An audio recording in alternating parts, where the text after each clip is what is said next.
Good morning. A reminder, please, to silence your cell phones or other devices that may make noise. Our program is about to begin.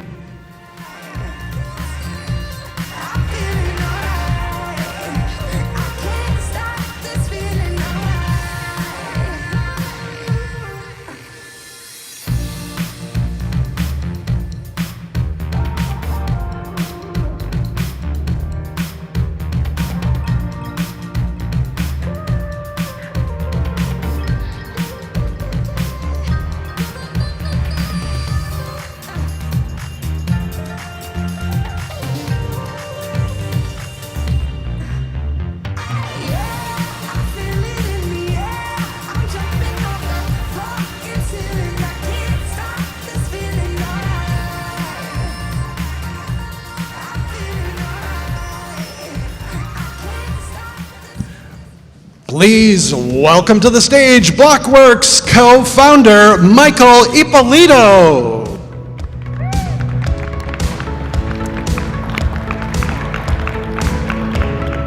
Hello everyone, how are we all doing this morning? Guys, are we serving decaf coffee? Come on, I've been doing this for 6 years. I need more energy. Come on, how are we doing? All right. Thank you very much, everyone, for coming out to Digital Asset Summit. My name is Michael Ippolito. I'm one of the co-founders of Blockworks. We're a media research and data company. We're the host of today's event. So this will be the 6th time that we've hosted a Digital Asset Summit across both New York and London.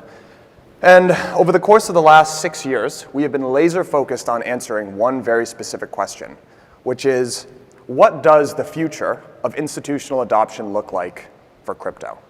And I feel very lucky. This is a good day for old Mike Ippolito because I am speaking to you at what I think is a very auspicious time and an inflection point in our industry. Because the answer to that question has never been more interesting or more relevant than it is in this very day.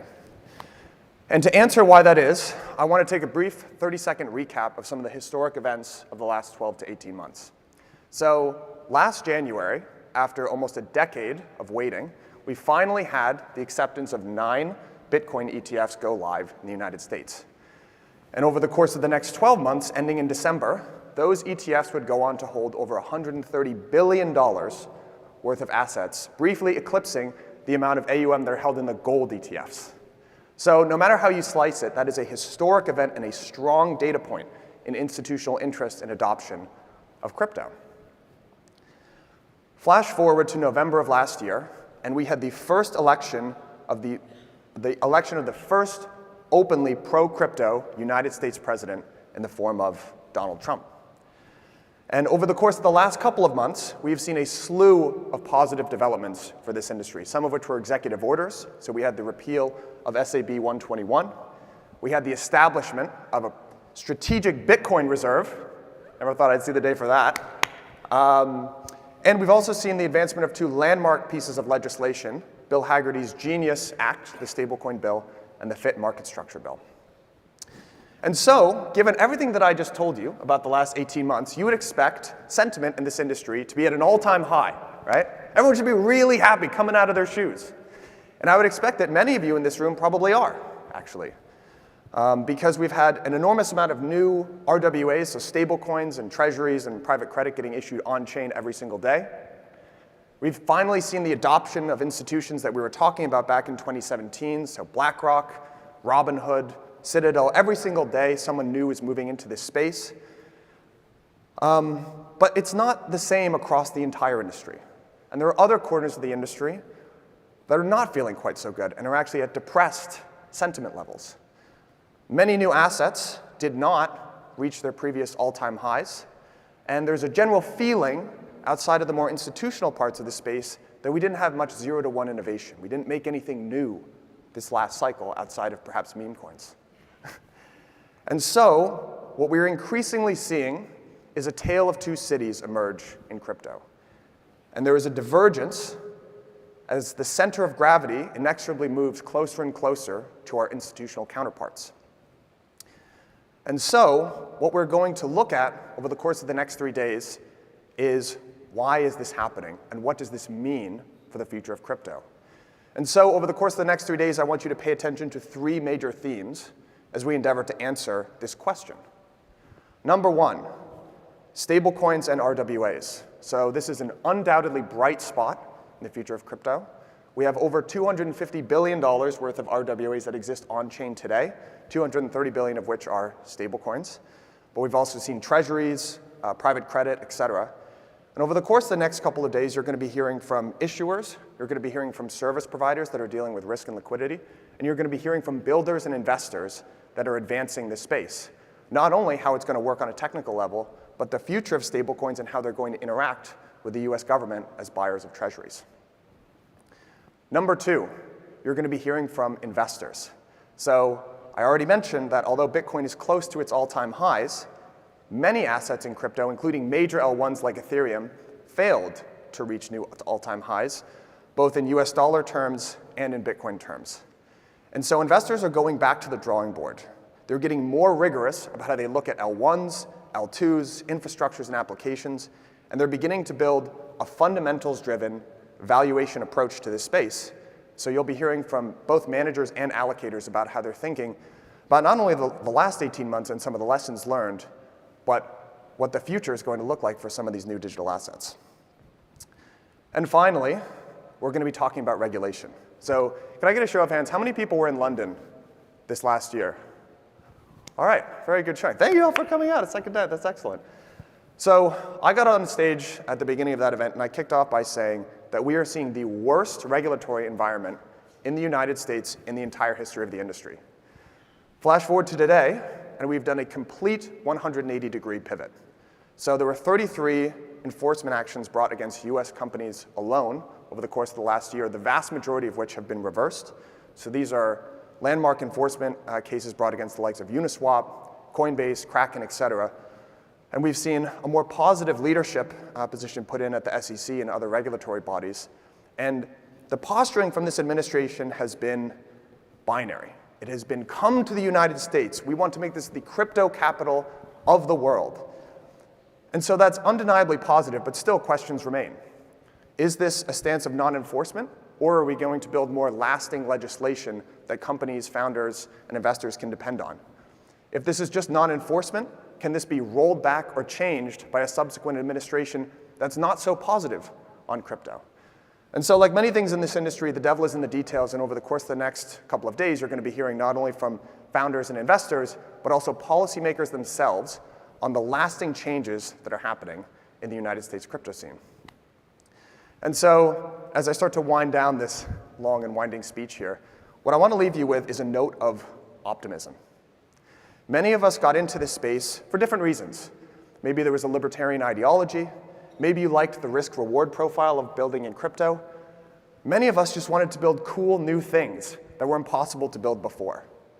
And so I'm speaking to you at this moment on the precipice of what many of us in this space got into to do, to build cool things, to scale businesses to a global perspective and do things that were not possible before. So the next couple of years won't always be easy. It's not going to be linear, but every single person in this room should be coming out of their shoes excited about the opportunity that is in front of you, not only for crypto, but specifically crypto in the United States and New York. And we are so, so excited about that. So without any further ado, that's what I want you to listen for in the next couple of days are those themes. As a reminder, Digital Asset Summit is a 3-day conference. There's going to be main stage programming in the morning and then side stages in the afternoon. That is as long as I can hear myself ramble in front of you. Guys, thank you. Give yourself a round of applause one more time. Thank you all for coming out. And on that note of optimism, I'm going to hand it over to our first speaker, Meltem Demirors of Crucible, for an aptly titled talk, Believe in Something. Thank you all.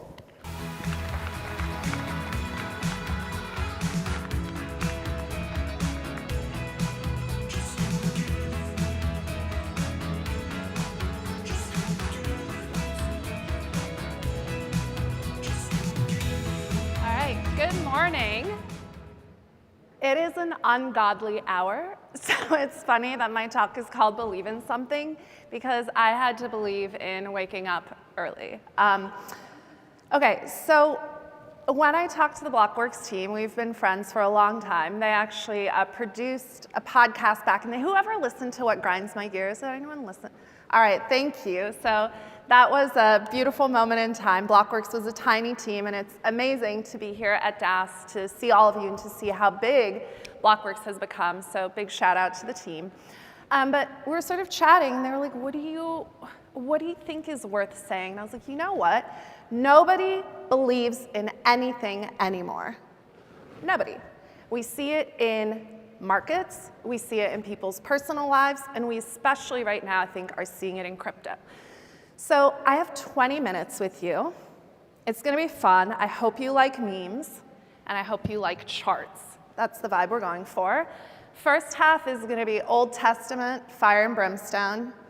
And then the second half is going to be New Testament, non-denominational church. Maybe we get some EDM and some lights going. It's going to be good. So let's talk about what it means to believe in something. So this is how most people's Bitcoin journey started. This is one of my favorite memes of all times.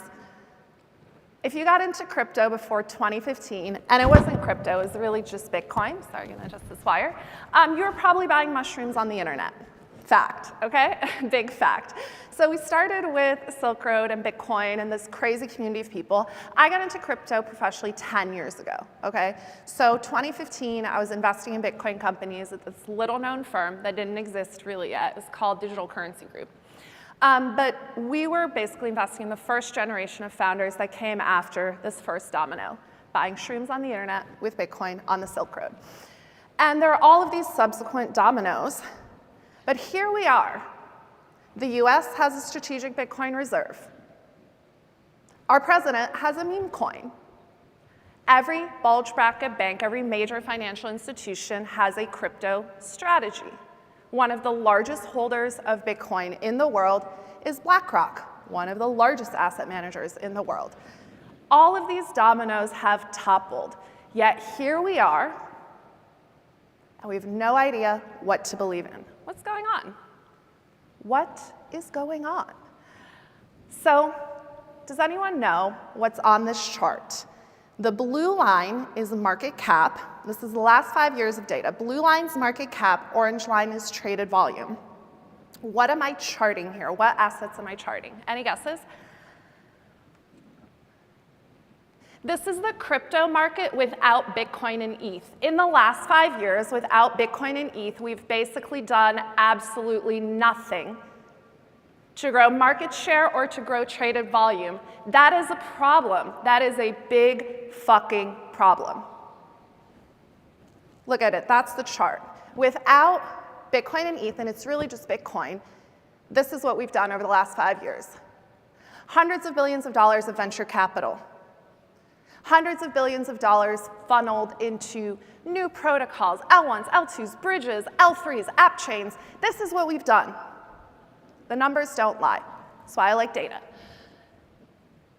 And MicroStrategy, the ETF, everyone's so excited. Retail's gonna buy Bitcoin, yay! That's not what's happening. Who is buying MicroStrategy? Who's buying the ETF? MicroStrategy, now Strategy, it's ConvertArb. These people buying these assets, they're mercenaries. They're not missionaries. They don't have the same mission as us. They're here to make money. Okay, so let's run it down. Institutions, their position size based on their 13Fs, 1231 they were filed. Are they mercenaries or missionaries? If we look at MicroStrategy, Strategy Now, a lot of missionaries because Saylor is Bitcoin Jesus. Okay, he took the helm as Bitcoin Jesus, but a lot of mercenaries. If we look at IBIT, that's basis farming. The majority of large IBIT holders, it's not retail. It's not people who are long-term holders. They're people farming basis by going long the ETF and short Bitcoin. So the capital that's coming in, the flows that are coming in, they're mercenary flows. Important to understand. You gotta dive deeper. Bitcoin dominance, important metric. Bitcoin dominance peaked kind of in early 21, then it dropped off a cliff as we saw sort of this explosion in 21. Bitcoin dominance has been climbing. It's back close to its 21 highs. That's not the sign of a healthy, growing, diversified market. That's a sign of stagnation. We have market stagnation, but we also have spiritual stagnation in crypto. Okay, we can't forget Bitcoin started life largely as a social and technological movement, but the social aspect is how we got here. A bunch of nerds and misfits on the internet memed a global reserve currency into existence because they believed in something. So what's the next catalyst? The first catalyst, ICO mania. Holy shit, this thing is working. Next catalyst, I'm going to give credit to our boy Paul Tudor Jones. He deserves a big shout out. In 21, Bitcoin is the fastest horse. Huge watershed moment. Subsequently, we had FTX and all the mania. Then we had last year the ETF pump, crazy run. We just got a Trump pump. But the night that the strategic Bitcoin reserve was announced, Bitcoin started falling, and we've fallen off 20% since. So what's the next catalyst? We got mercenaries. We got market structure being still just Bitcoin. We have no more dominoes. So where are we going to go from here? We're all sitting here. Some of you put on your suits. You got some people in sweats and hoodies. You spent good money to come here. You got a hotel room in New York. Maybe you live here. You bought a ticket. Where are we going? All right, let's keep going. You're going to be a little depressed, but I'm gonna bring us back up. This is like the nasty part, and we're going to feel bad, and then we're all going to feel good. TradFi is outpacing DeFi. Okay, so we always talk about, oh, DeFi, like revenues, the chains, the protocols have revenues. TradFi is making the money. Okay, stablecoins, $8.7 billion in net interest margin on stablecoins is going to 2 issuers. Off that $8.7 billion, by the way, you know why people love stablecoins? You know why Howard Lutnick is grinning? He rips 200 mil in fees a year from holding treasuries for Tether. That's pretty nice. We have the ETFs, 434 million in fees on that roughly 100 billion in AUM. So the institutions, on a forward ARR basis, based on where we are now, are capturing 9.1 billion in annualized revenue off of crypto, just on these 2 products. On-chain revenue, here are our top contenders. Majority of these, by the way, are driven by meme coin trading. It's meme coin trading volume, okay? 9 billion in forward multiple ARR. TradFi is accumulating revenue more quickly than DeFi. So how's that gonna work? Yeah, the institutions are here. That's what we kept saying. The institutions are coming, a wave of institutions. Oh, it's more of a trickle. The institutions are definitively here. Every single bank, every single asset manager in the United States of America and beyond has a crypto strategy. They're here, but they're here to take our money. So let's just get that straight. Tether, $97 billion of treasuries. They are the 18th largest holder of treasuries. They're a larger holder of treasuries than many G20 economies. So the US government should be much nicer to Paolo. They should be giving him medals. He's buying treasuries. Not a lot of people want to bid right now. USDC is 50 billion of treasuries, paying $100 million of fees. They're paying 20 bips to have a bank hold money market funds. That's a sweet gig. If I was an institution, I would love that. BUIDL, $1 billion of crypto natives. It's all crypto native money in BUIDL. Giving money to BlackRock to manage. So we're literally taking liquidity and capital out of the system and shoving it into a bank and giving people paper IOUs and calling it crypto. Trump, 45th and 47th president of the United States of America. Between Trump, Melania, and World Liberty Financial, hundreds of millions of dollars of fees extracted, right? It's part of the revenues attributed to protocols. And between all of the insiders who are selling and profiting, including LA Vapor and others, billions in profit, all taken out of the crypto market. This is not value additive. It's not a retail onboarding moment. Every asset manager and bank doing crypto is earning insane fees for putting things on chain. And putting things on chain here means holding treasuries, and in the case of Trump, selling retail crypto pipe dreams. It's not a great look. I look at this and I don't feel excited. Okay, I have some banger memes. Maybe this will cheer you up. Are you tired of being exit liquidity? Let's think, let's be practical, let's be reasonable. Institutional innovation and trench warfare are the same thing, okay? Institutional innovation, we have DeFi, pouring money into stable coins. Stable coins go into more DeFi, then you have VCs subsidizing yield farmers, and it ends up with institutions holding money market funds for 20 bips. What's happening in the trenches with the meme coins? Same shit. Meme coins lead to DEX volume. DEX volume leads to more shit coins being traded. That leads to VCs subsidizing grifters by funding the DEXs. And we get, lo and behold, institutions holding money market funds at 20 basis points. It's the same thing. So here's what's really going on. This is one of my favorite memes. It's a great meme format. Stablecoins and DeFi, meme coins. What's the difference between these two pictures? It's the same money market funds sitting at Cantor Fitzgerald. Boom, this is financial innovation, y'all. Our biggest victory in crypto, it's not DeFi, it's not stable coins. I have such a different viewpoint here, and I want to share it with you. Our biggest victory in crypto is proof of work. Bitcoin pioneered the energy to compute value chain and the creation of thermoeconomic money. That was the innovation. That was the core innovation. We now have 24 publicly listed Bitcoin miners with 24 billion in market cap. CoreWeave, which started life as a Bitcoin miner, going public at 36 billion. Crusoe, a company that started by monetizing stranded energy to mine Bitcoin, won the first 2 construction contracts for Stargate, the largest government incentivized infrastructure build on US soil in the last century. That is all because of Bitcoin. Between those companies, you have 1 Solana market cap. That's profound. And it's really beautiful. This is what innovation and human progress starts with. Infrastructure. And I'm not talking about more L1s. What am I talking about?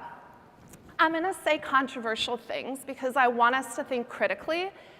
Call me out, disagree with me, come with facts, please. Controversial take 1, the AI boom would never have been possible without Bitcoin and proof of work. Bitcoin capitalized hundreds of billions of dollars of data center build-out, fueled by lowest cost electrification, driving persistent demand for hardware in a time when no one was innovating on semiconductor hardware, and pioneering a whole new business model for how you deliver compute by doing behind-the-meter co-location, off-grid energy generation co-located with a containerized data center. Modular infrastructure for humanity's most pressing needs, energy and compute. Let's be really controversial. Proof of stake was a mistake. Ethereum would be a $1 trillion protocol right now if it was still proof of work. Instead, what's happened? Ethereum's gotten diluted via infinite L2s because of proof of stake, which enabled that. The Ethereum ecosystem, had it stayed proof of work, would have dozens of infrastructure companies right now benefiting from this insane AI boom. And Ethereum miners would have pioneered GPU innovation. Let us never forget, look at the NVIDIA chart. Who remembers this?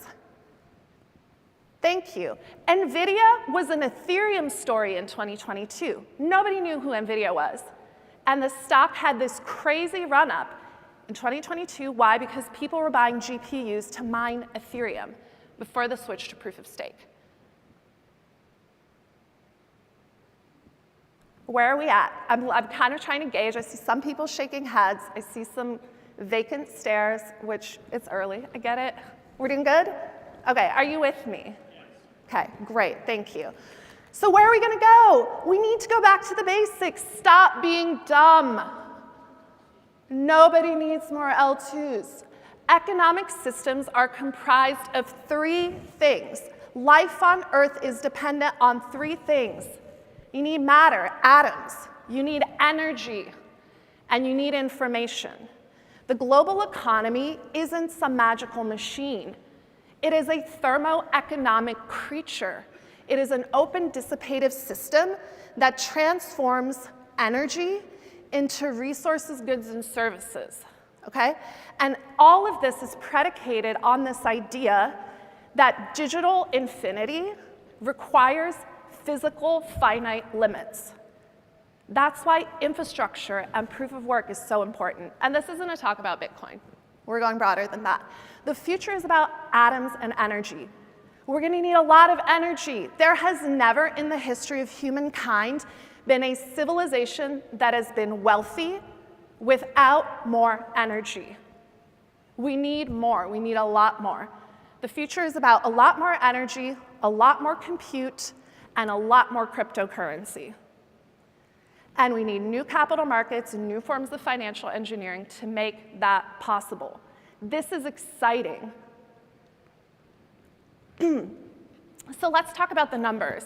Right now, there's a $1 trillion energy gap here on US soil, just to fulfill the needs of data centers coming online. This is from a recent Morgan Stanley report on the power gap for data centers. There's a huge immediate power shortfall, and there's $1 trillion of value in filling this gap just in the next 4 years. $1 trillion. I want to go build that. That's real money, real dollars people are willing to spend for crypto to go and solve a problem. I'm going to tell you how we're going to solve it. Credit funds. We talk about RWAs. Let's talk about credit. The biggest category of credit right now that's growing like a weed in terms of volume being deployed is energy and compute infrastructure credit. All of the largest PE and credit funds in the world cannot shovel enough money into this category quickly enough. Energy, compute, energy, compute, energy, compute. That's it. That's the story. That's the growth story. The North Star for us as an industry, the North Star for everything we're doing right now in this era of tech, human progress has always been defined by our ability to manipulate energy and atoms over space-time. That's why we're sitting in an auditorium with supercomputers in our pocket. The most obvious use for blockchains and tokens is to find, fund, and facilitate the way we use these thermodynamically constrained resources at civilization scale. That's it.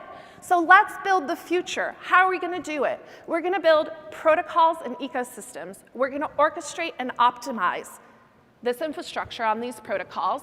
Then we're going to create net new commodities, digital commodities like compute and connectivity. We're going to meter them. We're going to trade them. And we're going to create capital markets, deep capital markets where these trade with a lot of liquidity. And then we're going to aggregate a lot of these assets and sell them in open marketplaces. That's the vision. So I'm going to give you 4 examples, one in each category of a company doing this, building this. And I want to see more. This is what we're funding at Crucible. This is what we're working on. We're starting with venture. We're going to do liquid. We're going to do credit. We're going to work across the capital structure. The future is not about us selling tokens to retail. The future is about crypto embedding itself in the biggest infrastructure build in modern human history that is thermodynamically sound. That's where persistent, durable demand comes from. The future of every blockchain, the fate of every blockchain, is persistent, durable demand for fee-paying block space. And the way you get that? Physics. So protocols, N1s, 00, super ambitious, actually going to the lowest layer of the OSI architecture and trying to build a whole new physical infrastructure network for crypto ecosystems or any high-throughput distributed compute network. That's incredible. Somebody's actually willing to go to the hardware layer. We haven't seen that in the last 15 years, not since Bitcoin. Commodification, right? We're going to see the pioneering, I think, of an entirely new space where DePIN and DeFi intersect. We also got to rename DePIN. It's bad term. But DePIN and DeFi are going to intersect, and we're going to see this whole wave of commodification. People used to run their compute on-prem. Then they ran it in the cloud. Cloud's getting crazy expensive. There's a big opportunity for someone to crack the nut here, not by like cobbling up a bunch of supply and trying to sell it in these wonky marketplaces. We got to go and aggregate demand from non-crypto people. Optimization and orchestration, right? We need a ton of software to manage all of this hardware. It's about coordination. We're going to have agents optimizing individual efficient frontiers for this resource consumption, right? But they all got to optimize, work together, both at a facility level, an individual level, at a regional level, and then at a national level. These are sort of complex hybrid ecosystems that are going to have underlying markets that get created for optimization and orchestration. Super exciting. And then lastly, aggregation. DERs, distributed energy resources. There is a ton of energy out there. It's just not being utilized. Daylight, great project. The electron's the most important commodity of the 21st century. How do we get more electrons visible? You aggregate. You start with data. You aggregate data. Then you have an AI overlay. You start to actually route and create incentives for load balancing, dynamic load balancing in real time, supply and demand. Data centers can be demand responsive. Who knew? Compute workloads are actually flexible. So you create aggregation marketplaces for these assets to become flexible, demand responsive, and incentivized by economic incentives. And by the way, we can manage those economic incentives by settling in real time using a stablecoin. It's a beautiful thing. It's a beautiful future. I'm excited about it. Energy, compute, crypto, baby. This, in my view, is how we get out of the darkness, believe in something, commit to something. I spent a decade building investment firms in the crypto space, spending the next decade of my life building a firm that's going to bring together energy, compute, and crypto. I think it's going to be the most important story in our industry over the next decade. Because if we want this industry to grow, we can't keep giving our money to mercenaries. We got to start creating more missionaries. And how do we create missionaries? We convert them to our religion by doing things that are useful and by solving problems for which there is persistent, durable, fee-paying demand. Unsubsidized fee-paying demand. Follow the money, baby. Follow the flows. That's it. Please reach out to me on Twitter. I'd love to hear what you agree with and disagree with. And have a great desk. Thank you.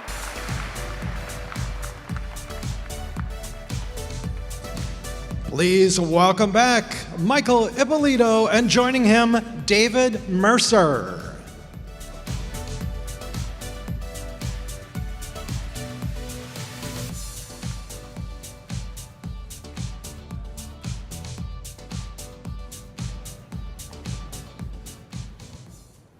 Great to be back. All right. This is going to be a fun one. We're going to be talking about institutional tailwinds here, from headwinds to tailwinds. And Whoa.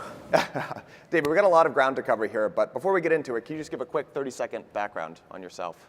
30 seconds, hopefully you all know me. Hi, I'm David Mercer, CEO of LMAX Group. I guess we straddled the Rubicon. We traded about $7 trillion last year. Our seventh biggest currency pair or instrument was BTC USD. We run 6 exchanges globally. One of those is in digital assets. That's LMAX Digital. And hopefully we'll excite you about the future cross-asset marketplaces in the next 20 minutes. Awesome. So let's begin at a high level here. Help us just set the scene for this particular moment in time. So we've seen a lot of headlines. We've seen a lot of news come out of this particular administration in the US. And everyone, I think, in this room is very bulled up and excited on this idea of institutional adoption. So talk to us. How much of this is real? How much of this is headlines? How much can we take to the bank? Give us the real inside scoop. So you said it on your intro. Yes, I was listening at 8:30. We've been talking about institutional adoption for the 6 years you've been doing it. Congratulations, by the way. Thank you. And then Melton depressed us a little bit with the first 10 minutes there. So all I can say is this. So last year, 2024, was a record year for LMAX Group across all our asset classes. But what you need to know is the only thing I think about, the only thing we discuss at an executive committee level, the only thing we discussed last week in Singapore at a board meeting was the future marketplace. That future marketplace is digital. Let's be clear. What's the name of this show today? The Digital Asset Summit. Thank you for asking. Okay, in 5 years' time, it'll be TAS, not DAS. It'll be the Asset Summit. It's just a fact that by the end of this decade, digital assets will be somewhere in the region of $20 to $30 trillion. And it's just a fact, which is about 15% of all the assets out there. And by the end of the next decade, that's going to be 80%. So, look, are they coming? Not in droves, right? You saw the graphs that Melton showed. They're not coming in droves today, but they're preparing.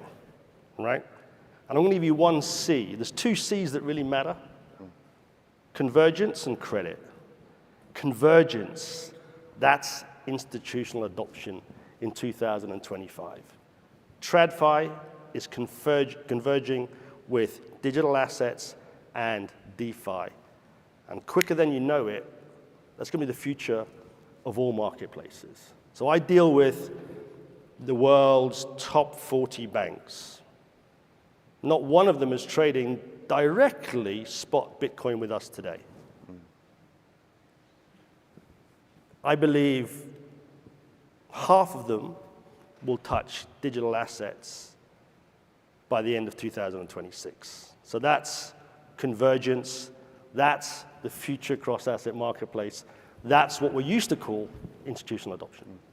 Okay, so I want to make sure that we've got enough time to come to credit, because it's a very interesting and under-discussed topic within crypto. You heard Meltem talk about it in her last speech. I actually saw a photo of Digital Asset Summit back in 2019. We had Genesis and Celsius, and it just reminded me that we had this entire infrastructure built up around credit generation that has not been replaced. So I want to make sure that we get to that. But first, let's talk about convergence here. And specifically, let's start from the lens of market structure. So finance has a particular way of doing things. There are exchanges which have a relationship with custodians, which have a relationship with broker-dealers.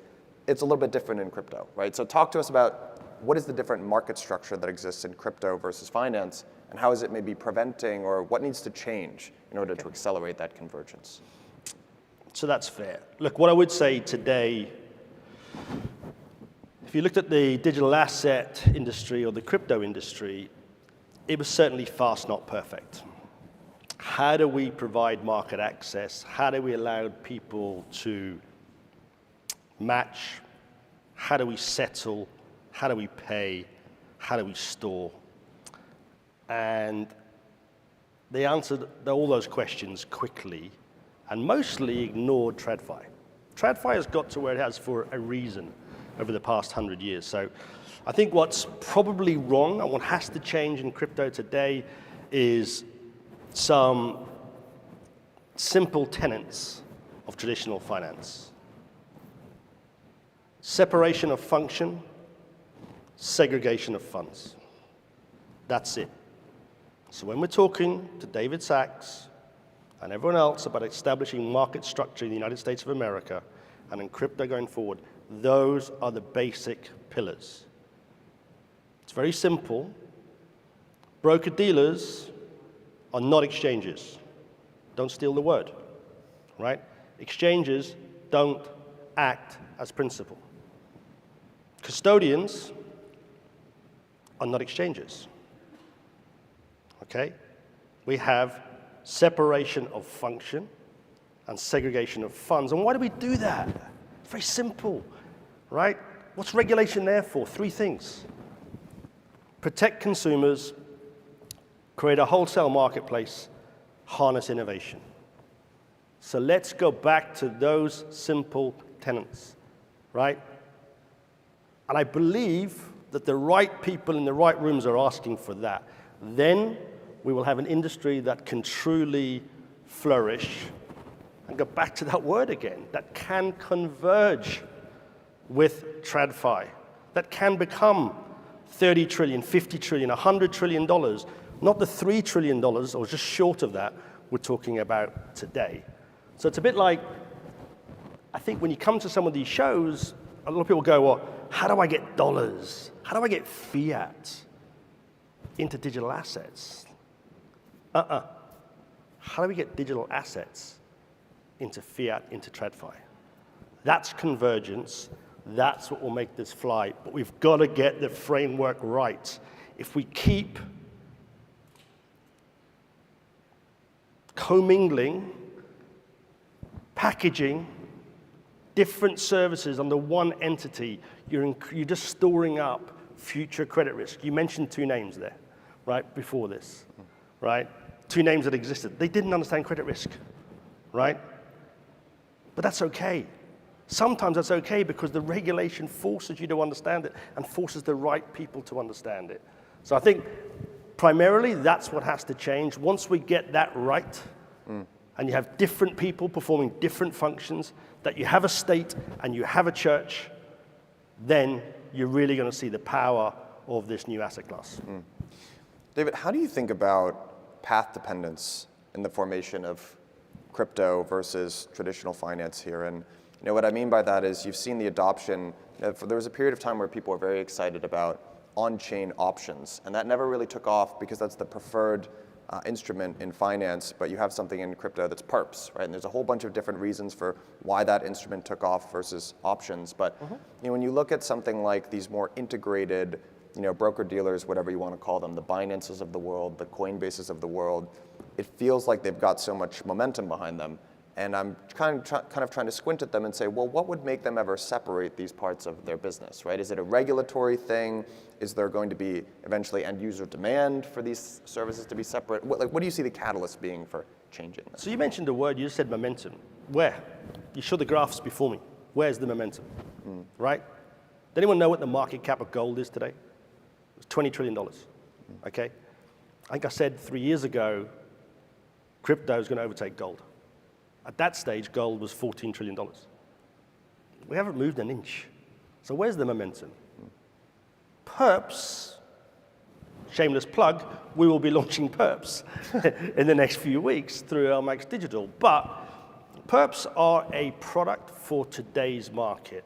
Are they a product for the future market? I doubt it. I think you're going to have more institutional derivatives taking over. But look, that's the beauty of innovation.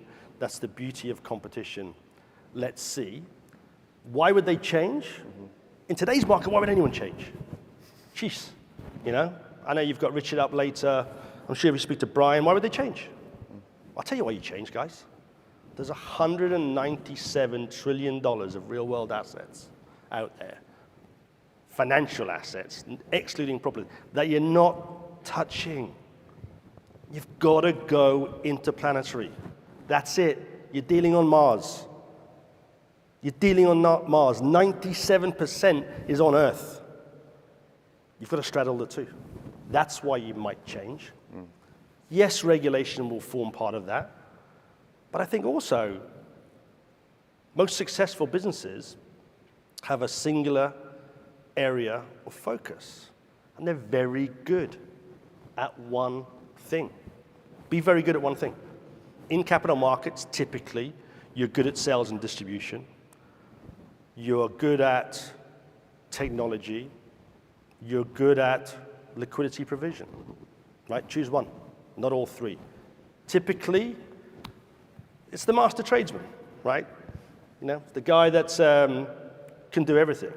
The jack of all trades, master of none. What's that? So I think what you're going to see is that they're going to be pulled towards it. They're also going to see that's where the value is of their business. They're going to understand the value of their business. Yeah. Okay, let's focus on credit here for a second. Okay. Now, when we zoom out and look at the economy, we mostly track business cycles based on what's happening in the credit cycle. And so, Meltem's chart, I think, was a real thinker about the market cap and the volumes that we've added. Sans, Bitcoin, and Ethereum should make everyone in this room think quite a bit. And I think one of the differences, at least in between 2019 through to 2022 and today, is we did have these businesses. Some of them might not have been set up in the best way or had the best risk management practices, but we had a lot of credit formation and new money coming into the space via those channels and those conduits. It doesn't really seem like we've rebuilt that here in crypto today. So my question to you is, how do we rebuild the credit complex? Is it going to be startups like it was last time? Is it going to be institutions or prime brokers? Or how does that whole complex end up getting rebuilt here? To be clear, it's a boring subject, but it's what excites me most about the future of this asset class and the convergence of TradFi and digital assets. Let's not talk about what happened before. There was a dearth of credit optionality, so you had a bunch of people with a small balance sheet providing incorrect leverage with valueless collateral. The next wave are people that understand and institutions that understand credit. We're talking tier one bulge bracket banks. Don't all boo at once, right? They have huge balance sheets. to put to work. I sat down with one in my office 3 weeks ago, the guy who runs the credit function. We're talking 3-to-1 leverage. Very simple. Jamie Dimon's not wrong when he says Bitcoin's a pet rock today. What do you do with it? I own a bunch. Not much I could have done, really, if I'm honest, in the last 6 weeks, apart from lose money. You put that with the prime lender, they give you 2 to 3 times leverage. All of a sudden, perhaps we're not talking $3 trillion, we're talking $6 trillion, $9 trillion. This is going to unlock the tidal wave of institutional money, and it's coming. You all probably know in the room there's 2 big names, right? They're different grade of names than we saw in 2021 and 2022. Now, what does that do? That unlocks the barbell of value in the whole of financial markets. One end, the barbell, you have private wealth. Perhaps call it retail, right? They've got no way to access it today. Do you know Morgan Stanley paid $13 billion for E-Trade? E-Trade has 5.5 million customers. They don't offer crypto today. But when you have that credit intermediation, right? When you can go interplanetary, when you can switch from Bitcoin to S&P seamlessly, suddenly you see a whole new market. Suddenly you see what you talk about as institutional adoption. So that's one end. And then at the other end, you've got asset managers. Did you know the 2 biggest names? You know them well.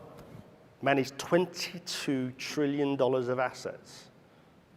Imagine if they put 5%, right, into digital assets. Just 5%. Okay, that's a 40% increase in the value of digital assets today. Both ends, all facilitated by credit. And the bit I've missed probably, the third segment in there, so you got the wealth management guys, you got the asset managers, and then you got corporates. You sit there, we were at another show recently in Florida, it's all right, I won't name check them, Michael, and you're dealing with a whole bunch of corporates, corporate treasurers. David, how do I put Bitcoin on my balance sheet today? How? Who? What, you want me to send money to LMAX Group? Come on, what's your S&P rating? Right? They just need that bank name, that bank intermediary. So I think credit, it's coming. It's not, look, they're not going to be doing it in Q2. My hope is Q4 for some names. But I'd say within the next 4 to 6 quarters, that unlocks not billions, but trillions of dollars of flow into digital assets and the future of capital markets. So maybe as we start to wind down here, I would just love to get your high-level takes. So there's a credit element of this. There is a market structuring element where institutional participants would be more comfortable with segregated function, right?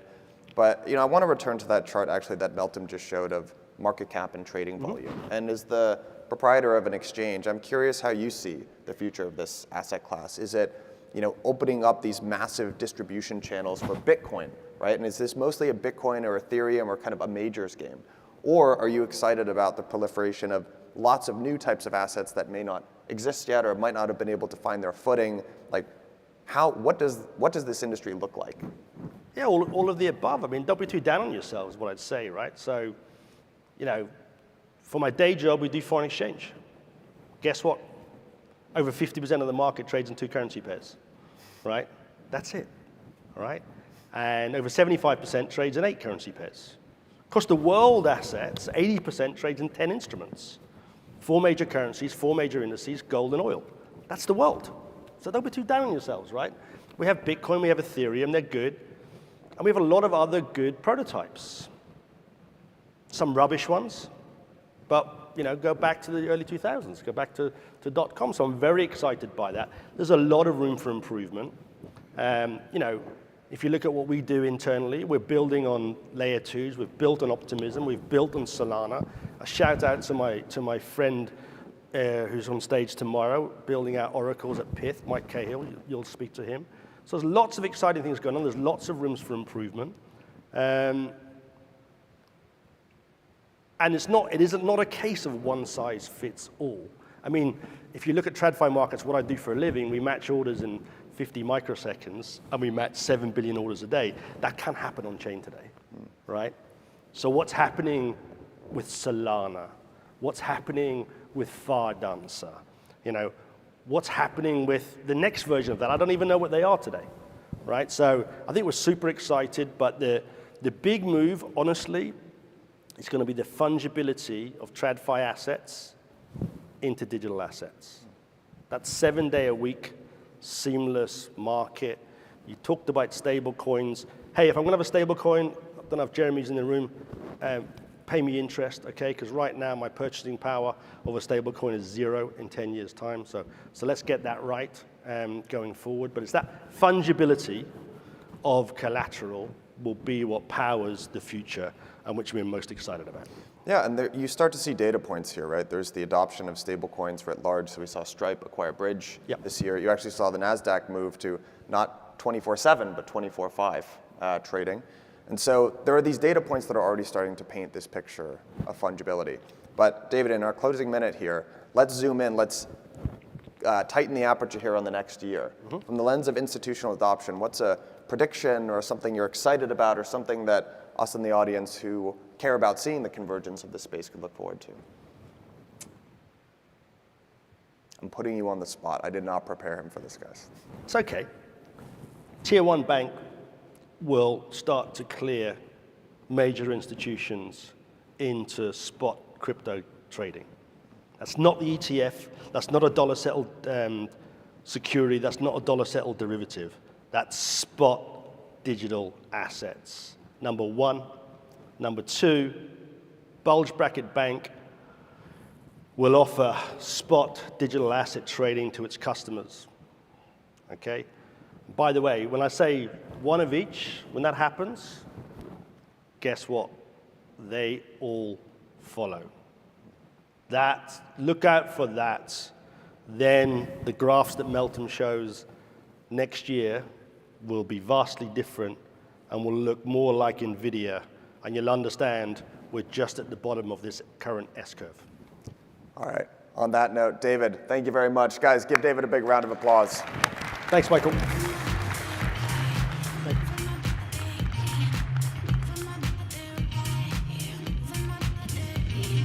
Please give a warm welcome to Michelle Noyes, Ray Hindi, Anthony Scaramucci, and Chris Solars.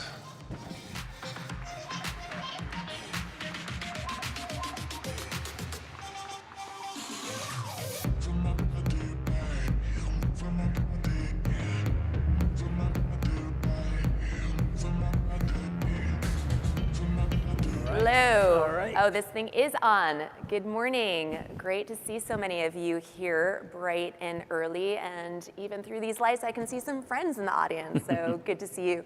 We are here to talk about the allocator's perspective. And certainly, if you want to fund the investments, the allocators invest in the funds and the funds invest in the projects. So we're going to start at the top of the money funnel, as it were. And I am thrilled to be joined by a distinguished panel. Anthony Scaramucci needs no introduction, I think, at this point. Okay. We have Ray Hindi at L1D in from Switzerland, and Chris Solars here in New York, but working on behalf of a London-based firm. So we only have 30 minutes, so we're going to dive right in. Where is the alpha? I think that's what all of you want to know, in addition to how do I get these checks?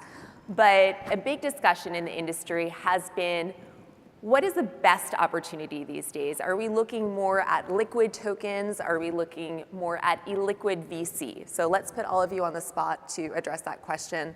Anthony, you want to go first? Well, I'll go first. Thank you, Michelle. I guess for us, our bias is probably conditioned by the elements of our fund and the liquidity nature of our fund. So we have a biannual redemption cycle. So I'm typically more focused on liquid stuff. Our team is more focused on liquid stuff. And that's not to say that we won't do things that are early stage or pick up some tokens that are, my son AJ has a big investment in Kinto. I don't know if you know Kinto, but it's a sort of a layer 2 on top of Ethereum. that handles the AML and KYC sort of protocol. So once you get into the network, you're already sort of cleared from an SEC perspective. So that's something we've done early stage, but most of our stuff has basically been in the liquid space. So liquid, Ray? Yeah, so our firm is active on the liquid side through funds, and on the venture side through direct investments. And so we look at both. And I mean, I have to say that today and you know, we have to discuss that, obviously. I'm keeping it very simple.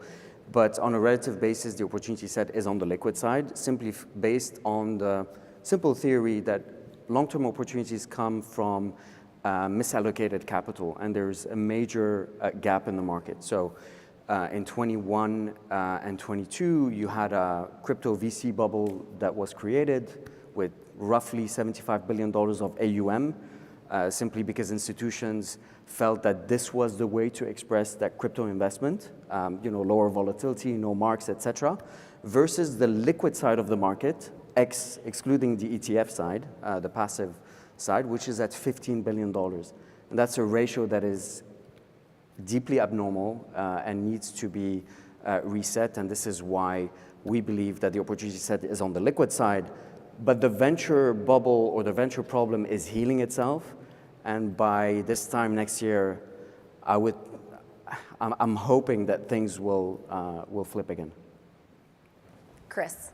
Yeah, sure. So I invest across 3 different fund buckets: venture, liquid directional token pickers, and liquid market neutral. And I'm truly agnostic. I'm looking for alpha. Of course, when you're locking up your money for 10 years, you have the opportunity cost of the illiquidity. So factoring that in, I think you can really think about alpha across the 3 buckets. One challenge is almost the subjectivity of alpha. You might think that Bitcoin would be the sensible beta. And over the last 4 years, VC funds have had very little DPI. Very few liquid token pickers have been able to beat Bitcoin because it has had market dominance. So if you then look at different types of betas, perhaps Ethereum, Solana, or altcoins, you can find magic in any numbers that you try to crunch. But truly, there is a lot of opportunity because it's an inefficient market. But you have to kiss a lot of frogs to find your prince. Okay, so I'm hearing an overall bias, excitement, let's call it, for liquid opportunities. I want to unpick what you said, though, about the opportunity cost. You know, and you come at this from a long career in consulting institutions, consulting about hedge funds. Can you talk about how you look at this trade-off if someone's going to lock up capital for 10 years? What do they need to deliver? Yeah. You know, if I back up a little bit, prior to getting into crypto full-time in 2023, I was a consultant on behalf of some of the largest big public pension plans and ENFs in the country. And how it would work would be on the institutional side at the beginning of the year, the institution would come up with its asset allocation and then have their team, along with my team on the consulting side, try to populate the very best hedge funds into the 10% bucket. We never thought about the rest of the 90% of the portfolio. And arguably in institutional investments, you could populate a VC fund here, a liquid fund here, a market neutral fund here, and have the very best. You're not necessarily thinking about the opportunity cost of that in any other bucket because that's the way institutions work. On behalf of a family office now, it's almost the exact opposite. Where I was trying to not lose money, now I'm truly trying to make money. So I think a lot about this opportunity cost. And in digital assets, of course, Bitcoin is our king asset. It's 2/3 of the liquid market cap right now. And I think if I threw a dart in this room and asked any single person what is their view on Bitcoin over the next decade, most of them will come back with something like Bitcoin will probably be up 3 to 5, even 10x. If we call that 5x, with the most liquid asset in the world in ETF wrapper, with the largest asset manager in the world that's only charging you 25 basis points, then the opportunity cost for a venture locking up your money has to be a lot higher than 5x. And remember that in equity VC, over the last decade, over the last many decades, getting 3 to 5x is top quartile, if not top decile. So I think the opportunity cost is very high, which is why I focused on seed and pre-seed when I'm investing in venture crypto. And do those VC managers seem to understand the bogey that they're being held to when they're pitching you? I think so. I think so. I think in the institutional world, we could put them into a venture bucket simply because we have to populate the venture bucket. I think when I'm thinking more opportunistically from a family office's perspective, we are really trying to maximize risk and return. And right now I'm seeing that on the liquid side.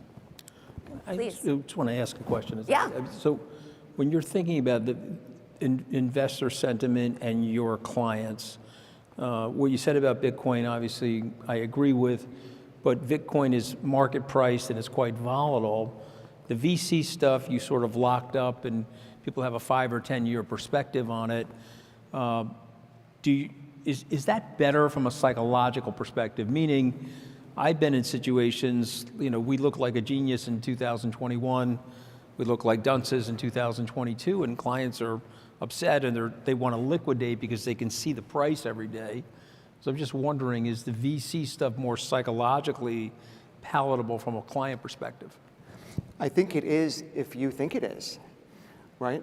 It's not like those prices aren't going down because you've been locked up for 10 years, right? And this is exactly why crypto is called liquid VC, because we're actually seeing these small cap tokens, which would never have made it into IPOs, into equities, actually trading. So I think that's the brilliance of VC, is that it protects the investor from themselves. It's almost like a shield in a weird way. It's a shield. Yeah. But this is the reason why we had that crypto VC bubble in 21 and 22, because some consultants pushed US institutions into the VC model to protect them.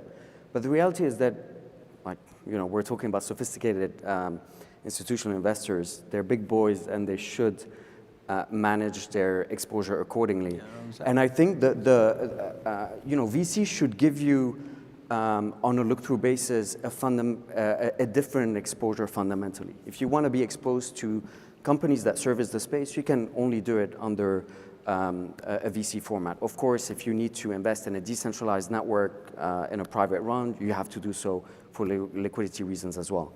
But the liquid venture side of things, on the liquid side, is really attractive and beneficial to institutional investors because they can choose their DPI. And I can give you an example of that. Please do.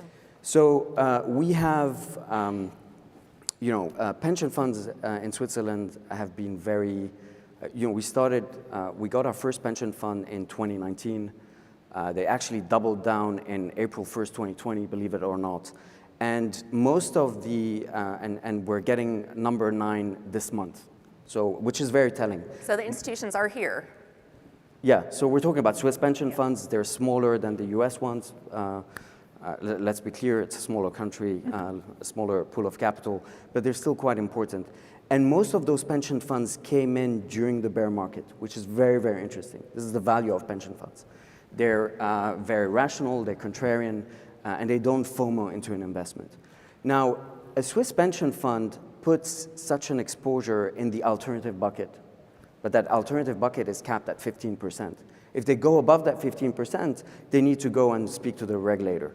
Now, that alternative bucket is formed of private strategies in TradFi, because that's where the alpha was, infra, PE, VC, etc. So when you offer them something that is liquid, that has the potential of alpha, they'll take it, because with the volatility of crypto, once you go above that 15 and that position becomes a heavy contributor from a volatility perspective in your portfolio, you can choose to your DPI. You get out accordingly. And that's the feature that is very attractive for sophisticated institutional investors, not to be essentially ignored, I would say.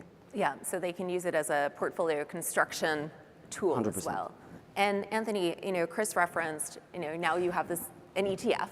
You have it from the largest asset manager in the world at low fees. How has that changed your expectations of the active managers that you're evaluating and allocating to? Well, I would say a lot, because this is my 36th year on Wall Street, and what I tell people, Wall Street does a lot of things, but there's nothing that Wall Street does better than selling things. And so You've got legions of people, financial consultants, financial advisors, wholesalers at places like BlackRock or Fidelity that are putting together these very extensive PowerPoint presentations, and they're reaching people at all different types of scale. You know, the state of Wisconsin, several $100 million now into Bitcoin. Mubadala, I guess $500 million at current prices into Bitcoin. And so what's starting to happen is the floodgate for institutional investing is opening, and now that it's become more regulatorily acceptable in the US, I think you're going to see more of that. And there's a high likelihood now that there will be other coin ETFs. Yes, there's an Ethereum ETF, but there will likely be a Solana ETF. I mean, I can't guess at when, but let's call it maybe, you know, by the second quarter, possibly third quarter of this year, you'll have a Solana ETF, and there will be people out there selling that as well. So I think this creates a tremendous amount of demand, particularly in Bitcoin's case. There's a fixed supply of Bitcoin, which leads me to worry about the market dominance issue. Because if we're all buying venture coins or we're buying new coins, how do they set up against Bitcoin? It's a very hard comparison if you've got that type of money coming into something that has a fixed supply like Bitcoin. And we've certainly seen this dynamic of passive versus active managers in the hedge fund space, right? And or just broad TradFi asset management, and you have sort of a barbell of the ETFs on one side continuing to grow, as well as the alternative asset managers, smaller scale but higher margins, and it's really that middle long-only mutual fund space that's gotten heavily squeezed. Do you think that's going to change the type of managers is it already impacting the type of managers you're seeing, Ray? Yeah, so most managers out there on the crypto side are not good enough, to be fair. I mean, quality is extremely scarce, and you know, most of them are going to underperform most passive vehicles out there. Now, if we compare them to Bitcoin, yeah, probably 99% will underperform. If you start coming up with baskets of other coins, well, the quality collapses very quickly. So they've got a chance then to maybe outperform. But you know, I want to say that you know, active management, allocating to active managers in crypto is extremely hard. But once you have access to the very few, which are going to be capacity constrained at some point, I think you need to stick with them. Yeah. So I'm not sure. It would be very difficult to compare to traditional markets, specifically if you know your benchmark is Bitcoin only versus you know the entire palette of ETF products. And you're still seeing capacity on the liquid side more so than on the VC side for the top tier managers? It depends on the strategy itself. There are, like, you know, there's a manager in this room who I think runs $30 million, is capacity constrained. Everyone wants to invest in them. You know, we're their largest investors, so we're very happy about that. But you know, you've got the best liquid fund out there that has capacity, and and the flows are not aggressive enough to capture that capacity. And I would say that whenever those guys launch a VC fund, they'll probably be oversubscribed where there's less capacity. So, sorry.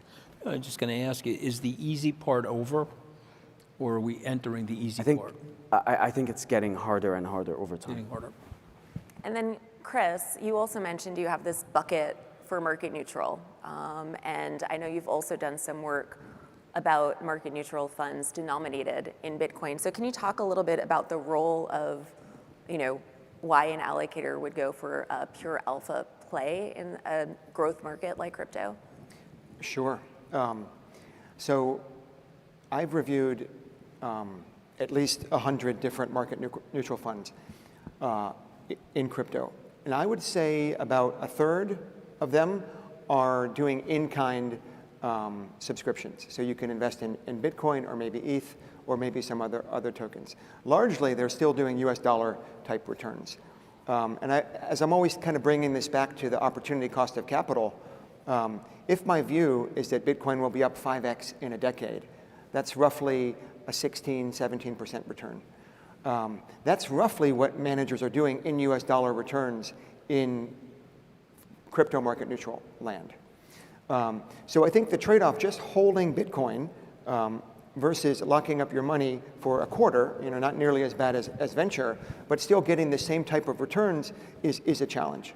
So one of the angles I've taken is to do it in kind. So I'm able to get the beta plus the alpha.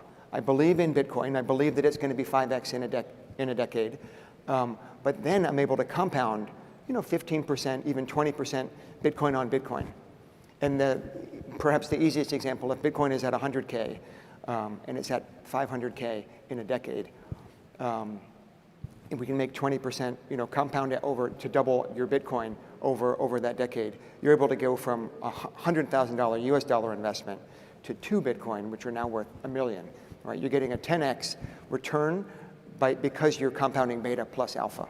And it's interesting because this is, a very similar conversation that's playing out in traditional finance as well under the moniker of portable alpha, which is not new. It's been around for decades, but it's going through a bit of a resurgence period because of the same sort of challenge where you have hedge funds which have a track record of durable alpha, but you also have an S&P 500 that's up 10% for the last 15 years. And it's hard to not get that beta exposure.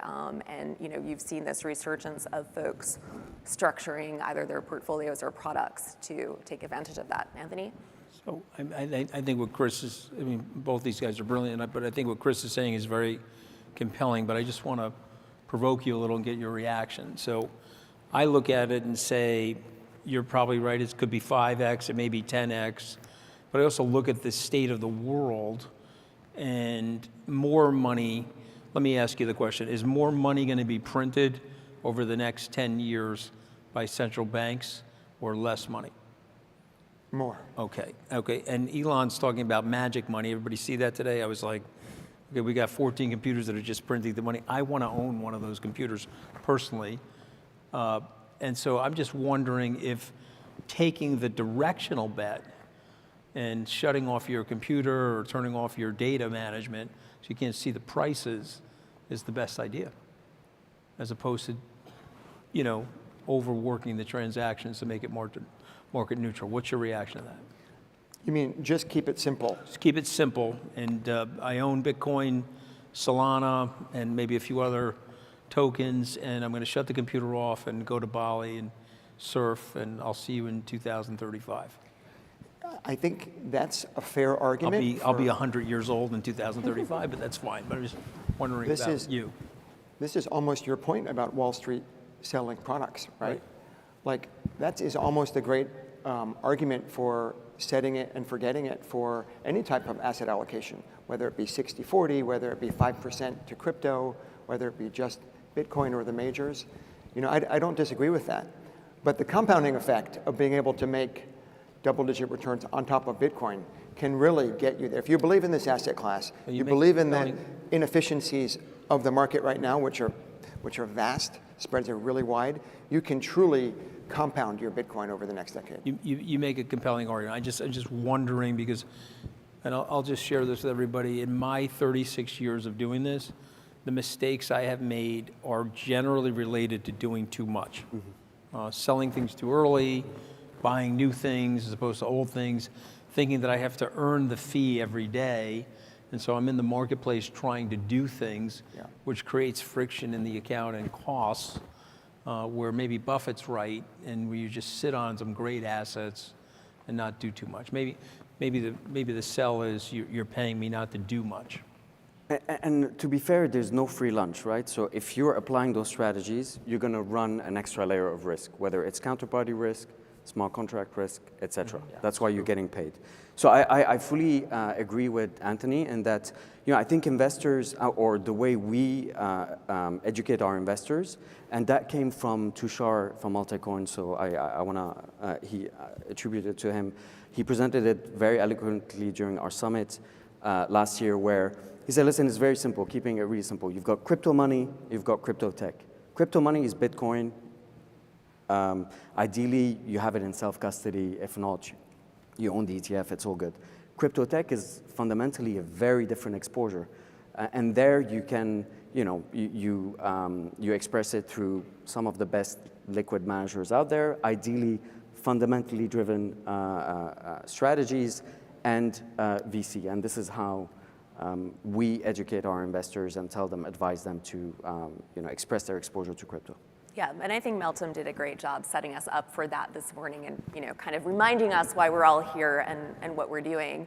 But you bring you highlighted the ability that Tushar has to sell crypto, right, to tell this story.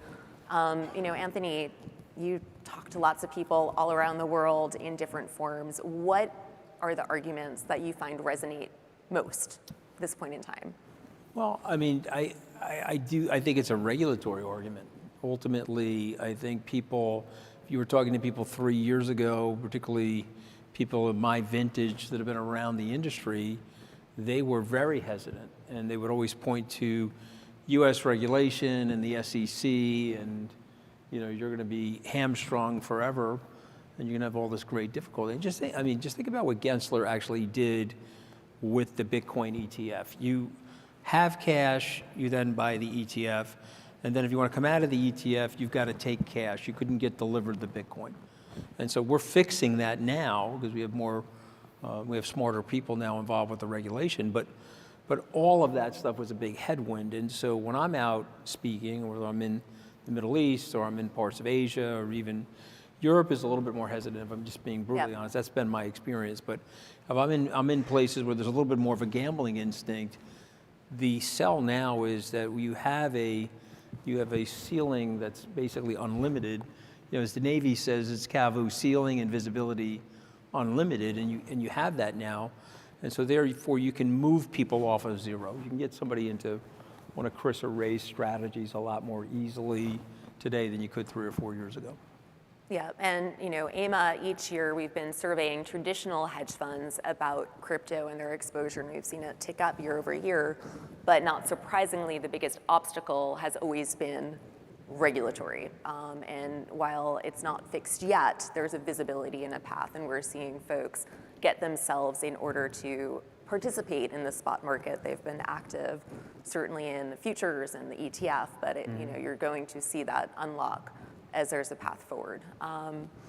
So Chris, what about you? I mean, again, you've had to counsel these very traditional pension funds over the years on quantitative hedge funds, so not the most straightforward asset class either.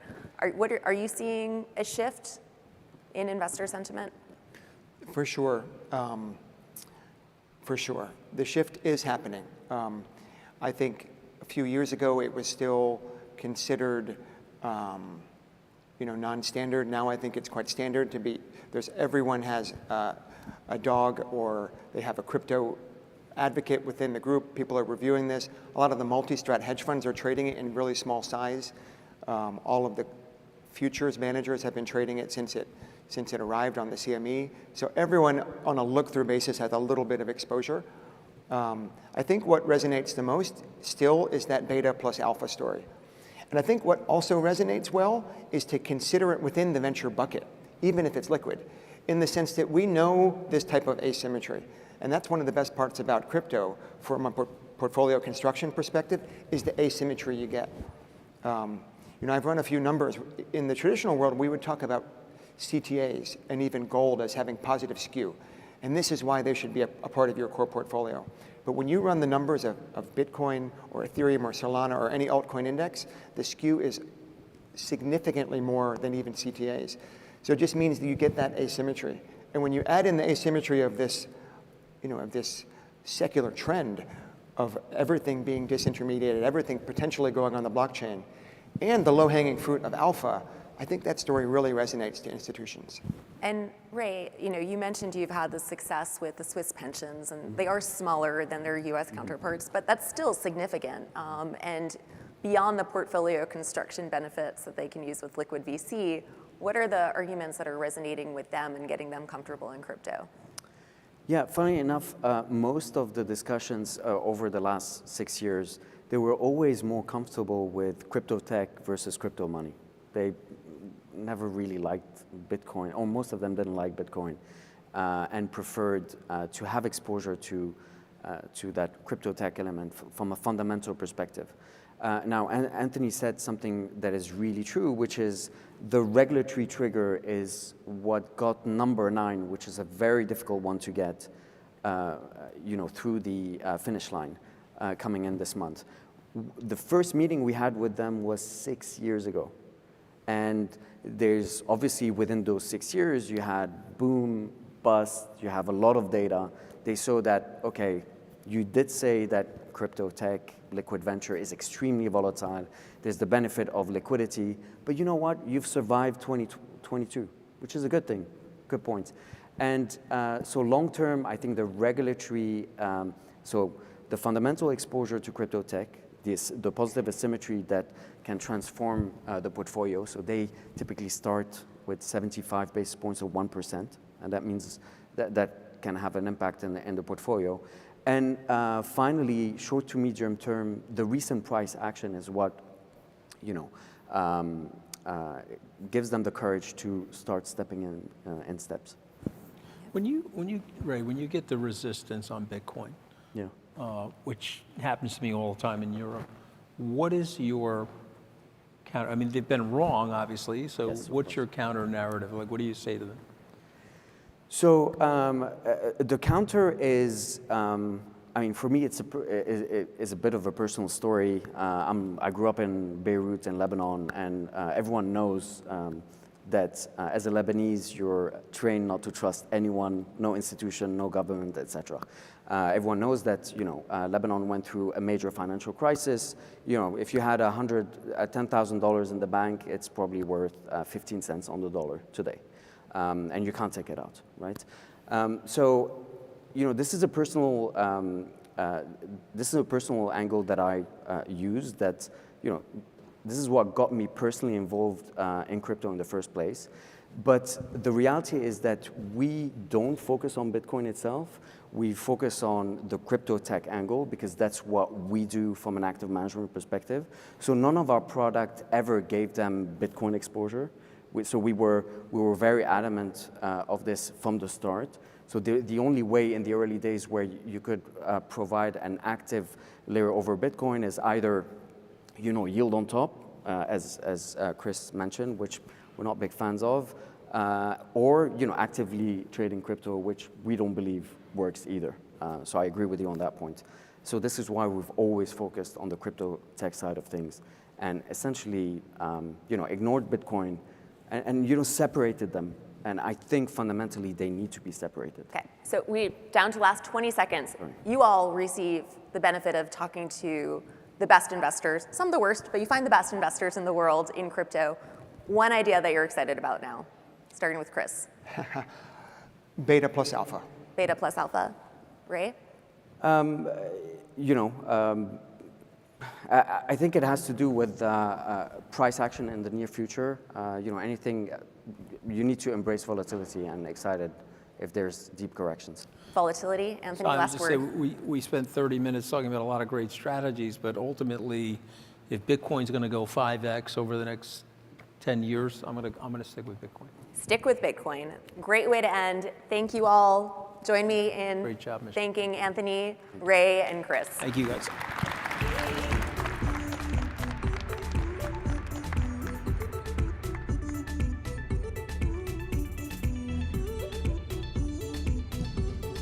Please welcome to the stage Mackenzie Sigalos and Richard Tang.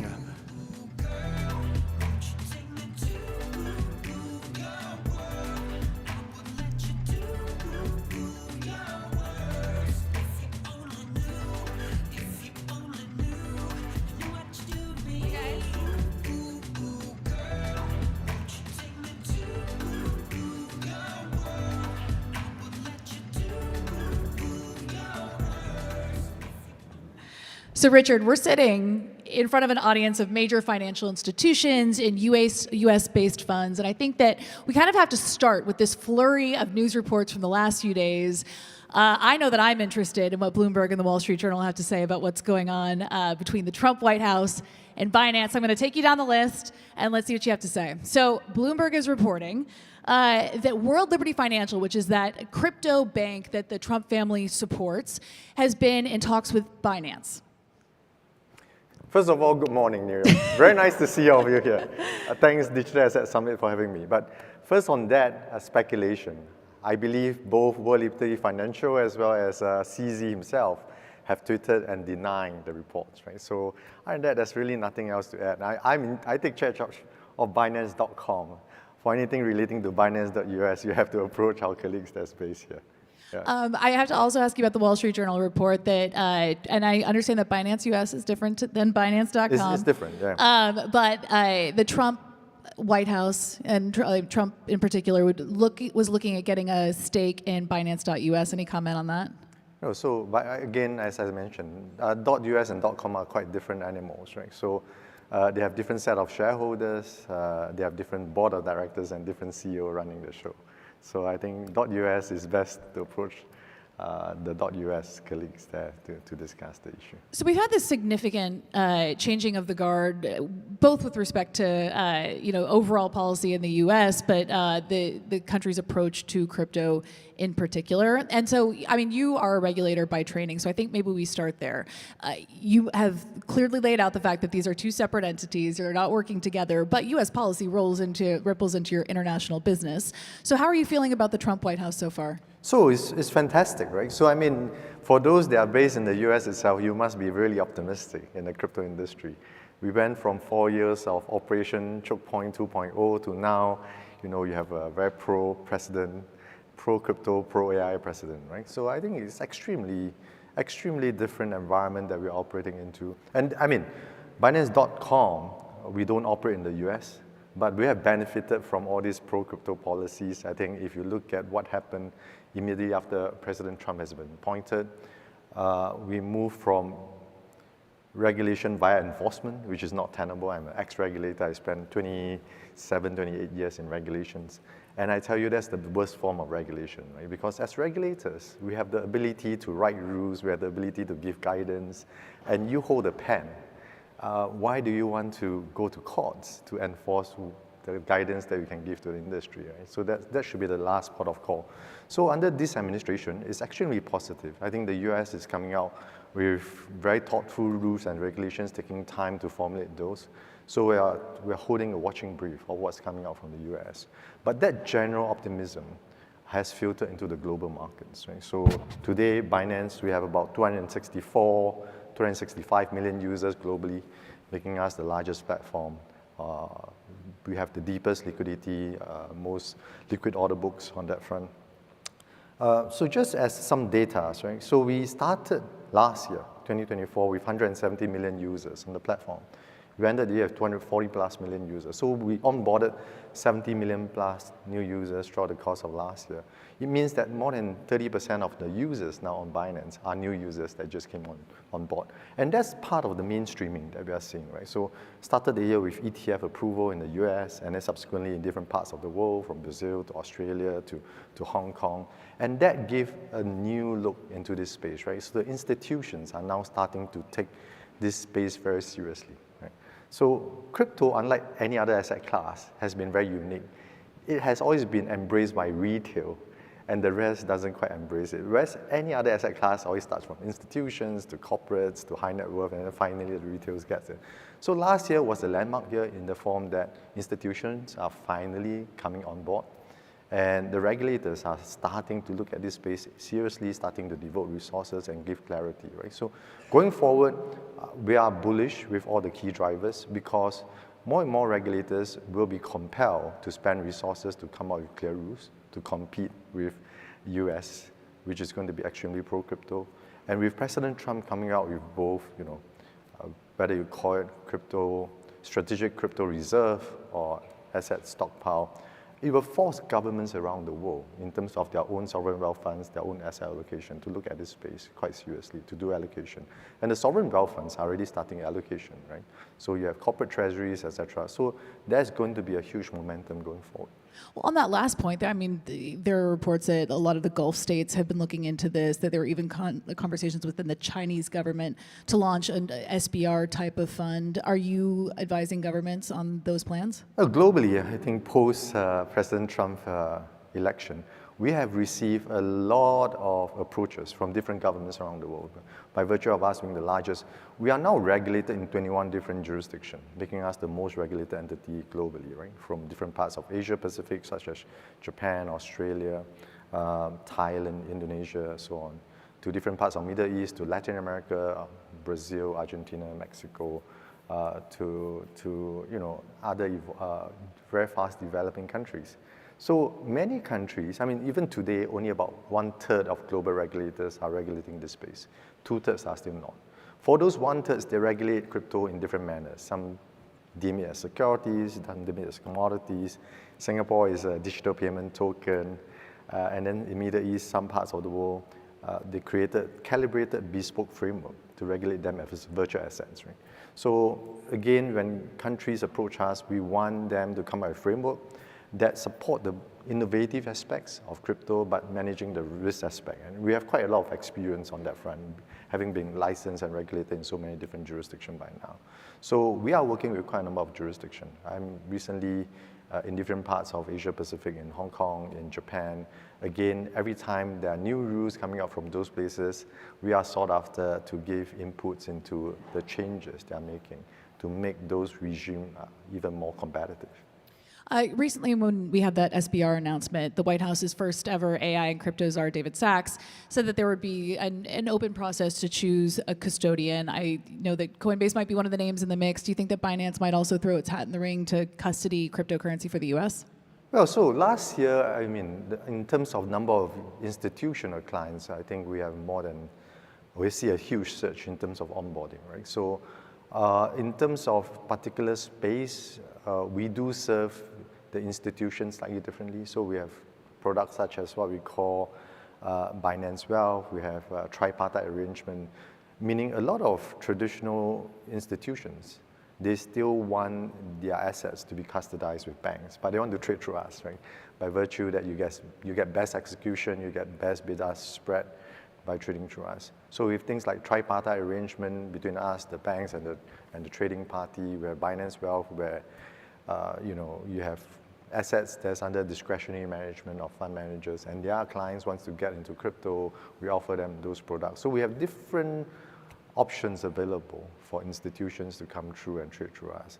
But it really depends on what they need. So we will tailor products accordingly based on the institutional needs. But what about custodying cryptocurrency for the US government? Oh, in the US, we can't speak. We are not in the US at this point in time, so we don't operate here, so we can't quite speak on that front. You just took on your first institutional investment, $2 billion. It set a lot of firsts both for your company and for the industry. Talk to me about that. So I think last week we announced a $2 billion investment by MGX into Binance. There are several firsts coming out from that. For those that may not know, MGX is an Abu Dhabi-based AI and advanced technology investment powerhouse. I mean, they have partnerships with the like of BlackRock and Microsoft of the world. So it's a good first that's on many fronts. So it's the first institutional investment into Binance for minority stake in Binance. It's the first of its kind in the sense that it's the largest investment into a crypto company, and it's the largest that will be paid in a stable coin, so in cryptocurrency. So there are several firsts coming out from that. So we're excited. We're excited to see how we can bring about greater convergence, because they invest a lot into AI as well, right? So how do we bring about greater convergence between AI, blockchain, and finance space going forward? I mean, what does that look like for you? How is AI going to change the business model for Binance and help us scale? Really, I think it's not only for ourselves, but for different economic sectors, right? So I think there's AI for the industry and AI for our platform. So on a platform basis, we are utilizing AI on an extensive basis, right? From things, very basic things like customer service to how we do compliance, right? So if you look at when we do know your customer, know your business, do transaction monitoring, market surveillance, the inclusion of AI now allow us to achieve much higher level of efficiency and effectiveness than ever before. The different level of operations, how we do security, etc.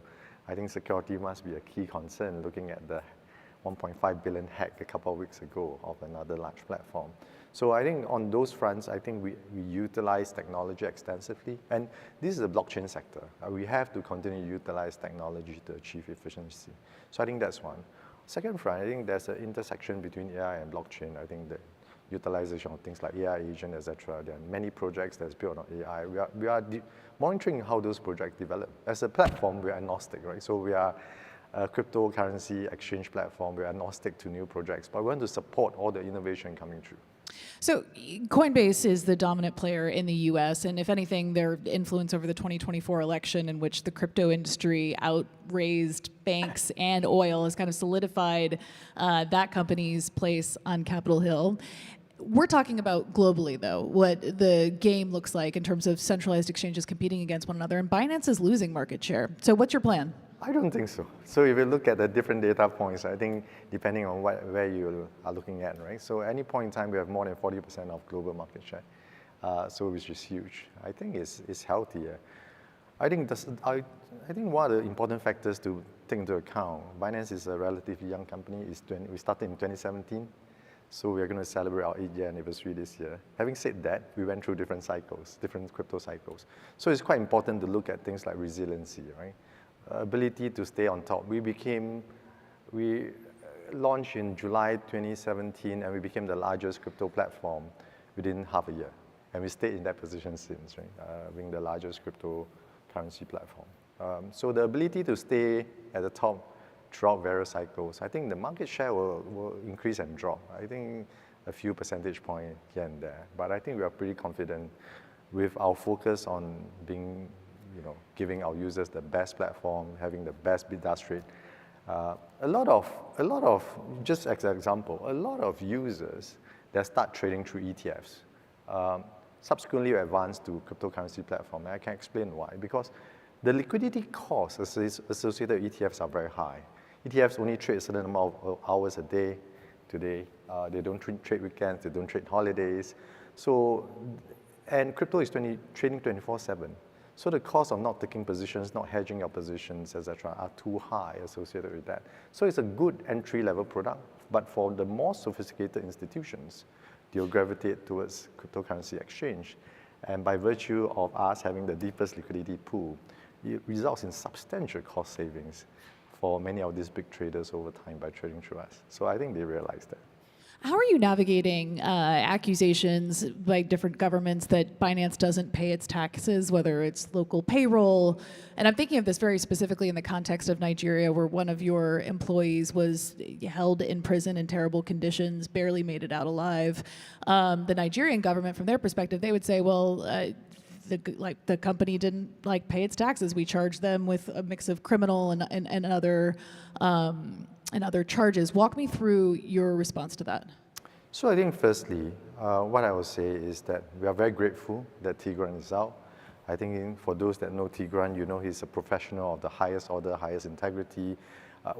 The treatment that he went through Nigeria is not warranted. I think we have always tried to liaise and work and cooperate with any governments around the world to say that, look, these are issues that we can resolve. If there is a certain dispute on the amount of taxation or regulatory approval that we need to seek, we are able to solve those problems. We have solved problems with the US before. We have paid a massive amount of $4.3 billion. $4.3 billion. And maybe to put that into context, right? When we first started in 2017, the landscape is so unclear. It's so nascent, right? I mentioned only 1/3 of global regulators are regulating this space today. In 2017, where there's less than 1% crypto adoption globally, today it's about 7%. Regulators are not paying attention in that space at that point in time. The rules are unclear. So we underinvested in compliance in those very early days, right? But what is important as a responsible institution is acknowledge those early mistakes, make amends for it, invest greatly into compliance, which we are doing now. So we acknowledge those mistakes made in those early years where the rules are nascent and developing and are clear in many instances. We make huge restitution and compensation in terms of fines. And now we have invested heavily into compliance. By and large, if you look at our compliance team today, it's the largest in the industry, right? So we have more than 1,300 professionals working tirelessly in this space. Other than the usage of AI, which make us extremely efficient. So if you take that into our headcount is like slightly less than 6,000. Close to 20 to 25% of the organization is involved in compliance in some form or the other, right? By virtue of them appointing an ex-regulator to head up this outfit, show the seriousness that we have in this space.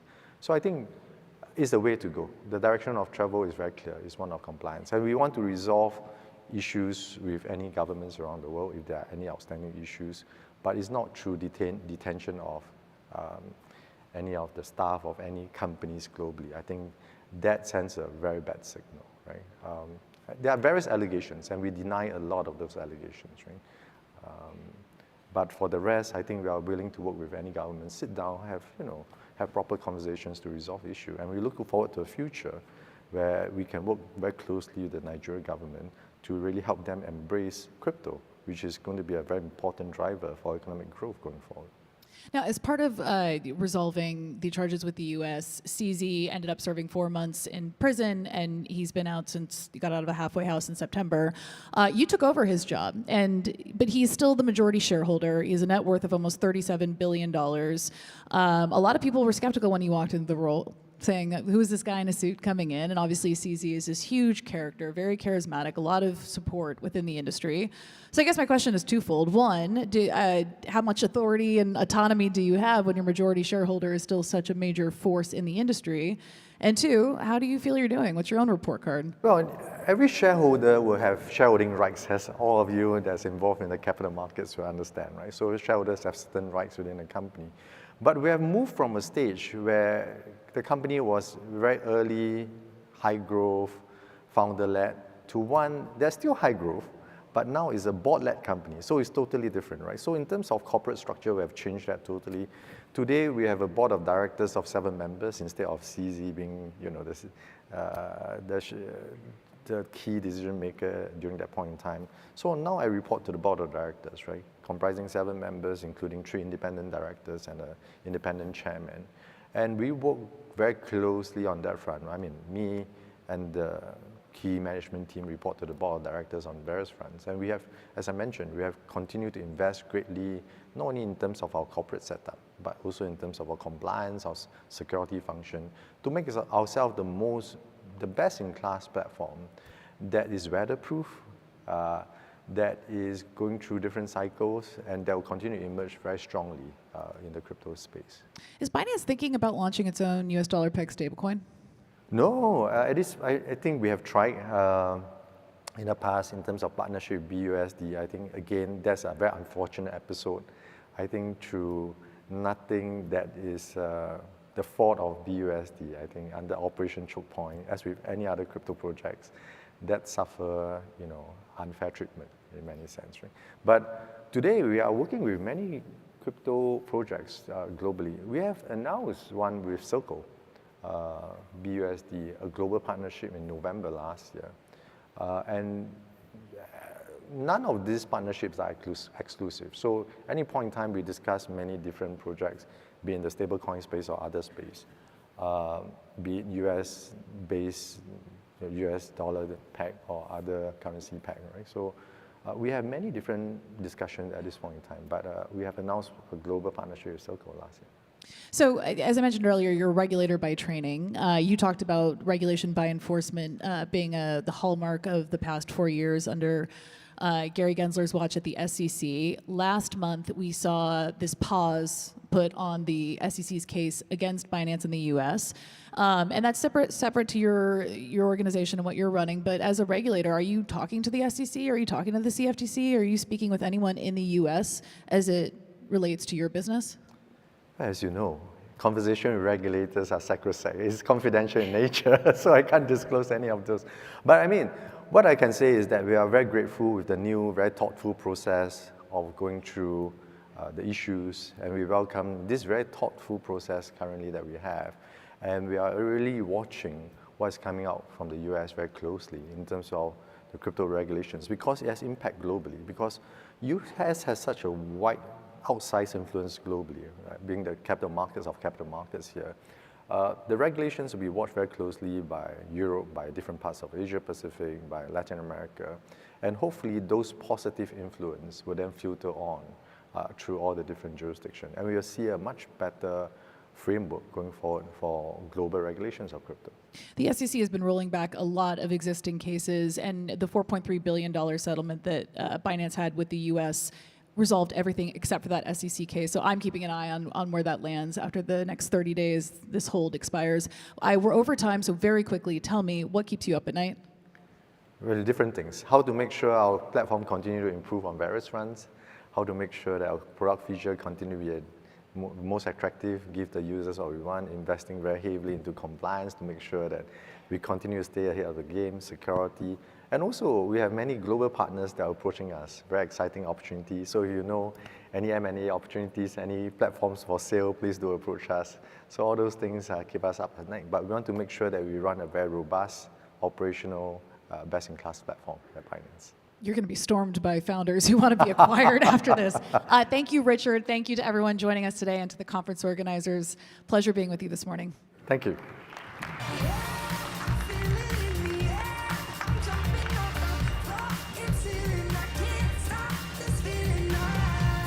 Let's give a big welcome to Kristen Smith and Congressman Ro Khanna.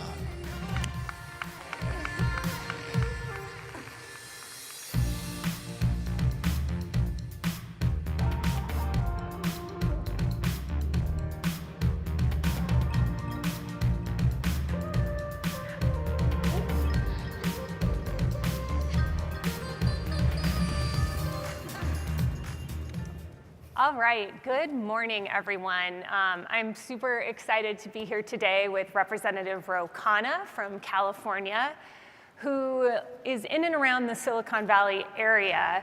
And I just want to open with, for this audience who may not know you as well, how did you start to learn about crypto? Because I really feel like if we look across Congress, you were one of the early adopters in terms of understanding the importance of the technology, but I'd love to hear about how you got started in this space.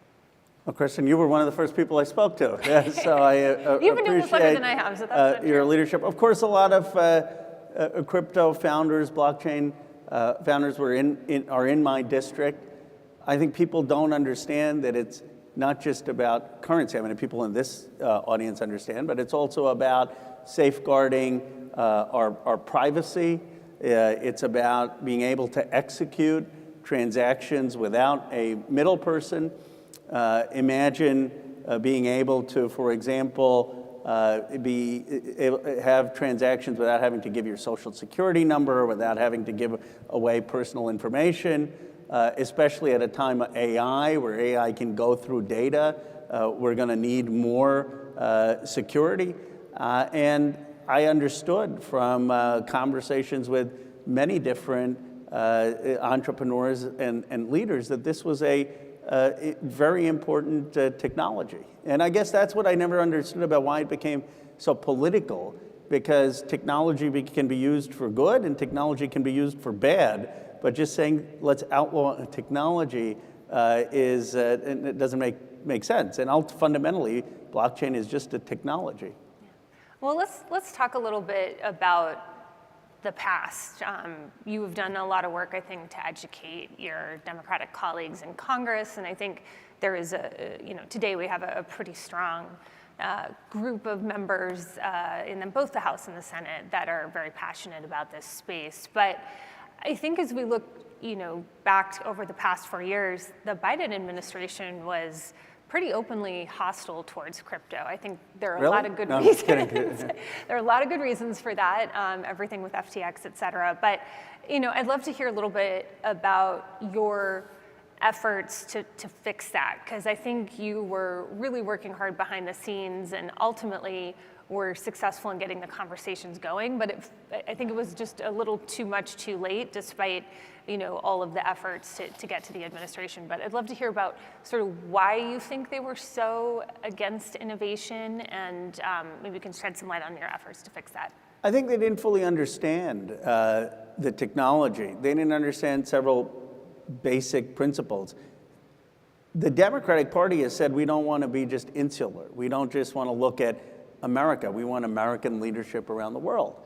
Well, if you have that view, wouldn't you want more people around the world to have access to dollars? So if you're someone in Nigeria or you're someone in Vietnam, you're probably not going to be able to get dollars because the foreign exchange is heavily regulated by these countries. But now you can get stable coins, and with stable coins, you actually have access to the dollar.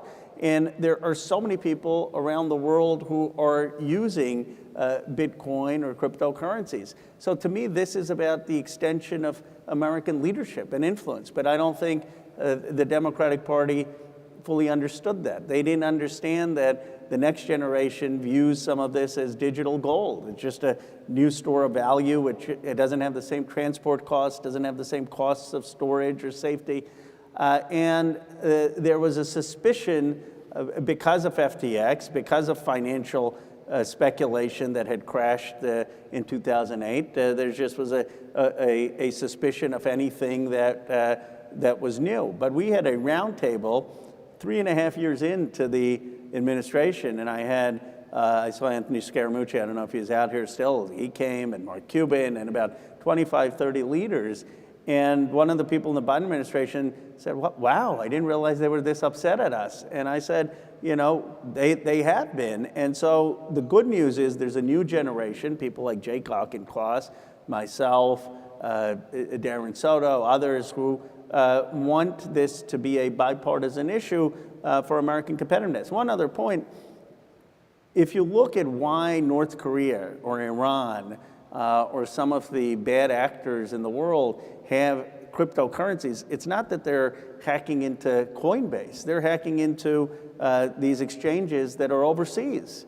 And so one of the points we made is better to have a regulated market in the United States with exchanges than to have this go offshore, in which case we're going to have very little regulation over it. We're simply going to have Treasury sanctions, and that's going to mean that it gets into the hands of the bad actors. I'd rather have it be in a regulated environment in the United States.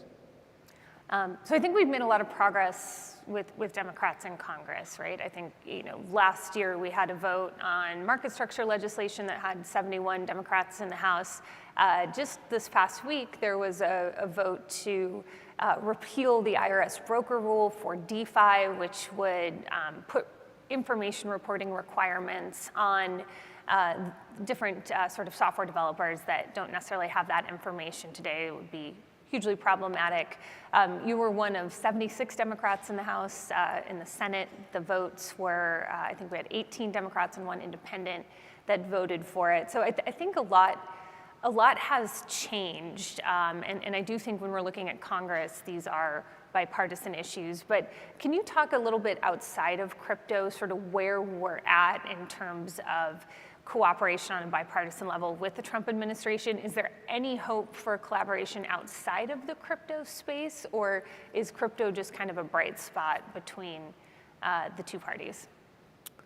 Well, look, I describe myself as a pro-growth progressive. I'm someone who believes everyone should have the right to health care and education, but I believe the country has to celebrate innovation and wealth generation and entrepreneurship and economic growth.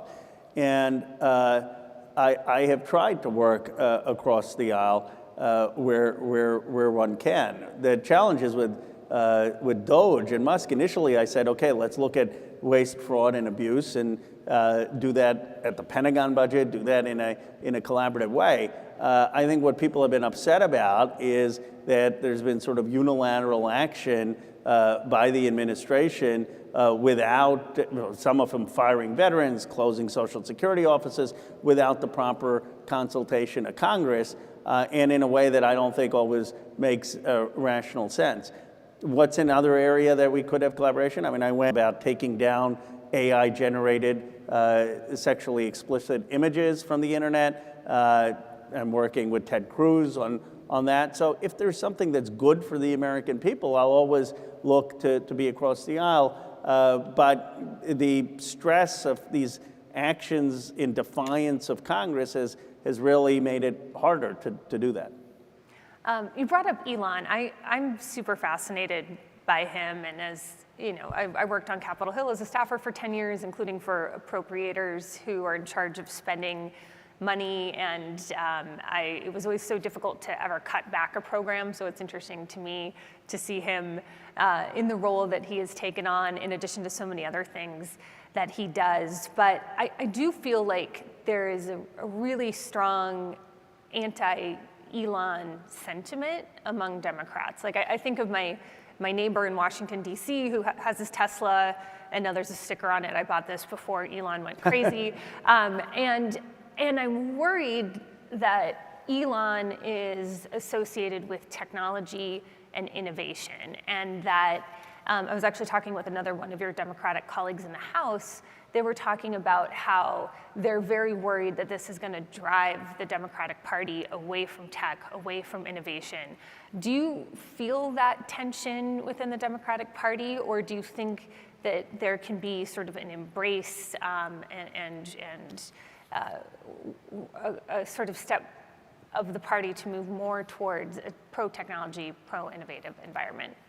We're talking to the congressman from Silicon Valley, so I obviously believe that we can be pro-technology and pro-entrepreneurship, pro-innovation, and progressive. You know, Musk, I think, has gone about this the wrong way, in my opinion. I mean, he would have had Democrats, including progressive Democrats, be willing to look at a process and a rational plan for waste in the Pentagon or waste in other programs, but he's decided to do it unilaterally. That said, there has to be a line. I got criticized from my own party because I just tweeted out, let's not burn Teslas and not burn dealerships. We shouldn't engage in vandalism. And people said, why am I appeasing Elon Musk? No, I'm not appeasing Elon Musk. I'm condemning vandalism. And so I think we have to be common sense and reasonable. And with CRISPR, with synthetic biology, with crypto, the technology is going to have an enormous impact, for better or worse, on our nation, on our world. It's going to be the source of enormous wealth generation. It's going to impact our culture in good and bad ways. I mean, kids are probably too addicted to their phones and social media, and the American people understand that. So the Democratic Party has to be the party that says, we want technology to help your kids, your families have more prosperity. We don't want it all just concentrated in Rose District, $12 trillion of market cap. We want it to work for you. We want to figure out how we have sensible regulation on it, especially when it comes to social media and kids, when it comes to privacy, and we understand the future. But if you're just blatantly anti-technology and anti-innovation, I don't think that people will trust you to be the party of the future. So we have an opportunity to say, we don't have to be techno-libertarians. We don't have to believe that, that the solution is just to get government out of the way. What we have to say is we have a vision for how government leaders, business leaders, technologists can collaborate to help people who are economically struggling. When we look at the crypto markets today, it's very clear that Bitcoin and other crypto assets are trading as a risk asset right now. And a lot of that, I think, is stemmed around the uncertainty around tariffs, as well as sort of the uncertainty as to how the budget process is going to play out. Do you see a resolution to some of this uncertainty in the months ahead, or is this something that is going to be maybe a hallmark of the administration we have right now? I think it's been a mistake for the president to be as capricious about how he's implementing policy. And it's one of the reasons his numbers have gone down on the economy for the first time ever. When the Biden beat Donald Trump was still above 50% on economic leadership. It's the first time ever. And I have supported strategic tariffs. So if you want to have tariffs on steel that has been hollowed out in America, fine. And actually, some of those tariffs are working. I was just talking to Cleveland Cliffs the other day, and their steel industry demand is coming back because it's raised the price of steel in coming from Mexico and China and Japan and South Korea. But you can't have blanket tariffs on all products coming from Mexico and Canada, and then have tariffs one day and non-tariffs the other day. And this is actually hurting farmers, it's hurting small business owners, it's causing uncertainty in the economy, and then the firings, the mass firings of people is causing a concern that is that going to hurt consumer spending? You've had the Michigan survey for the first time. Consumer confidence is low, the lowest it's been in 2 years. And so I don't think that the uncertainty is good. And I think what there needs to be is a rational plan and rational leadership. And my hope is that the president will realize that. Let's turn to the congressional agenda for crypto for this year. Obviously, we've already seen this CRA vote. Interestingly, for those who don't know, the Senate passed it, the House passed it. The Senate actually has to do it again because the Constitution has something about bills that touch revenue must originate in the House. So, there's going to be one more vote and then it'll get signed to the president. I think that was really important because I think one of the things we need this Congress and the Trump administration to do is clean up the bad policies that were put in place the last go around. But there's a lot more work to do on that front. I think that we need to get a stablecoin bill done. We need to get a market structure bill done. I know that the White House and David Sachs, the AI and crypto czar, have sort of called for getting these things done by the August recess. What do you think the outlook is for legislation this year? Are those doable topics? Is this something that it seems like the votes are there, but do you think that there's the will to get either stablecoin or market structure or both done anytime this year? I think we should be able to get both done. I mean, we have 70 to 80 Democrats now who understand the importance of it. I mean, stable coins, as I mentioned earlier, just increase American influence around the world, give people more access to dollars. It's not that they're replacing dollars, it's actually that they're making it easier for people to get access to dollars. And I hope we get a regulated stablecoin market, which would actually make it also more secure because it requires that the stablecoin be backed by dollars, not kind of a fractional banking concept on it. And on market structure, of course, we had FIT 21 last time that I worked closely with Patrick McHenry on. I understand that there has to be some tinkering to that, but a basic market structure bill should emerge. Now, I'll say this just to challenge folks. I mean, I've been a supporter of blockchain, of crypto technology, but I criticize this idea of the president having a meme coin. I don't think any elected official should be having a meme coin, and those type of things, in my view, distract from the fundamental technology and making the case. And so I think we have to recognize that those types of things are not helpful in convincing the American public that there's an underlying technology that is valuable. Yeah, no, I worry about this too. I mean, I suppose if we're dealing with Gary Gensler versus a very enthusiastic Trump family in the crypto business, I would take the second option any day. But I do worry that this, has given some Democrats pause that there may be some, at least appearance of conflict there. And so I do appreciate that one of your colleagues, Sam Liccardo, has introduced a bill that would prohibit elected officials from issuing meme coins, and I think that's an interesting. Yeah, and I totally support that because we have to show that this is not something that elected officials are going to use to profit off of, that it is transparent and it's a fundamental technology. And you had, because of FTX and the actual fraud there, you had a lot of suspicion in the American public, and that I think led to some of the concerns that blockchain and crypto faced. And I don't want that same kind of skepticism to emerge because of meme coins. Final question as we wrap up here. What does your future hold? I feel like you are brighter than your average congressperson. Not that they're not I don't know if that's people, an advantage or disadvantage, or nor do I know if it's. But you're all over the place. You're on CNBC. You go on Fox News. Like you really speak, I think, to a broad audience, and you have, I think, a fantastic profile within the House. But could we ever see you in a future administration or in the Senate or governor, or do you have political aspirations beyond your career? Who knows? Look, I represent arguably the most consequential place in the world. In my district, you have $12 trillion of market value. Apple, Google, Tesla, NVIDIA, incredible new AI startups. So I love representing my district, and I have some few key principles. I'm a huge advocate of free speech. That's why I like going on different programs. I think the Democrats can't be afraid of jousting and mixing it up and being persuasive, defending your opinions, not being afraid to be criticized. I'm a huge believer that we need to solve income inequality in this country, but that the way to solve it has to involve innovation and wealth generation, and that's why I call myself a pro-growth progressive, a progressive capitalist.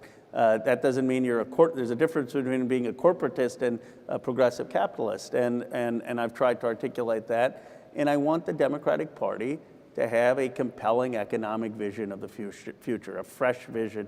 I think the reason we lost as a party is we lost on the economy, we lost on free speech, we became the party of the status quo. If we become the party that understands the future, understands how future wealth is going to be generated, and make sure that every young person, every family, every community has access to it, I think that's the way back for the party. So I'd like to say if people say years from now, Ro Khanna, really, he has a strong economic vision that the Democratic Party is adopting, then I would think I was successful.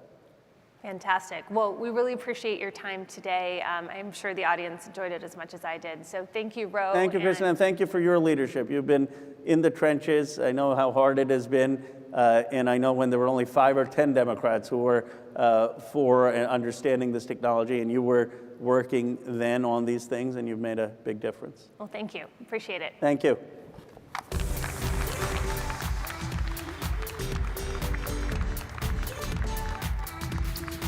Please welcome Blockworks co-founder Jason Yadowitz.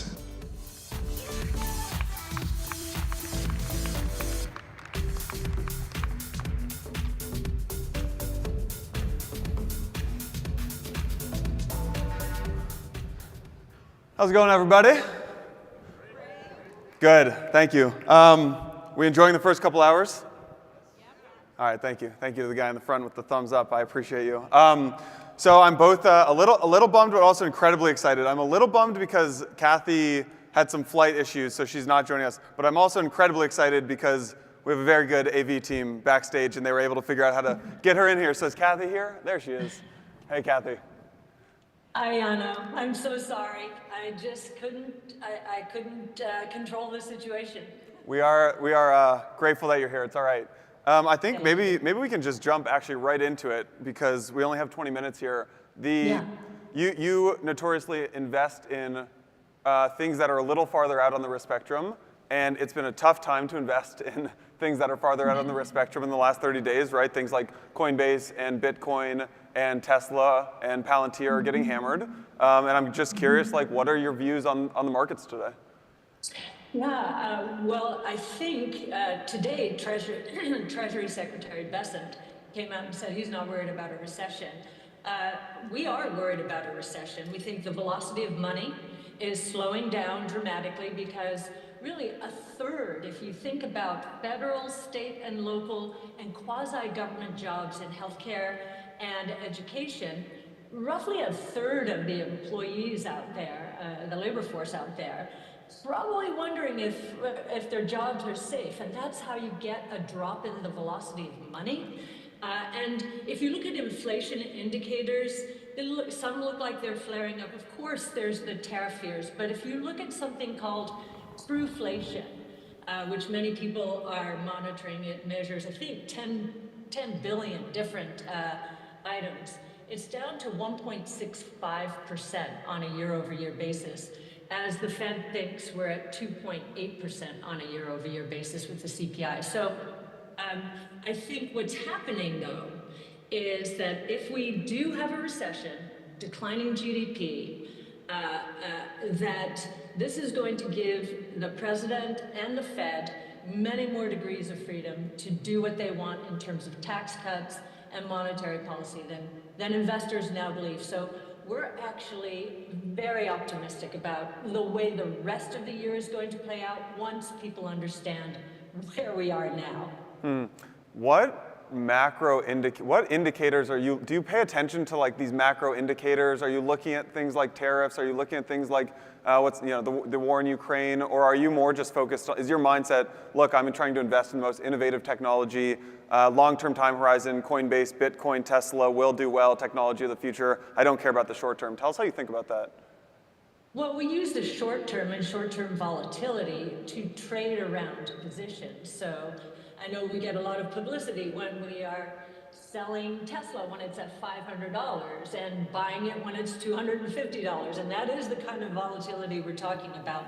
But we're not wholesale exiting names. We're trading around positions. And over time, that's tended to generate alpha. So, innovation solves problems, and innovation actually gains traction during tough times.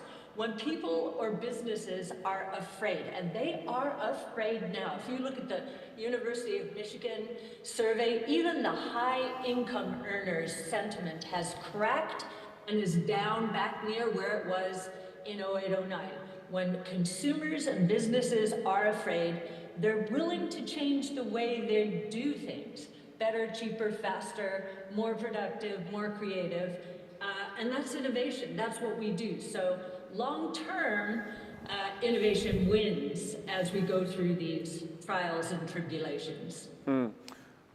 How do you think about, there's, if you just walk around this conference right now, and I went to this dinner last night, and there's kind of this idea in crypto. It's like, what have we built over the last couple of years? Like, have we really built anything productive? And I think this is being amplified by this idea, by basically the acceleration of things like robotics. I was watching some video from this company called Figure yesterday, and they're like building these real robotics, and you're obviously seeing what Tesla's doing, and you're seeing what OpenAI is doing in Anthropic, and so there's this like maybe recalibration of how people are thinking about innovation, and I think people in this room and in crypto are questioning like, what are we even building here? I'm curious how you see the opportunity in crypto today against the backdrop of all of this accelerated innovation outside of crypto. Well, ultimately, we think the physical and digital worlds are converging. But in terms of crypto over the last few years, of course, we've been fighting regulators, so that's been a problem. And I think has held back some innovation that otherwise would have occurred. But we don't think it has stopped the revolutions, the three revolutions we see underway.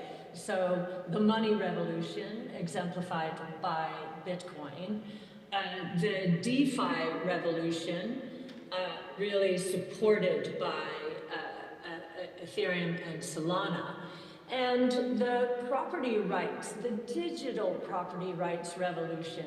I think that's the sleeper, and that covers money, it covers DeFi, and it covers all digital assets. As we see more and more young people spending more than half of their free time online, this idea of digital property rights is becoming more important. The greatest way to lift people and countries out of poverty, if you study economics, is through immutable property rights. And so I think there's a lot more going on. Sure, the robotics world, there's a lot of drama and excitement around that. But it could not happen without AI and energy storage. So these technologies are converging with one another. Do you see, there's this big trend, especially last year, like crypto and AI and the convergence. And really what that kind of looked like, in my opinion, was like these AI little, maybe ChatGPT wrappers got tokens, is essentially the extent of it, of what it looked like last year. But do you believe that these revolutionary technologies, maybe it's AI, maybe it's robotics, will be built on the back of blockchain, and will it get intertwined with crypto, or are these going to kind of emerge as separate economies?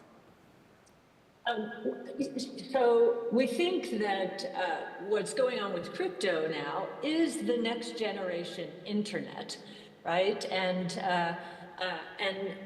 the layer of the internet that was not put in the early 90s because developers had no idea that financial services and commerce would take place on the internet. We do think, and I might have lost your question here a bit, Jano. We do think that this revolution is going to touch the physical world as well. It's interesting.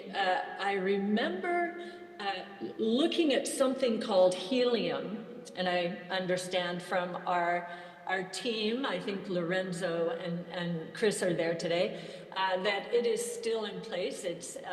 It's changed from, I guess, a hotspot provider now to 5G coverage. But this idea of hardware networks supported by tokens and other community incentives, I think maybe regulation, it held it back a bit, but I think we are on our way there.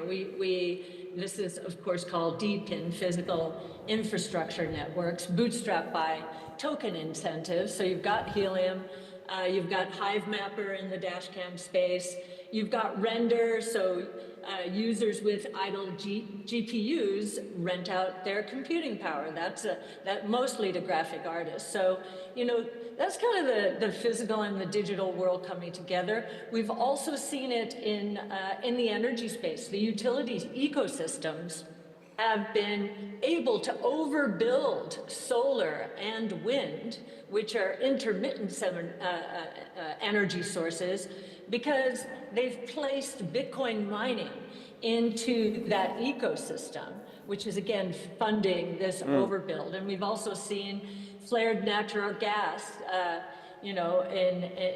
for use in remote Bitcoin mining. So again, I think that the physical and the digital worlds are coming together.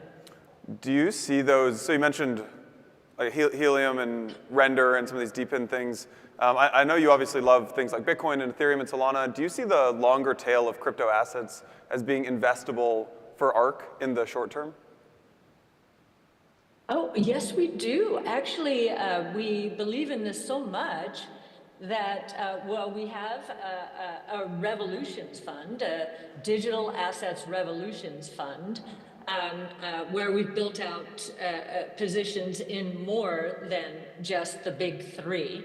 And so Lorenzo Valente is leading the charge there. And then Chris Pizzo, we are working with him and his team to start an early stage venture fund here in St. Petersburg. We're partnered with the city, St. Petersburg, on an innovation center, which we hope will house the talent that will come along with these startups. So no, we don't believe this is too soon. This is now, and I think deregulation has really has given not just us, but a lot of people, institutions, confidence that this is real, and that the opportunities here, I think, are vast. And I think the volatility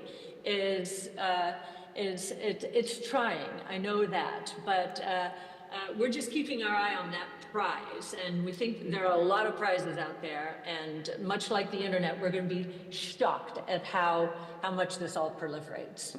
We just, right before you came on, we had a great fireside with Congressman Ro Khanna, and we're talking about more on the regulatory and policy side. What do you think, on the regulatory and policy side, what do you think the real impact of the, I guess we could call it new regulations or deregulation, however you want to frame it, what do you think the real impact this year, not in 3 years, not in 5 years, this year, on institutional adoption of crypto assets? What will that look like?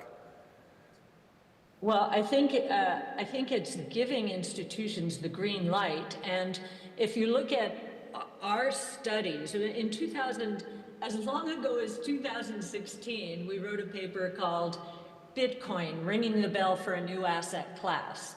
And yet many institutions just dismissed it out of hand.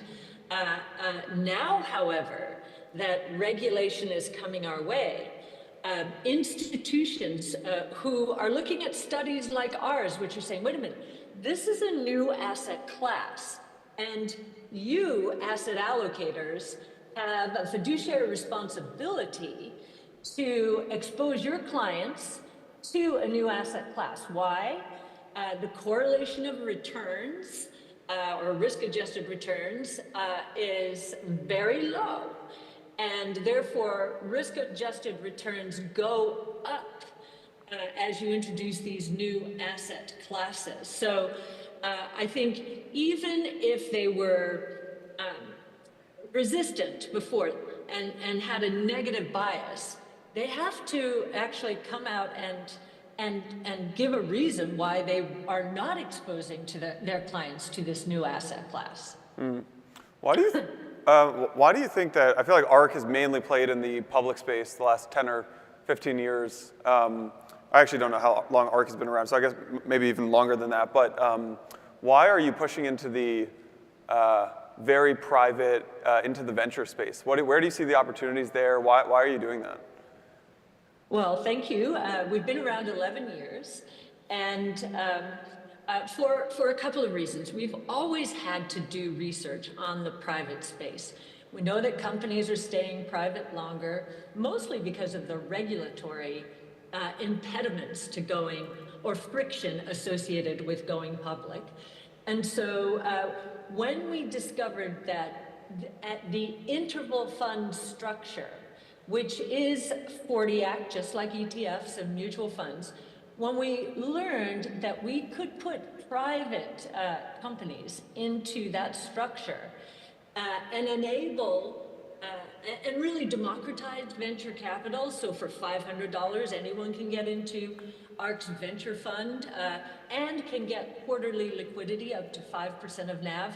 When we learned about that structure, which has been used mostly for debt and real estate, but originally in the 90s was set up for equity, we said, let's do that. We don't charge a carry, that's why we can democratize and use this vehicle.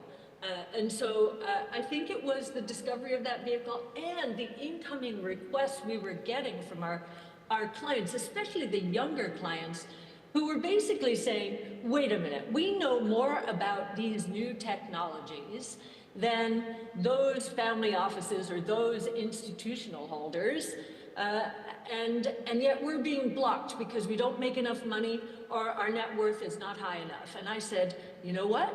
That's un-American. And so that's when we went about trying to find, how can we do this? So that's been a big part of the inspiration is our client base. We've been doing the research this whole time, but now we have this vehicle and we're pretty excited about it. Nice.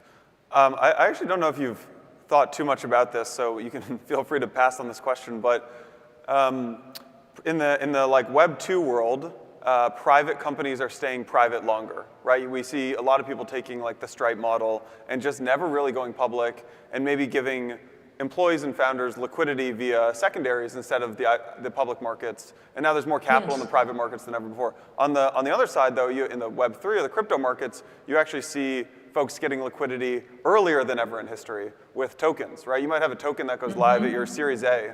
Do you have thoughts on what is the right model here? Well, they're both right because they can be done, but we think tokenization is going to be huge. I mean, we'd love to be able to tokenize our venture fund or our crypto revolutions fund. So I think the regulations are starting to open up in a way that will allow us to do that. So we'd like to seize the moment.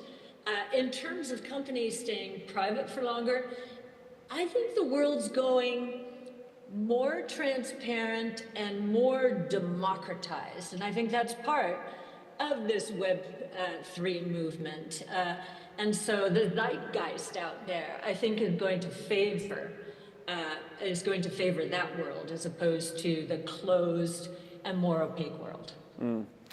Maybe we can shift from the investing landscape more into what we talked about a couple weeks ago over dinner, which is actually less on investing, more on the advice for company builders, right? I'm looking out, I see some familiar faces in the audience. There's actually a lot of financial institutions here, enterprises, banking executives.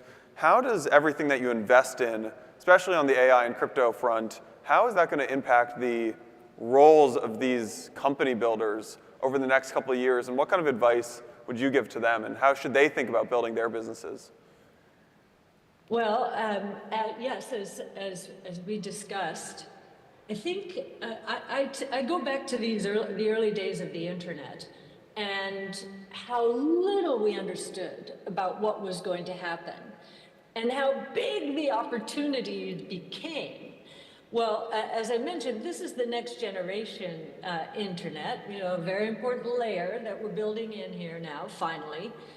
And I think that while some may be discouraged by the incredible amount of volatility in this new asset class, I think that's just, first of all, the volatility is diminishing. I know it doesn't seem like that.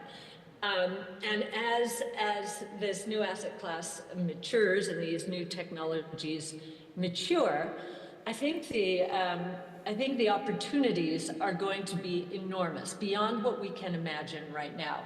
And as we started this conversation, we are seeing the convergence between and among technologies. And when you think about that, you've got each of these technologies. The easiest one for me to explain and help bring this to life is one where we're close to reaching now. So robo-taxis, autonomous taxi networks, that's the convergence of three major innovation platforms. Robotics, autonomous vehicles are robots. Energy storage, they will be electric. AI, they'll be powered by AI. And I'm sure there are going to be payment mechanisms tripped by AI that the blockchain technology will be feeding into. So think about that. Those convergences, each one of these technologies alone would have an S-curve, so slowly, then all at once. They are all converging now at a time when they're getting ready for prime time. So you're going to have one S-curve feeding in another S-curve, and really, we are starting to think these are super exponential growth opportunities for that reason. And I think if you keep your eye on the prize, you're going to do very well in this environment. Just think about it. 30 years ago, many people were dismissing the internet. And look at the fortunes that have been built on the internet. Well, this is the next generation, and we actually think it could be bigger. Yeah. Our eyes are on the prize. Kathy, thank you so much for taking the time to speak with us today. Thank you, Yano. Thank you so much. Thank you, everybody.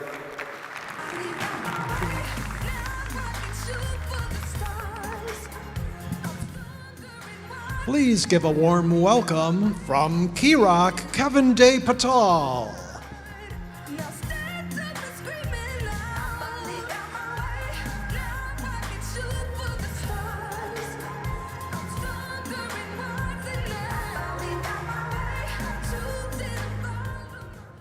Good morning, everyone. It's quite energizing to be here today at the Digital Asset Summit in New York at a time when the US is looking to be the crypto capital of the world. For the last 2, 3, 4 years, the mood was, let's avoid the US, but there was no doubt that you guys would eventually come roaring back, and we're here now, and it's quite awesome to see. And so we are here. But who the hell are we?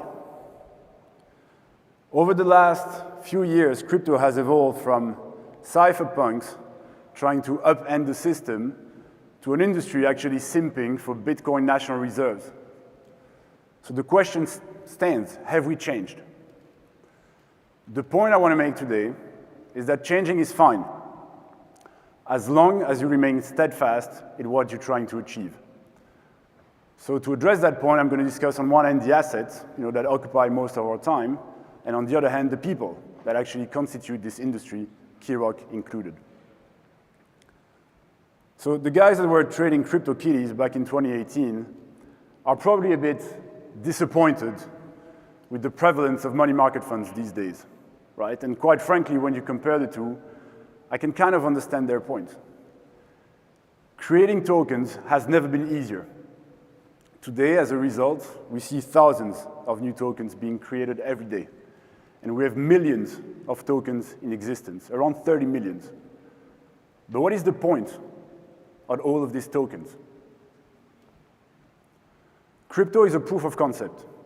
It's proving the concept of digitally represented value. Digitally representing value to make it more easily accessible, to make it more resilient, to make it more open, to make it easier to exchange. That is what we're trying to achieve.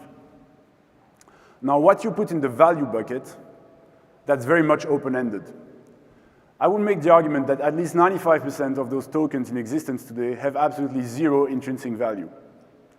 And my head of marketing was actually going for 99.9%, right? But this is still the beginning of the conference. I want everybody to be positive. So I'm going to stick with 95%. 95% have zero value. The other 5%, however, are game-changing. Digitally representing value, yes, that should mean representing new types of value, which is of course super exciting, and that's pictures, cultural belonging, memes. But that should also be having a more efficient representation of the widely recognized existing types of values, and these are RWAs for real-world assets. It's not the best acronym ever, right? But lacking of a better term, the growth of RWAs has been staggering over the last few years. We've seen their most mainstream example, stablecoins, grow to 200 billion market cap, and the market cap of other RWAs growing 90% year on year since end of last year. So yes, the assets have changed. But I don't really look at this personally as crypto losing its soul. I think it's a necessary change, a necessary upgrade to traditional markets. Crypto is evolving because we're upgrading the rest of the system. I mean, look at NASDAQ, right? Even these guys don't want to trade 24/7 for whatever reason. I wonder where that inspiration came from. But so the change is not about to happen anymore. It is happening. And our view is that it's going to accelerate with a forecasted increase of 200% of market cap of RWAs, bull case scenario by the end of next year. This is just getting started. We're going towards a world where you can send value anywhere in the world instantly at almost no cost, exactly like you would send a WhatsApp or a Telegram. We're going towards a world where you can have access to a global decentralized lending market on which you can get a Lombard loan, putting as a collateral stock that you self-custody. We're going towards a world where anywhere you are, you can have full control of your own assets as an individual if that's what you desire. So in light of what we're trying to achieve, yes, the assets are changing, but I would make the point that they're changing for the better. Now, I've covered the assets.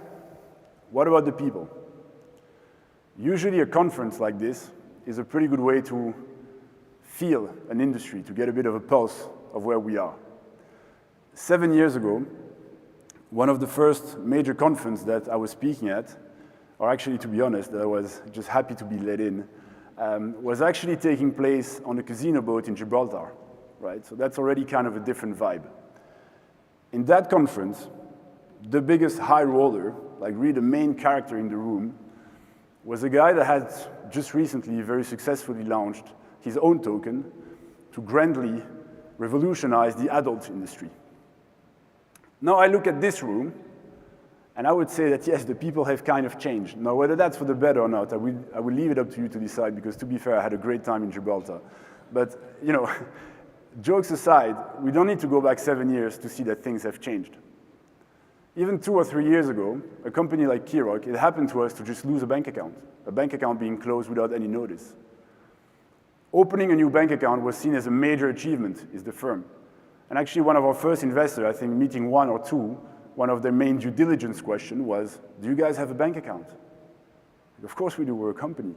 But that actually was a signal that we were legit. So that tells you how low the bar actually was.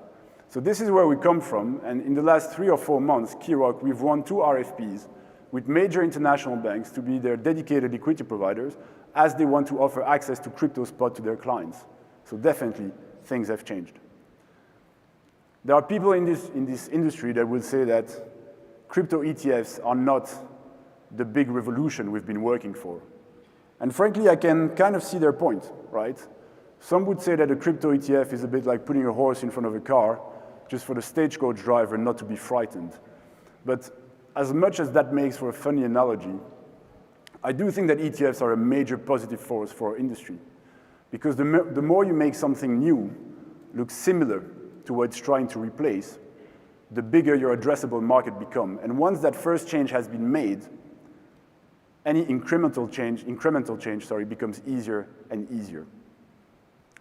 As long as change remains what you're trying to achieve, I think that enacting it with a growing group of institutional participants is actually the proof that we're succeeding. So I've covered the assets, I've covered the people, the industry. Now what about Kyrock? The assets we trade on have changed. The counterparties and the clients we serve have changed. Have we changed? Now come on, this is a conference, right? So you cannot expect to have a full 10 minutes without at least one or two cool announcements, right? I have my marketing team to keep happy. I need to make my LinkedIn look pretty, so I had to launch a few cool stuff in there. So Kyrock, most of this room will know us as one of the largest liquidity providers, one of the largest market makers in digital assets. We make thousands of markets in centralized venues, decentralized venues, OTC, on spot markets, options market, futures market, perps market, you name it. That's where we started 7 years ago. From the very beginning, we've always been a service provider, never only a prop shop. And working very closely with our clients, we realized that their needs were much broader than just liquidity provision or market making, just like their needs are much broader on traditional markets. And in order to address those needs, yes, you need the best pricing, the best execution, but you also need institutional client service. Kyrock has both. As a global crypto investment firm, our activities today are very similar to the crypto equivalent of a TradFi capital markets business. Today, I'm very happy to announce the birth of the Kyrock Group that combines our existing capital markets business with our upcoming asset management business. Thank you, guys. We have the best trading infrastructure in the business. We have the best pricing, we have the best execution. But we also have a very deep DeFi expertise, having been active on more than 200 dApps for the last 5 years.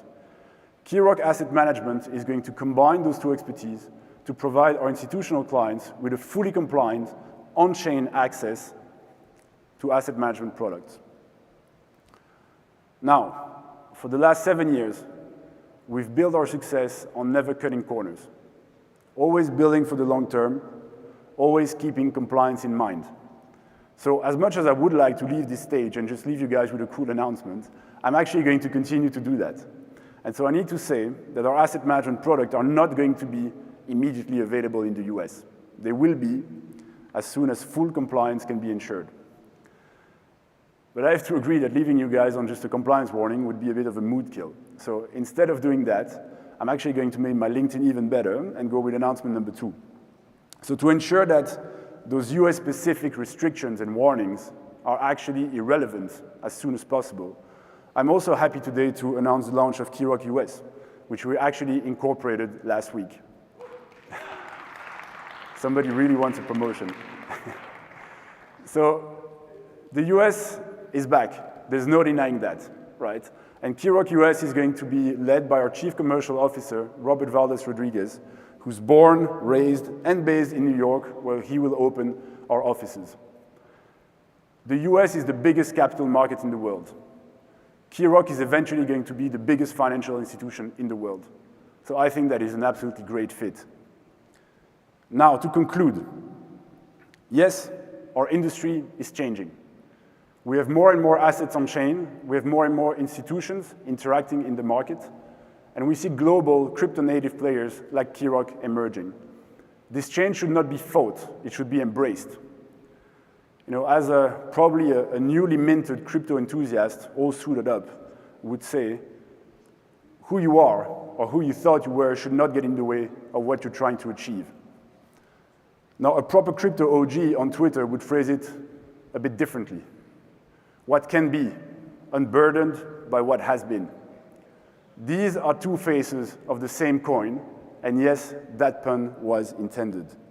We're constantly adapting, but we're all striving to change the course of finance, and I believe that we're well on our way. Thank you very much.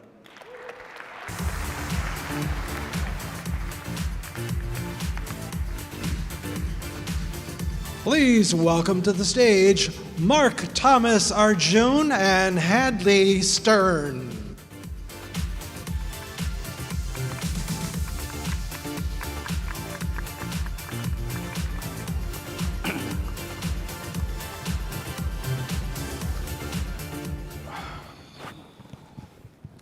So, hey Hadley, great to be here with you. Great to be here with you today as well.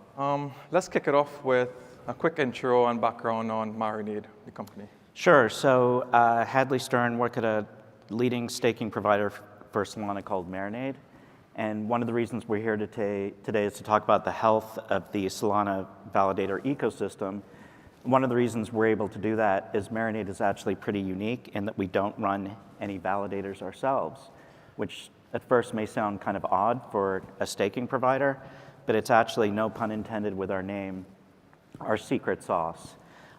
Because we don't run any validators, we take people who want to stake Solana and distribute that stake to the most highly performant validators, which ends up giving end users greater security and the highest reward that they can get through any Solana ecosystem. So that's a little bit about Marinade. Okay, awesome. I mean, Marinade's been in the space since the early days of Solana. Who better to ask than stepping back a bit from a more holistic point of view, the state of the validator ecosystem, where we are in the beginning, where we are now, and how it all plays a role. Sure, yeah, so you're absolutely right. Marinade is kind of an OG protocol, and I've been at the company for almost a year now, and it's a great pleasure when you talk to people, because a lot of people, their first experience staking with Solana was with Marinade. If we look at the health of the validator ecosystem across Solana, our view is that it's generally speaking very healthy. You've got over 1,300 validators, and one of the reasons Marinade first started 3 years ago was to help with the decentralization of Solana. When Solana first started, it was, there were obviously less validators, and validators, in order to really be profitable, need stake, and Marinade helps supply that stake. So if you look at just the raw number of validators now, you've got over 1,300 geographically dispersed. You've got very large institutional validators, but you've also got individual or small company validators as well. So there's not only a diversity in number, geolocation, but there's also a diversity in terms of size. The other factor to look at when you think about validators and the health of a blockchain protocol is how many clients there are. And initially, of course, when Solana originally launched, there was one client sponsored by the foundation. Now you have multiple clients. Jito has obviously done a fabulous job as a client and become the dominant client of choice, but you also have more competition coming soon with Firedancer. So by the metric of clients, you see that the validator ecosystem is healthy. And then another way to look at it is the percent of Solana staked and how much participation there is by Solana users. That is also generally very healthy. Over 60% of Solana is staked. Interestingly, 90% of that is native, and a smaller amount is liquid. So that's another piece to talk about in the Solana ecosystem of why that is, as opposed to Ethereum. So by all metrics, the validator ecosystem is healthy, it's functioning. Politics aside, the Trump coin was a very interesting moment, I think, in blockchain transaction history, in that you had, in that 24-hour period of the Trump coin, about 10% of transaction volume of NASDAQ happening in that 12-hour period on Solana. And the validators there, they stood up the test of time. There were some troubles or complications with some DEXs, but generally speaking, the infrastructure stood. Yeah, that's an interesting point. I mean, on that same note, let's double click on the liquid staking versus the regular staking. Yeah. Like, just some background on what that is in the first place, and then how it plays out in Solana maybe versus other ecosystems. Sure, so great question. So liquid staking really was invented for the Ethereum blockchain, and it had a very good reason. So in order to stake on ETH, you need to have a minimum of 32 ETH, which give or take price action is anywhere from 50 to 75,000. And to natively stake, you can get it in pretty quickly, but it can take up to a week or 2 weeks to unstake, depending on which solution you're using. So liquid staking token was a way to innovate and create a token that represents staked value that instead of actually natively staking, you could then buy a liquid staking token on Ethereum. It also has some advantages in that you can do some things with DeFi. On Solana, the case is not as clear. And Marinade started with MSOL, a liquid staking token, and very proud to be basically the first and one of the biggest still liquid staking tokens. But if you look at Solana, the economics and time are different. To natively stake on Solana, you only need one SOL.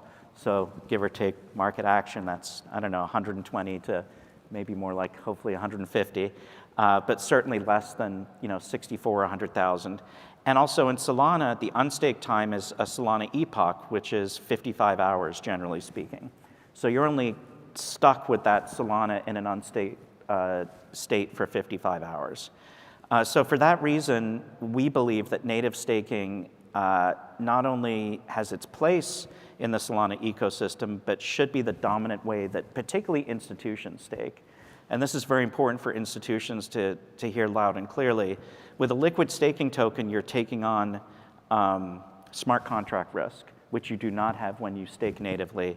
And even more importantly for institutions, and my background is Fidelity Bank of New York Mellon, when you stake natively in Solana, you retain custody of your Solana. So that's a bit of a longer conversation, but our clients really like that because from a fiduciary and qualified custodian standpoint, control is really important.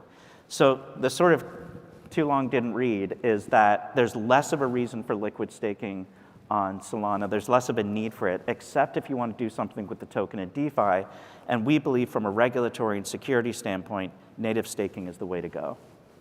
Yeah, it's interesting how it kind of diverged from Ethereum's path. It's a little bit, I guess, path dependent, how these two different ecosystems went. And one similar, I guess, discussion or debate that's coming on is something about issuance reduction. Yeah. And I know there was a proposal for that, but maybe before we look into that, maybe talk about the validator economics in Solana, like in terms of what the fees are, how it's changed over time, the emission schedule. Yeah, so validators, I mean, we don't envy the task of validators, and that's one of the, I think, fun things about Marinade is we have multiple clients and constituents, and validators are a key part of that. If you listen to this and think, oh, I'll just go home and run a Solana validator like a Bitcoin node or Ethereum, it's a lot more complex. So you need very high compute, very expensive, a lot of RAM, a lot of hard disk space, 100% network uptime. So for that reason, it's quite, validators are kind of professional.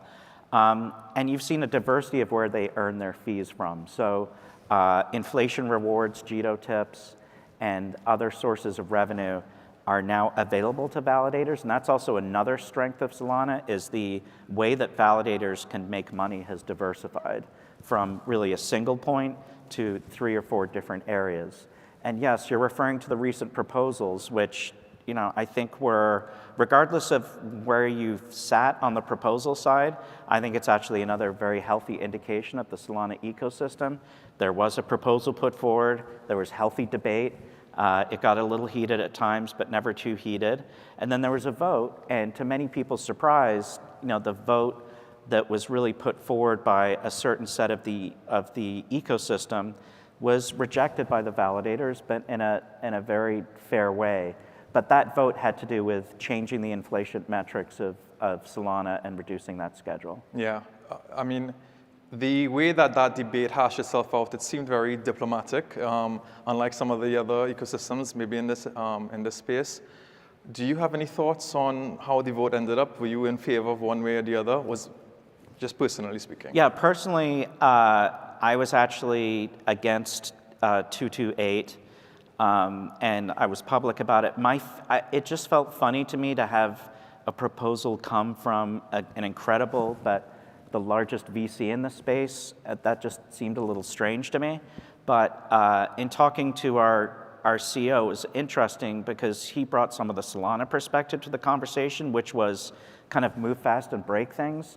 And so the Marinade official position was actually, even though we're not a validator, so we couldn't vote, was support. And I think that's what's really, again, exciting and interesting about the Solana ecosystem is you know, that ethos of, okay, if something doesn't work out, we can change it, we can adjust to it. But ultimately it didn't pass, but obviously the ideas behind it will continue to resonate and there'll be other proposals put forward.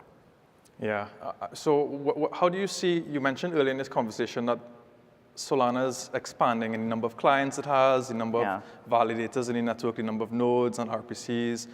How do you see this expansion going forward? Or like maybe another proposal does something similar to SIMD 228, something that maybe changes it slightly. How do you see like the decentralization of Solana moving forward, and what metrics would you even use for that? Yeah, I think the important word, right, hopefully is decentralization. And I think Solana's gotten over that hump of with the amount of validators and the diversity of validators, the kind of centralization argument. And if anything, the not success of 228, I think, validates that perspective that this is not a centralized chain, this is a healthy community.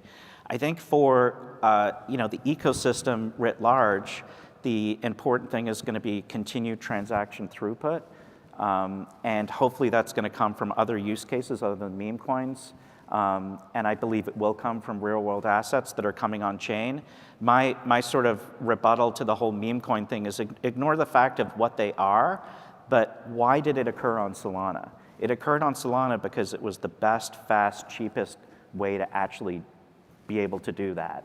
So what else can we do? What else needs to be big, fast, cheap in terms of issuance, trading, et cetera, real world assets?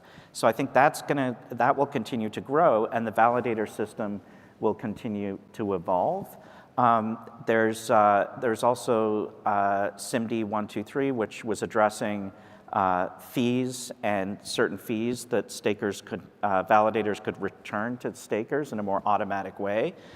Even though that's something that Marinade empowers now, we think that's healthy for the validator ecosystem. So I think the good news is, by metrics, you know, you can look at this quantitatively and qualitatively. Quantitatively, the metrics support the fact that the Solana validator ecosystem is healthy. Yes, there does need to be more, you know, likely more clients and fire dancers coming online, and there'll be other innovations that will continue to decentralize that. And then qualitatively, the behavior of the community, the behavior of the validators continues to be very decentralized and positive. On that client front, so Ethereum has multiple clients. They herald this as another point of decentralization. Yeah. At what point does it, though, start to become too much? As in, there are clients, and that's good because if maybe one client has a bug, then the other clients can run without any issues. Yeah. But Solana's ethos is move fast and break things. Yeah. And if there starts to become too many clients, does that make it more difficult for the chain to progress now that all these different client teams have to update and upgrade in line with the Solana network? Yeah. Does it slow down things? And at what number is too many clients or too little? So for Solana, I don't think we're anywhere near close to that. You know, we've got the main client by the foundation. We've got Jito, which makes up about 90% of usage for clients. And then we've got FireDancer coming online. So while there's a diversity, there's still, you know, quite a lot of centralization in terms of client use. So I don't think we're there yet. I think the answer to that question is pretty simple, that the blockchain network scales or it doesn't. You've seen this with, you know, Bitcoin mining clients as well, and ETH mining, et cetera. So I think the economics either support additional clients or they don't, and those clients obviously have to plug into the blockchain network. There's absolutely economic incentive for people to get clients right. One thing that a lot of validators do is they're actually tweaking the clients themselves. So they're taking the client package and doing things for optimization as well. So there's going to continue to be innovation in the client set. And what about, you know, fire dancers? As you said, we're looking forward to the release of that this year. That's supposed to be tip of the top. If that starts to get more and more adoption, what's the incentive for using these other clients if running fire dancer does give you the best outcome? That's the market. So that's, you know, the incentive is not there. And so that's what makes the space so, I think, fun and interesting to build on, and, you know, versus a centralized kind of tech stack. You're building on top of the blockchain, and you're building on top of an open public network and protocol, and it's kind of made the best protocol win. And that's really been our ethos. So another piece with Marinade is our stake auction marketplace. So the piece of detail I didn't get into is that we don't run any validators. When our clients stake with us, we take that Solana and we distribute it to multiple validators. But on the other end, we've created the stake auction marketplace mechanism where validators bid with certain economic elements to get that stake, and we pass that on to users. Well, that flow that I just talked about there is a protocol product built on top of an open public blockchain network, built in the open, where validators through a CLI interface, there's no contract in terms of a paper contract or anything like that, can either use it or not use it. So that's, I think, the difference between innovating in the blockchain space and innovating in a centralized tech space. And this, again, will continue to evolve. So Marinade's ethos since day one has been decentralization, highest rewards with lowest risk for users. That started with MSOL. That continues with Marinade Native. Okay. And I still want to double click on this again. Yeah. Marinade has no preference for which client takes adoption. It doesn't matter, but it does matter. But you do have a preference towards native versus liquid staking. Yeah, we do. We provide both. So we have a point of view that is up for debate and discussion. MSOL continues to be one of the largest liquid staking tokens. So it's not like we're saying liquid staking is necessarily a bad thing. Our point of view is that for institutions, native staking makes a lot more sense. Again, no smart contract risk with liquid staking token, custody agnostic, and you retain control of your assets, and no need to. Most institutions aren't looking to futz around with a liquid staking token and 10x leverage. So it's not one or the other to us. We offer both, but really, if you're an institution on Solana, there's not really a need for an LST. Okay, and for the auction mechanism, can you just go into how that gives the best price for stakers on the Marinade network? Sure, absolutely. So our validators come in and they bid every Solana epoch, which is about 55 hours, for the ability or the right to receive some stake. And they do that with different economic elements, including GITO tips and fees, and additional fees that are not currently transferable from validators to end stakers in other protocols. So when they do this auction, validators have different motives for bidding at Marinade. They may want to scale up their operation, and in scaling up their operation, they're willing to receive slightly less rewards in order to scale, or they may be bootstrapping. So that auction element is basically a way to create a market for something where there's economic value trapped in the validators, and there's stake trapped in people who want to stake Solana, and so we're kind of this matchmaker in the middle with the stake auction marketplace. And it works similarly both for liquid and native? It works exactly the same. There are two different auctions, so if you go to our site, there's two different APYs, but they work very similar. And would it be that which one tends to have a higher APY? Neither or, yeah. I like the way you're thinking, but it's very, very close. The most important thing is that our rewards trend to about 20 to 100 basis points higher than staking anywhere else. So this is, again, another very kind of clear conversation with institutions that if you want to get the highest rewards over time, you should stake with Marinade Native. And maybe this is not something you can say, maybe this is not something we've discussed, but if the institutions go the native staking route, with their own risk assessment, could they have their own liquid staking token? That's an interesting idea. I mean, you've seen Sanctum kind of power that. Again, it really goes back to utility. The only use of a liquid staking token is if you want to do something else with that token in DeFi, in Solana. There's not really any other utility. So if institutions want to do that, and we do speak to some institutions on the hedge fund trading side who are very into MSOL and use it in quite sophisticated ways. So I do see the two potentially coexisting, where there's going to be native staking more for the ETF market, which we're already engaged with, and the fund market. But MSOL for the derivatives and collateral and more TradFi meets DeFi world come together may have some utility as well. But I don't see institutions, having been at institutions, I don't see them spinning up an LST themselves. It's kind of complicated. We're coming up on time, but last quick question. Okay. You mentioned ETFs. For an ETF issuer, ETF provider, or even for a custodian, of the same two, liquid versus native, which one do you think is better? Again, native for practical reasons and for regulatory reasons. Practically, you're taking far less risk by no smart contract risk, you're retaining custody. So it has to be native. And then from a regulatory standpoint, even in our friendly, changed administration, we'll see what happens with liquid staking tokens in terms of whether they are not a security.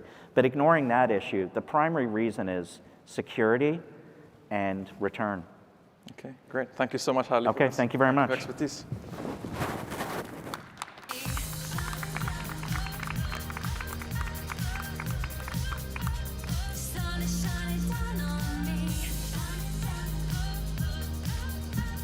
Please welcome Jack Kubanek, Anatoly Yakovenko, and Kyle Samani.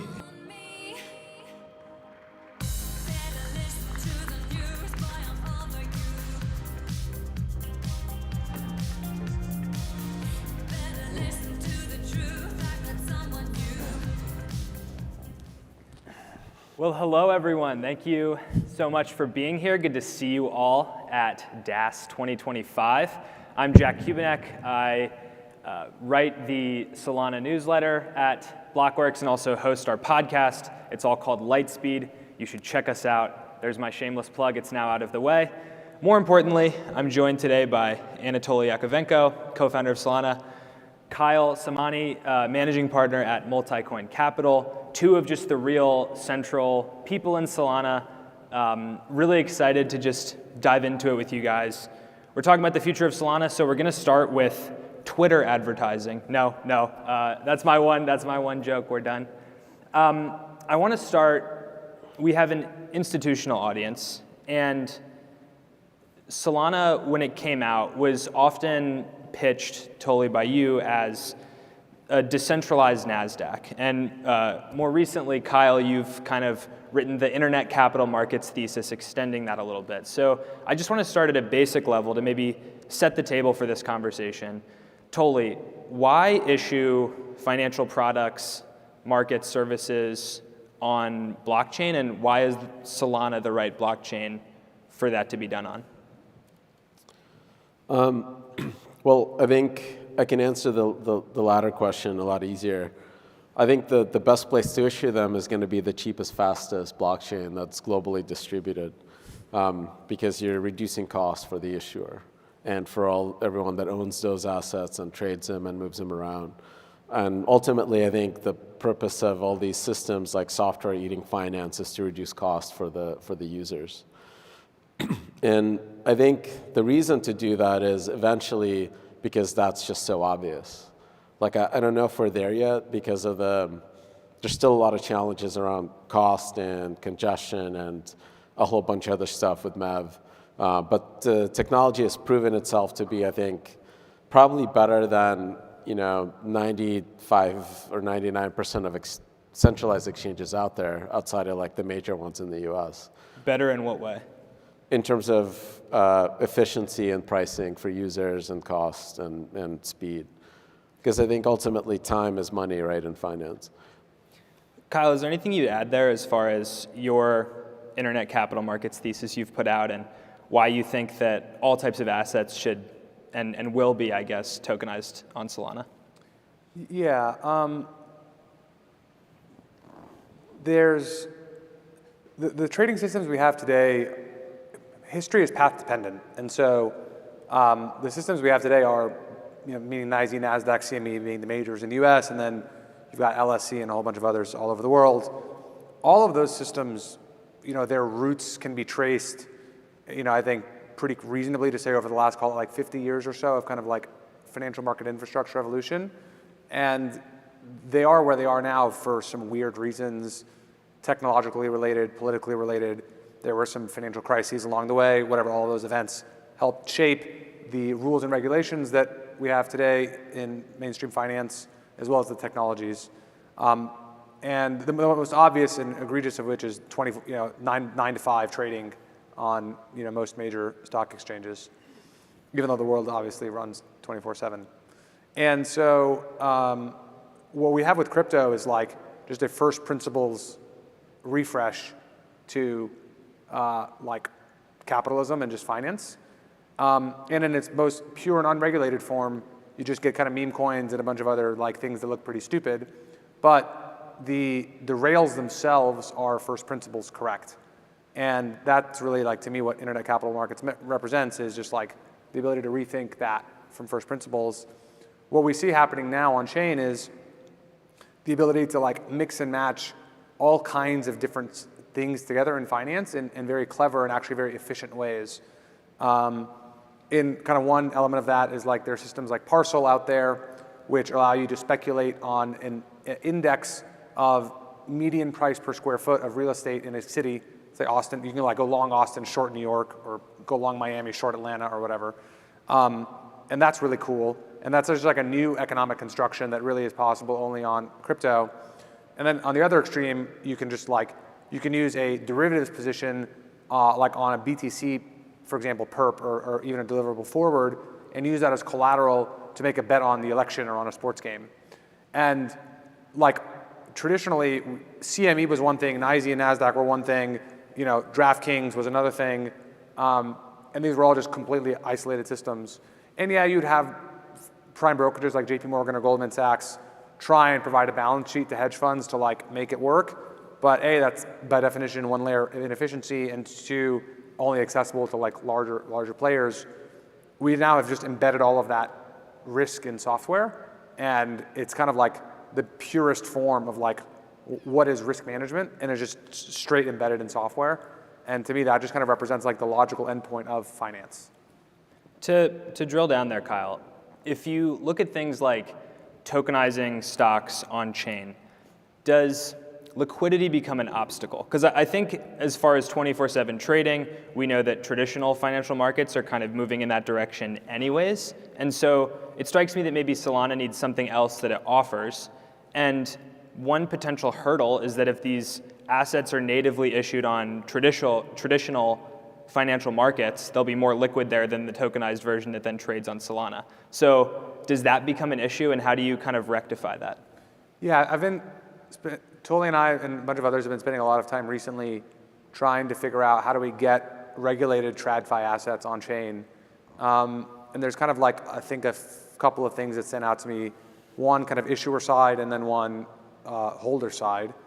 On the issuer side, I think the main reason to issue on chain today is getting access to a different group of people than you would otherwise be able to get access to. There's, I think, a handful of companies out there that probably want their customers, like the most obvious example here would be Phantom. Their customers are all by definition using crypto on chain. If you really want to go long Phantom, you can't, even if you love the product, love the business, love the service. And so like a company like Phantom makes a ton of sense to IPO on chain, just given the inherent nature of their business. I think they could probably expand their holder base versus IPOing on like NASDAQ or NYC. The other thing I've been thinking about that's a really strong drive to tokenize is to get more interest on securities. Robinhood does this today. If you own Apple stock or Tesla or whatever on Robinhood, you will get paid some amount of interest. But then Robinhood's going to take some of that interest as well when they lend it out to market makers or whatever. But on systems like Camino or Drift today on Solana, you can post, if you had Apple stock or Tesla stock, you could post those as collateral, and you can just take, there's no margin. You can get 100% of that yield. And so I think there's a real draw for long-term holders of assets to actually want to deposit them on chain so they can earn higher yield in that native asset. Totally. Let me turn to you, because when we talk about internet capital markets, I guess, there's this really interesting concept that doesn't exist yet, but has always been sort of a future vision for Solana, which is multiple concurrent leaders. So currently, every 400 milliseconds, Solana has one leader that proposes the block, and they kind of have a monopoly on the block space for that amount of time. But if you have multiple leaders, you can do things like get information that happens in Singapore to trade on it if you're in Singapore, rather than waiting for that information to travel to wherever the stock market is located. So, and you've talked about this. So maybe expand a bit on multiple concurrent leaders at a level that we can all understand, and how does that kind of make these markets function better? The point of all these decentralized systems is to create like a fair environment where everybody knows the rules and there isn't anybody that has an advantage over all the participants. And when you have a single leader, that leader has a monopoly on what transactions go into a block. And people pay them a priority fee or a tip or something like that, but they can simply reject those tips and decide to only include their own transactions or pick the order. And that allows them to extract, people call this maximally extracted value, but basically extract more value than what is seemed fair or what effectively centralized systems can extract. And ultimately, if you're building a product, you're competing with somebody else. And these decentralized systems have to be cheaper and faster and better for consumers. So effectively, the MEV has to be lower than what centralized providers charge. And my belief has always been the way to ensure this is to maximize competition. So if you have multiple providers for including transactions, they can effectively offer the best rebate, the best landing rate, or whatever features that you want for exclusive access to Phantom users or backpack users or whoever else, or Jupiter. So if you have a market, then the applications that care about the user experience, the wallets that care about their user experience, and the fees their users pay will route their transactions to the best place or the best validators for execution. And you can kind of get there a couple ways. You can make slots faster, and there's some of this already happening on Solana. Just simply because Solana has 400 millisecond slots, you could wait 1 second for the next block producer. But the best way to do this is by allowing the network to have multiple block producers or leaders at the same time. And the effect that has is really subtle and really cool. I think that when you look at these systems like exchanges or any other trading system, it's reflecting the price of the real world, but there's an error between the data that's in these machines and the actual prices in the real world. And the faster you can move information in and out of these systems, the smaller the error. What's cool is if you have multiple concurrent leaders, you have a block producer in New York, you have a block producer in Singapore and Tokyo. If there's some financial event that happens in Singapore, like a ship full of iPhones sinks for some reason, that information still has to travel to New York before it's traded on NYC. So that's about 80 milliseconds of data that has to transmit.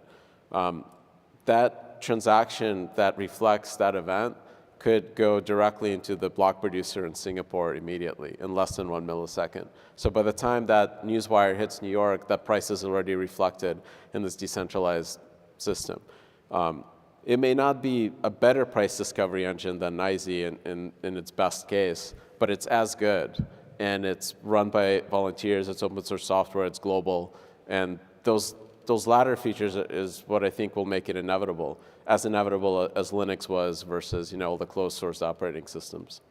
Well, one thing I like to add there, people who talk about latency in trading systems typically are referring to the latency of the matching engine. And NYC and NASDAQ or whatever measured in nanoseconds or microseconds or whatever it is, very fast. Solana is measured in milliseconds, so we're talking 3 to 5 orders of magnitude faster. But I've kind of come to realize that's not necessarily the right notion of latency to optimize for. Market makers care about that kind of latency because they're fighting over transaction inclusion and being faster than the other guy to get in the system to make money on kind of statistical arbitrages and other very market microstructure kind of things. But the more I've thought about this, the more I've realized the notion of fairness or latency you really want to optimize for is not for market makers, it's for takers.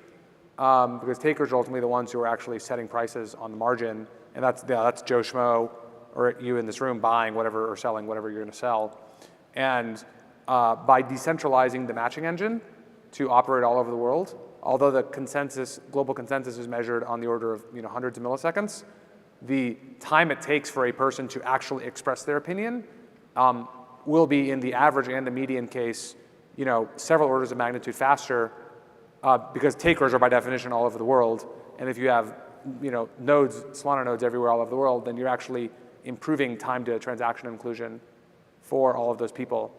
And so weirdly, decentralization leads to better latency guarantees or transaction guarantees for normal people, and it's at the expense of market makers. There is kind of an inherently inverse relationship between those two things. What market makers want is centralization and determinism, and what users want is quick getting in. And so it's just kind of like a fundamentally new way to rethink like market structure design. Interesting, yeah. And totally from where we are now, like obviously multiple concurrent leaders is a future vision for the network. How confident are you that that feature would be shipped in, say, 2025? Say 1%. I'm like, what's a likely timeline in your view? 25% in 26. That's kind of like, I think there's alignment across all the engineering groups, but like the main focus right now is making sure FireDancer is fully feature complete and is fully live. Mm-hmm. Since you mentioned FireDancer, let's go into that a little bit. FireDancer, built by Jump, very performant new client for Solana.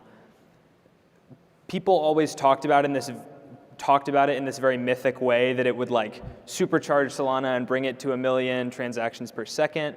But we're now in this weird middle place where it's like live and non-voting mode. So I guess where do things stand with FireDancer, and in the actual like reality world, what will its rollout likely look like for the network?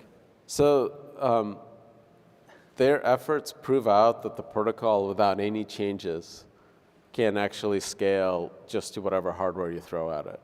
So if you have a fast network with fast switches, fast network cards, and fast computers, you can just soak up all that bandwidth and do 1 million TPS without any changes to the algorithms and the design of Solana.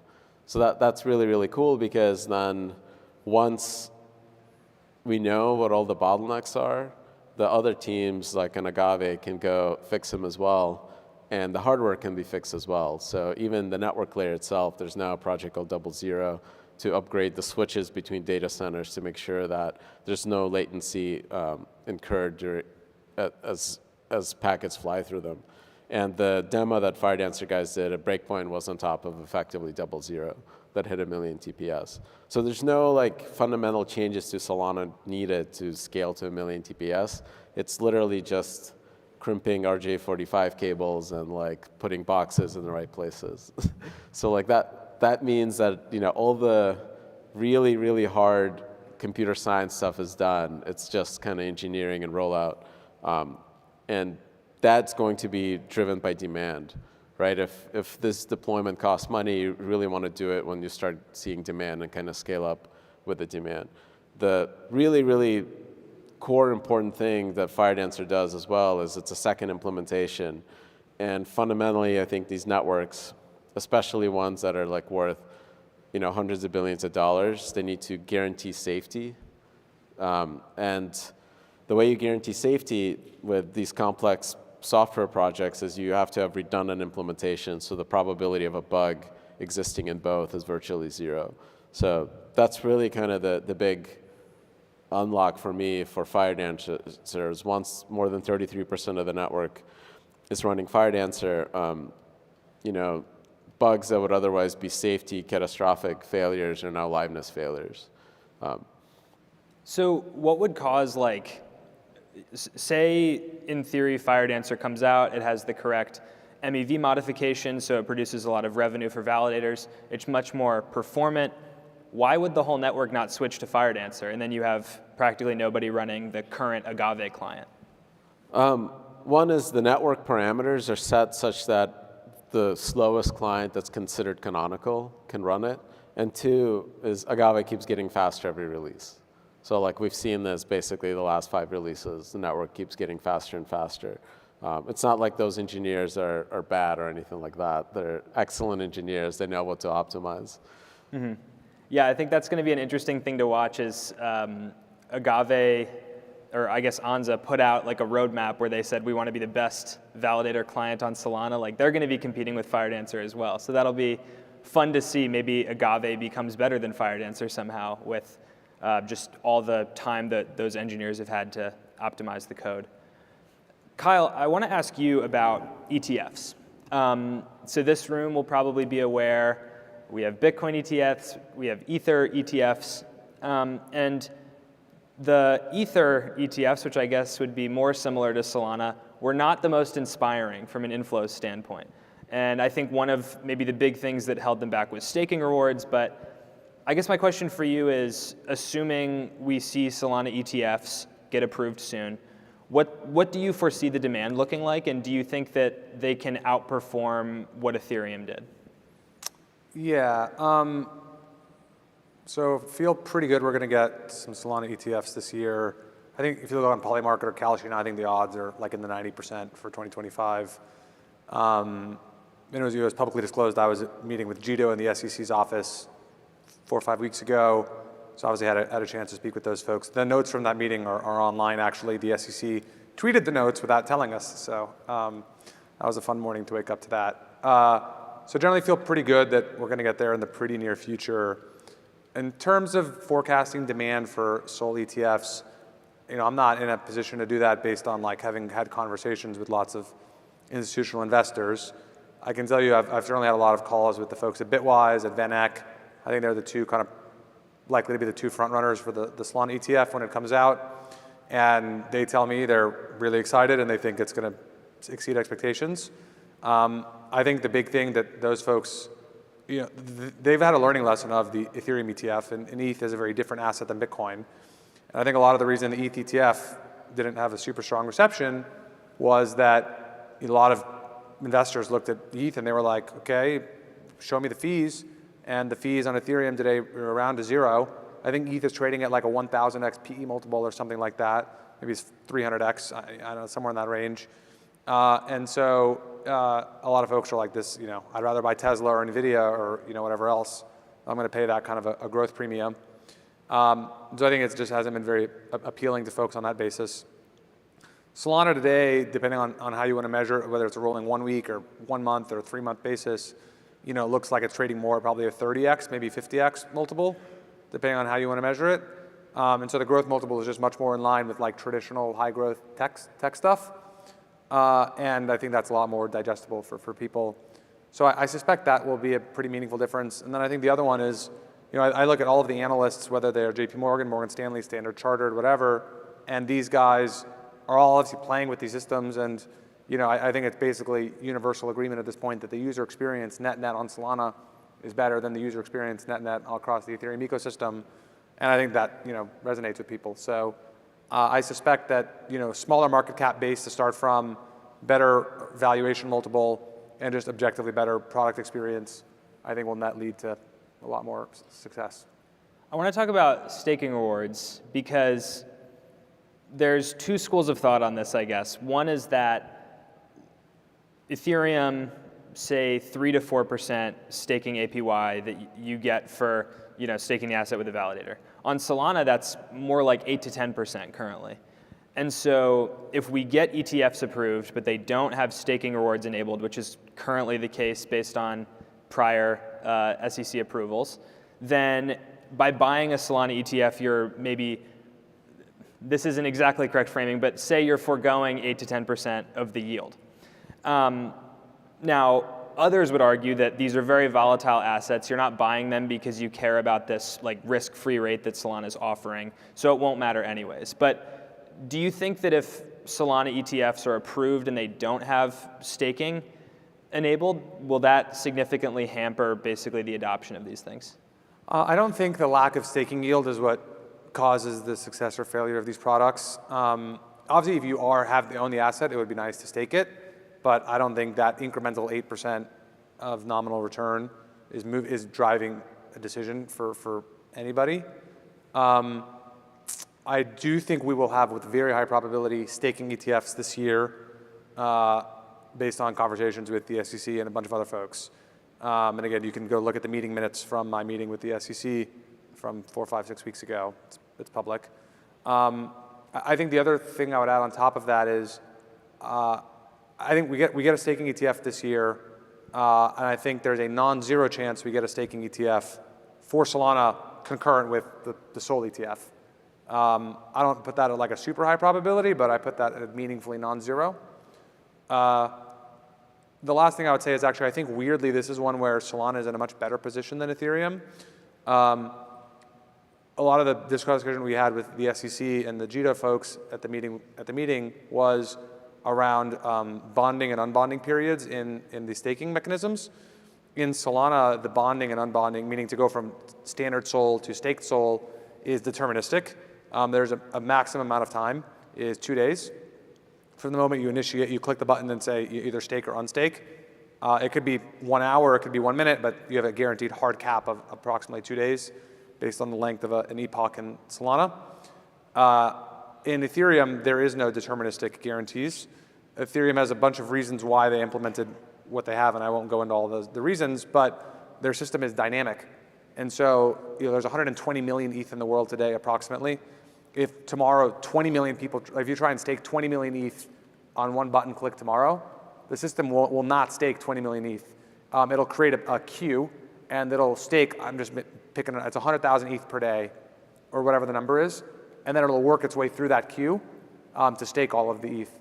And then the same is true in reverse. If you tried to unstake 20 million in one click, you're only going to unstake, again, X per day. And so this is actually a really big problem for ETFs, because if you want to have an ETF which let's say like is 100% staked, that's really not going to work if you have non-deterministic exiting.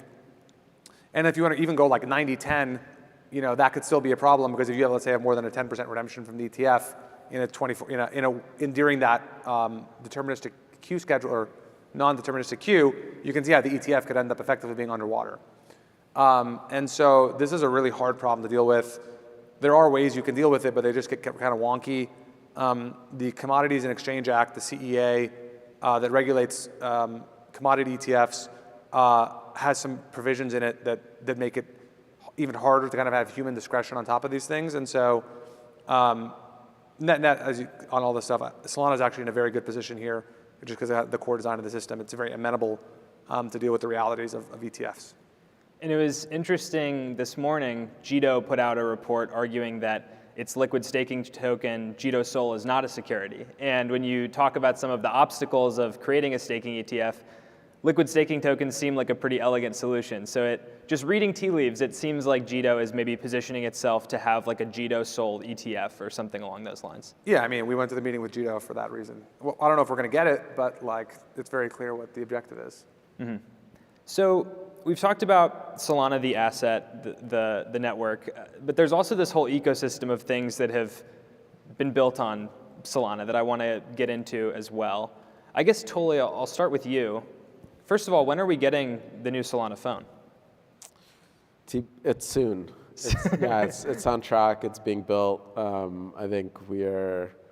You're going to pull one out of your pocket right now? Not yet. I'm about to get like a full production device, I think maybe next week. But it's basically at the tail end of like getting everything ready. All right, there's your headline. It's coming soon. Yeah. As you look, I guess, outside of Solana Mobile, which obviously you work on, what excites you the most in terms of just the whole broad Solana ecosystem and the different things that are being built there? I think like the most disruptive thing that crypto's built is stablecoins. So very boring stuff, just dollars backed with treasuries. We've seen I think right now, or like the last 5-10 years of stablecoin growth has mostly been as counterpair to Bitcoin. But we're actually starting to see payments and other use cases pop up. And just, with my experience when we did the Solana mobile pre-sale, users self-selected to pay USDC globally. So they had the option to use a credit card, but if you're buying cross-border, credit card purchases, and a lot of times the user gets hit with the exchange fee. But you can use stablecoins everywhere now. And when we turned off credit cards, our sale numbers didn't drop. So it's been really refreshing to see that, for the vast majority of kind of global merchants, you can start using stablecoins and you can probably get your users to switch. We didn't use any incentives and our users are more crypto native, but the yields on stablecoins are so large right now that those incentives should be used to effectively start moving folks off credit card rails to stablecoins. Interesting. Kyle, I want to bring you in here because you've written about stablecoins and sort of the way you should value payments maybe as a benefit to a blockchain. So speaking of stablecoins and the ability to use them for payments, what's your take there? Yeah, look, I think if you go, there's 8 billion people on the planet. If you could go to each of those 8 billion people and ask them, hey, you can denominate your wealth in any asset, gold, Apple stock, S&P 500, euros, yen, whatever you want. My suspicion is if you went and asked everyone in the world, and they could answer the question without fear of political persecution, I suspect 5 to 7 billion of them would say US dollars. And so it's probably the single largest arbitrage ever in human history is to just get those people what they want. If you think that's what they want, then give it to them. And crypto rails are going to be the mechanism by which you do so. And so I think there's a massive opportunity to get stablecoins in the hands of billions of people. And as you get to more and more scale, or more payments, you're going to need a scalable system, like Solana. I think the other kind of part of the, you kind of alluded to this, and I'm reading between the lines here, but it's well, why is that good for a blockchain, whether it's Ethereum or Tron or Solana? And I think having stablecoins on chain is good for a couple of reasons. One, more people having money on chain means it's easier for them to take subsequent actions. The hardest part of getting into crypto is getting out of TradFi and into crypto. So if you have money on crypto, then much easier to move around from there. And then I think the second is, once you have stablecoins on chain, a natural question is, hey, how do I make some money from those stablecoins? And you can lend. The obvious way to make money from that is to lend it out on services like Camino or Drift on Solana. They both have a few $1 billion each in their respective lending markets. And I'm a customer and investor in both and support them both. But the other thing actually we're seeing happen now that's more interesting is this idea of what are called drift vaults. And these are the ability to basically effectively lend money to market makers. And then the market makers can trade with that money. And they have different strategies, some delta neutral, some directional. But it's actually a really interesting way for people to earn yield on their latent assets. It's, if you were traditionally a random person and you wanted to earn, becoming a market maker requires a amount of scale, operational efficiency, CapEx, and sophistication that 99.9% of people are never going to access. And using crypto rails, you can trivially, effectively lend to market makers. That comes with risk, to be clear, but it's trivial. You can do it. And today there's, I think $400 or $500 million today on Solana being lent to market makers through this mechanism. Other chains have probably an incremental 500 million on top of that. And so, we've got about $1 billion of capital now being lent out in these systems to make markets more efficient. And this to me is just awesome to be able to basically, bridge capital markets in this way. Okay, so that's stablecoins. Kyle, what's something in the ecosystem that excites you that's maybe a little wackier than just tokenized treasuries? Yeah, I mean, an area we spend a lot of time on at Multicoin is what's called DePIN, stands for Decentralized Physical Infrastructure Networks. We were very fortunate to kind of back Helium early on, and they're kind of the poster child for DePIN. The idea of DePIN is basically there's a lot of problems in the world that require setting up a lot of infrastructure in many different places.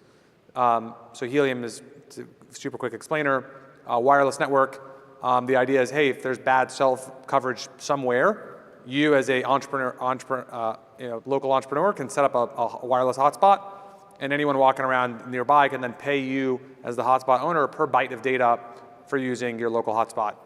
It really is like capitalism in its purest form applied to wireless networking. And there's a whole bunch of other problems in the world that have the same shape. mapping, electricity, GPUs, bandwidth markets. There's all kinds of weird problems where you inherently need to have lots of local infrastructure everywhere to make them work. And today there's a really budding ecosystem of deep-in teams applying these ideas to drones, energy, logistics, bandwidth markets, et cetera, around the world. And so we are pretty large investors in deep-in. We've made, gosh, I would say 7 or 8 probably deep-in investments by now, and incremental capital at risk, on the order of 50 to 100 million in that range. So have put a lot of money to work there and want to continue doubling down. Mm-hmm. So Solana leads among layer 1 blockchains in what we at Blockworks like to call real economic value, REV. It's kind of a measure of tips and fees that users pay to transact on a blockchain. And that's been the case for some time. But the response to that is that most of that demand, or much of that demand, comes from trading meme coins, which are these joke coins that have no real intrinsic value and go to zero over a long time horizon. Totally. I guess, how do you think about meme coins and their dominance on Solana? Yeah, I think on the surface, just a meme coin on its own is pretty benign. Like, I don't think of it as any different than like a loot box in Candy Crush. It's digital spend that people want to spend. I think the problems arise when people try to manipulate the launches or create a perceived fair market when it's not. And I'm hoping the ecosystem builds better and better tooling to go eliminate those. And that's kind of there's no magic technical solution there. How do you prevent somebody from creating a bad launch? Because there's 40,000 of meme coins launched per day. So whatever systems you create, somebody could literally create a no-name coin, be the solo bid on it, and then 2 weeks later, do the actual launch. So it's going to take a lot of work on the analysis side from you guys, from Bubble Maps, a whole bunch of other ecosystem projects have been working on building better screening tools and things like that. But these are all actually, I think, important problems to solve, because if you have truly open global internet capital markets, a startup in China should be able to launch a token that's value accruing and raise capital from anywhere in the world, right? And vice versa, right? A startup in the US should be able to launch a coin and raise capital from anywhere in the world. How do you make sure that those launches are fair and open is the same problem. You need the tools, you need the analysis, you need the screeners and stuff like that. But even if these meme coins are a fair launch, they're still at best just gambling. Yeah, absolutely. So would that be like disappointing to you, I guess, if on a longer time horizon, nothing more interesting than meme coins becomes the dominant use for Solana? Yeah, for sure. I mean, like, we didn't anticipate NFTs or meme coins as being the dominant use cases. We, famously called it blockchain and NASDAQ speed. So my goal has always been, how do we get real world assets on chain? And the first step where we were able to do that was like support deepen projects. So these projects generate real revenue based on usage of hardware that's external to any digital, transfer or whatever. Those are like V0 real world assets that are cash flow, have real world cash flows. We need more of those. And I think eventually you're going to see, the tooling should exist where a company has 50 million ARR can just IPO itself using all standardized open source tooling on Solana and be compliant at a very, very low cost, because all the software is what handles compliance and it's no longer people and processes. Okay. I think the other thing I would add is I think meme coins in their current form, which is to say they're very dumb, it's just a tweet or like an image tied to an asset, I'm fairly confident that will not be the dominant modality that meme coins exist in 5 years from now. There's a lot of people playing around with ideas to iterate on what I'm going to call like the format or the product or the asset. No one's cracked the code yet, but there's enough brain power and enough creativity trying to figure out the evolution of what these assets should look like that I'm very optimistic that the majority of meme coins in 5 years will not look like the meme coins being launched today. Mm-hmm. So we're running a little short on time, but I want to pose one question to both of you to end on, which is, Solana just celebrated its 5th year since its Genesis block. Congratulations, you guys. Toli, you obviously, launched this chain. Kyle, you were a very early investor. And this week, there's been a lot of stuff on Twitter of just remembering 2020 and what that felt like, and people posting why they passed on investing in Solana and so forth. I just want to ask, when you think about today versus what you expected this thing to look like 5 years ago, how has it been the same? How has reality been the same or different from kind of what you would have expected? Maybe I'll start with Kyle and line with Toli. We were always on the same page about focusing on trading. I remember vividly in all of our strategy sessions before the network launched, talking about how do we get someone to build a DEX and how do we get someone to trade derivatives. And so, that's been the consistent under-theme, or undercurrent, I should say, over that time. The path to get here has been very circuitous. First NFTs, and then meme coins. But I was just at the Tokenized conference yesterday, and it's clear that Wall Street is coming. And as we get stablecoin legislation, which I think we'll get in the next 30 days, and market structure legislation, which I think we're going to get this year, that's just going to unleash tokenization at scale. I mean, Larry Fink goes on TV, every couple months and says, tokenization is going to change the world. So he didn't say it once, he said it 6 times now. So I'm pretty optimistic he's going to do it. Totally. I don't think we were going to be here in 5 years. So when we launched, it was literally the double black swan when the stock market and Bitcoin tanked 50% during the COVID crash. So I wasn't thinking 5 years ahead. I was thinking 3 months ahead. But I'm very proud of what the ecosystem has achieved and how much they've built, and it feels like it's only growing faster and faster. So I'm really excited about the next 5 years. Mm-hmm. Cool. Well, we'll end it there. Toli, Kyle, thank you so much. It's been a great conversation. Thanks, Jack.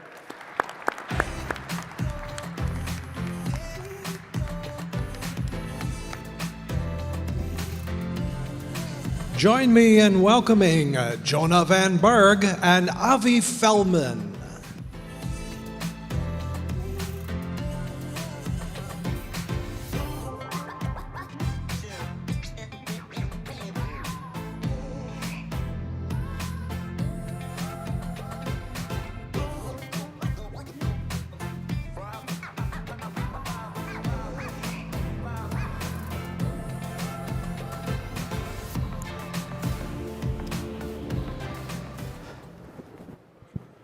Wow. Can't see anything. How you doing, Avi? I'm doing great. Yeah, lights are bright up here. It's a big stage. Well, welcome everybody. Just to do some quick introductions, we'll get that out of the way. I am Avi Feldman, one of the 2 co-hosts of the 1000X podcast. It's, interesting, I met Jonah at FTX Bahamas way back in the day, right before the whole FTX thing collapsed. And post-FTX, we realized there was probably a need for a place where 2 traders could come together and talk to each other intelligently about the markets. We found that a lot of the information that you get in crypto is very high level. It's a lot of talk about macro and long-term trends, which I think is great. But it's also good to get into the nitty-gritty and figure out how you should actually trade and make money in this extremely volatile asset class. So that's how we got together. So thank you guys for coming out and listening to us talk to each other. Yeah, thank you very much for being here. I'm Jonah Van Borg. I'm the other co-host of the 1000X podcast. And what our podcast is about, we're trying to bring the sort of conversations that you'd hear on a trading floor into a podcast format so that when you make your crypto trading decisions, you don't necessarily feel alone or live in your own little mental echo bubble of potentially bad decisions. You want to at least stress test your ideas with other people, and a lot of crypto traders out there don't really have that. So Avi and I are attempting to create it, but it really was born of just a phone call that we used to have once a week talking about markets, and I learned something on every single one of these podcasts.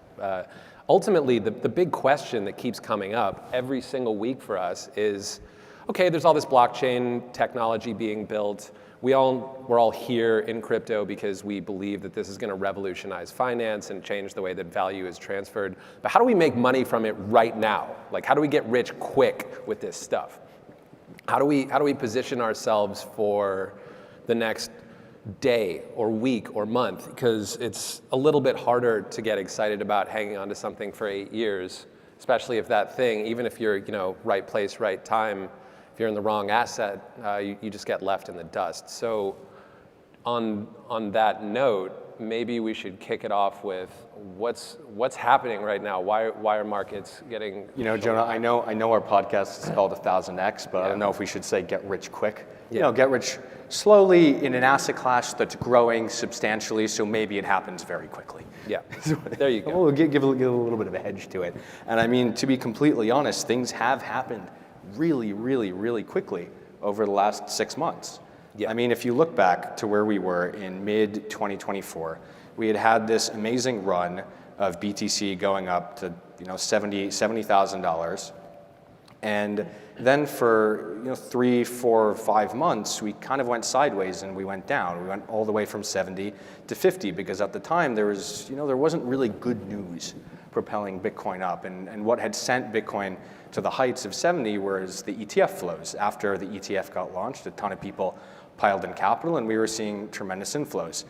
And then we didn't really get anywhere until Trump got elected, where at that point, a bunch of people start flooding into the market expecting that Trump is going to be amazing for Bitcoin and for the rest of the crypto world. And now we sit here today, where we're actually only 20% above the peak of Bitcoin all the way. If you go all the way back to 2021, we also hit 70K back then. We're only 20% higher despite all this good news, despite talk of a strategic Bitcoin reserve, despite the actual setting up of the National Strategic Reserve, where the government has announced they're not going to be selling Bitcoin. So how is it possible we're only 20% higher is a big question. Yeah, I mean, I've been struggling with this question as well because, it could telegraph one of two things. Either A, the price is too low right now and there's this tremendous opportunity, coming our way in the next 1 to 3 months that we should be, prepared to capitalize on. We should be hanging on through these difficult times. Or B, weakness when there should be strength. As a trader, usually that's a pretty big red flag that should tell you to run for the fences. So ultimately, I remain extremely bullish from here, and I think that one of the things that we need to pay attention to is the Bitcoin S&P ratio. I think that a lot of this sell-off has absolutely nothing to do with crypto. That ratio has been fairly stable throughout the sell-off. Unlike 2022 when the ratio tanked, or 2021 when the ratio ripped.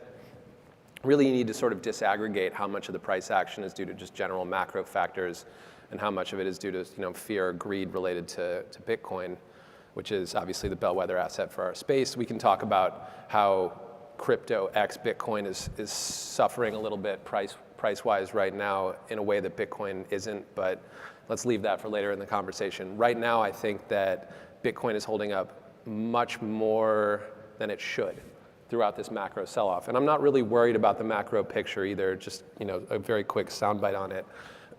I think that it's time to talk about Donald Trump a little bit. He's got some big things going on. He's transferring taxation from, trying to transfer taxation from income to consumption.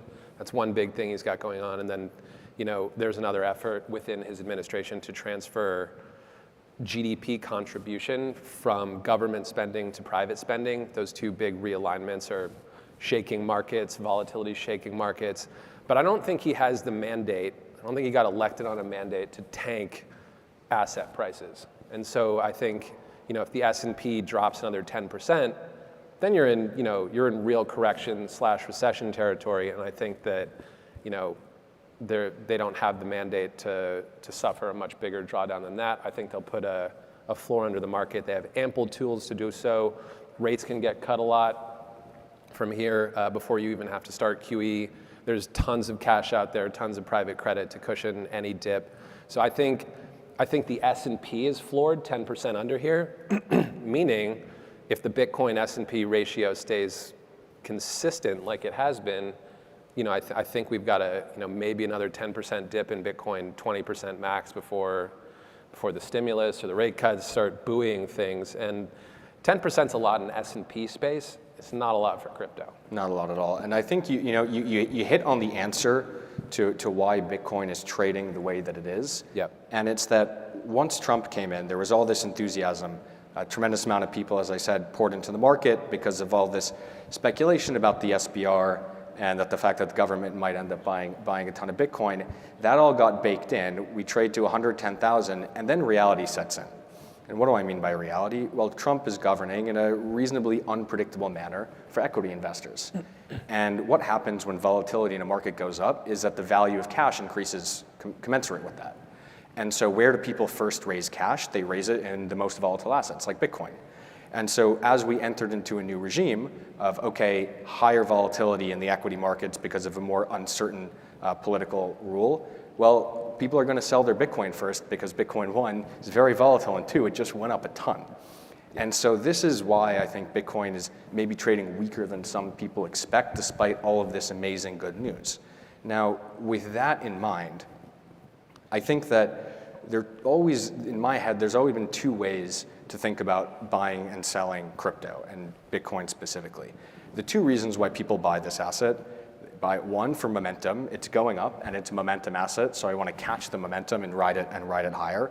Or two, they buy it at a value level where they feel like the risk reward is extremely good. So when Bitcoin hit $50,000 in the middle of last year, you're thinking, okay, well, if this thing can go to 100K based on good political climate, that's a 2x for me, and maybe I can stop out below the ETF, the ETF first bounce at 40K. Right? So I've got like a really, really good risk reward. So you always have to think of it in terms of momentum and value. So right now, we clearly don't have momentum. We've gone sideways to down for 3 months now. So there's no momentum in the market. So the next question you have to ask yourself is, well, where do people find value in BTC? So you look at the price targets and you try to construct a good ratio. You say to yourself, okay, well, if I think the US government actually does buy even a tiny little bit of Bitcoin, this thing's going to 150K. And so you think, well, where do I get a 2x? That's 75, and that's about where Bitcoin price stabilized last week. And this is how I sort of approach trading in a nutshell, is you're always looking for that good ratio of risk to reward, and then you're looking for, well, what's going to drive this higher, right? Yep. And what are the risks? Well, the risks, as Jonah said, were mainly the equity markets at this point. I think that's what's It's like a beach ball underwater right now. Once that resolves, if you see VIX come under 20, sustain, you see S&P start grinding up and not popping up. I always get really nervous in markets like this if you get like a 3-4% day in equities. What you really want to see is you want to see a slow, steady grind higher. That's a lot healthier. And if we see that VIX come down, then I think Bitcoin's in a really good place because people are, in my opinion, underallocated based on the amount of good things that have happened for it over the last 3 months. Speaking of underallocation, I would like to ask the audience a question. You guys are obviously, you have your fingers on the pulse of crypto. You're here at DAS, really trying to understand the space better and network within it. How many of you sold core holdings? And by core holdings, I mean I'm not talking about like the meme coins that you play around with. I'm talking about Bitcoin, ETH, Solana, stuff that you want to be invested in for years to come. How many of you sold core holdings, like a nice chunk of core holdings since the election? I'm going to try to see. Who's sold? It feels like a very sparse number of people raising their hands here. Yeah, not that many. Yeah, so, okay.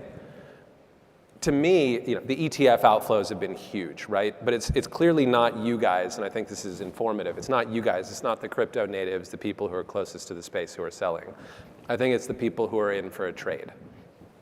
They're out. I think that clears the thicket for maybe another rally. There are a couple of exogenous macro catalysts that could totally screw everything up, though.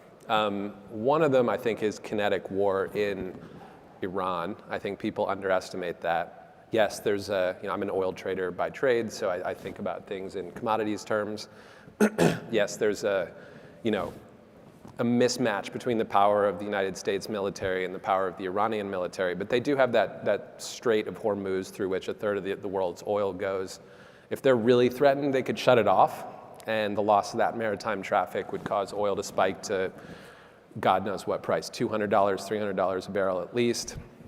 That would tank the S&P, and I doubt anybody would be thinking about buying crypto, especially altcoins in that world.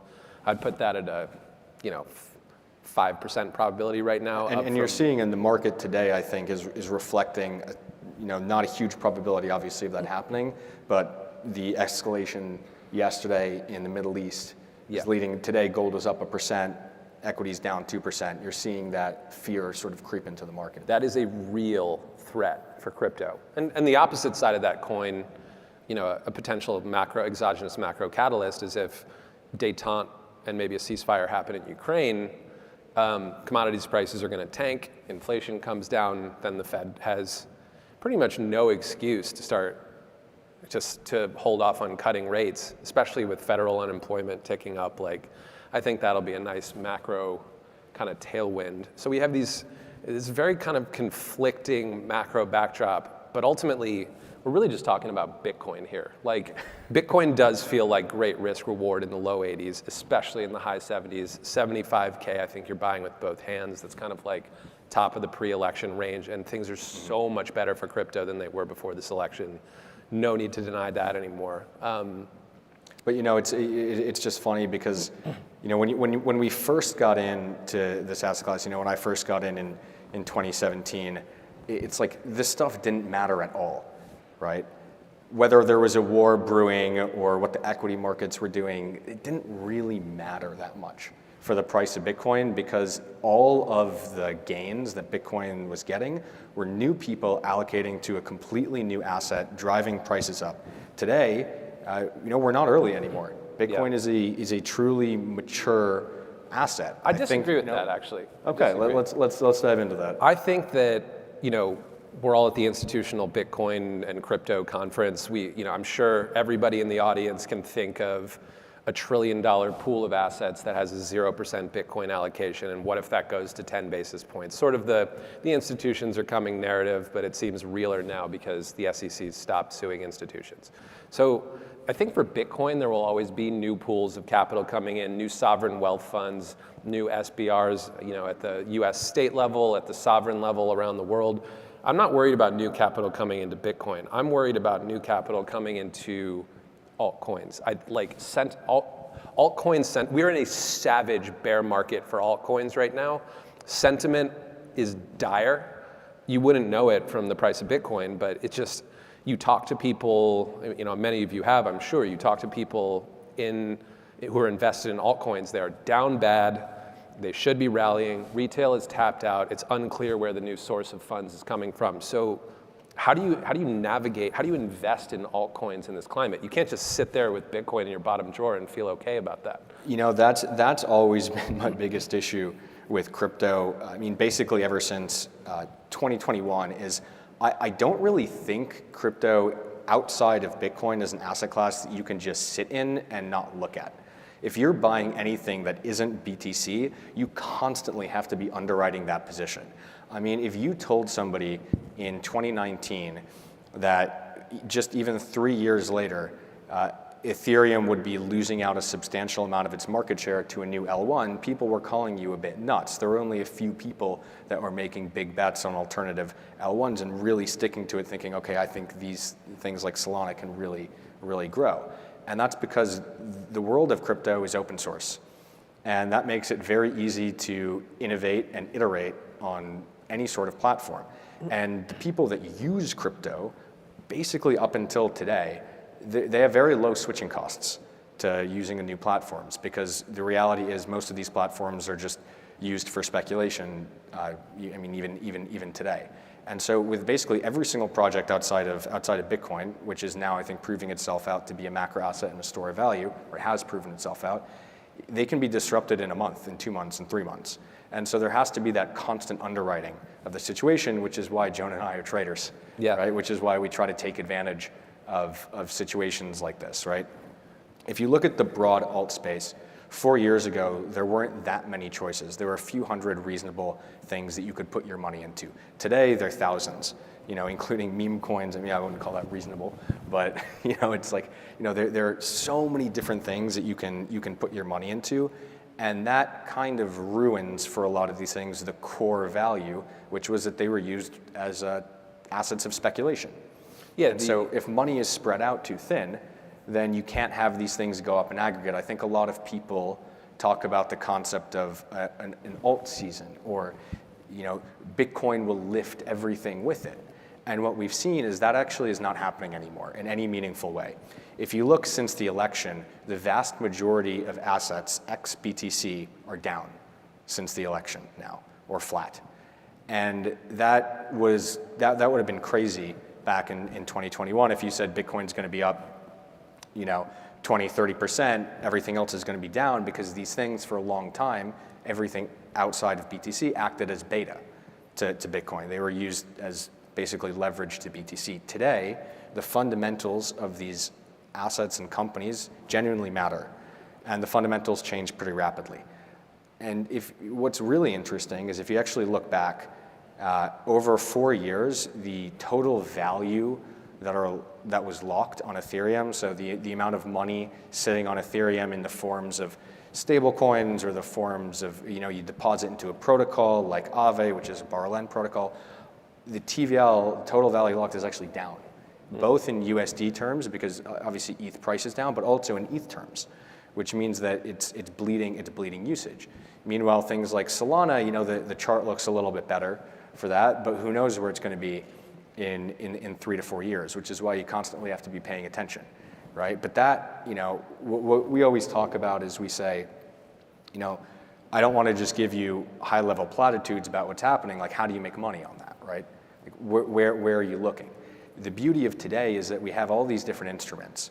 So basically every coin that trades more than $10 million a day has a derivative on it. And what you can do is you can actually look at the stuff that's really bad, and you can short it.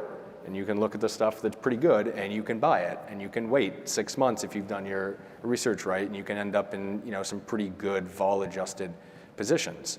And that's a little bit of what we do. I mean, it's all about now. It's about really getting smart, which is why you come to conferences like this.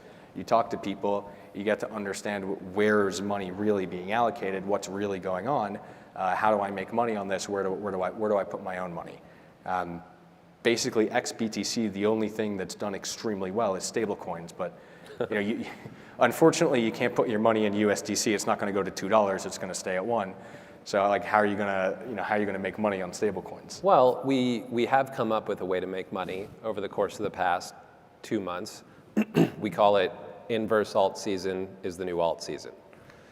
Go on your platform of choice, and you short garbage. That actually, the Sharp is pretty high. It works. These things are just down only every single day as the mania fades and as another 1 million tokens a week get minted. Now that creating a blockchain and creating a token is basically commoditized, there's just this never-ending supply of blockchains getting thrown out there with their attached tokens. Lots of alts to short. Finite amount of capital, infinite amount of alts makes for some good shorts. So we've been shorting a lot of stuff. It's definitely a good thing to do because it feels like consensus mentality is still kind of anchored in this 2017 or 2021 cycle mode of like, hey, altcoins are beta to Bitcoin. They're not anymore. There's Bitcoin and then there's ex-Bitcoin. And crypto is a misleading term now because it encompasses both Bitcoin and non-Bitcoin. So. And not to be too pessimistic. Oh, I'm getting to the optimistic part. I don't want to go out here and be like, everything's garbage, sell it all, because there are pockets of like. You got to let me U-turn out of this, Avi.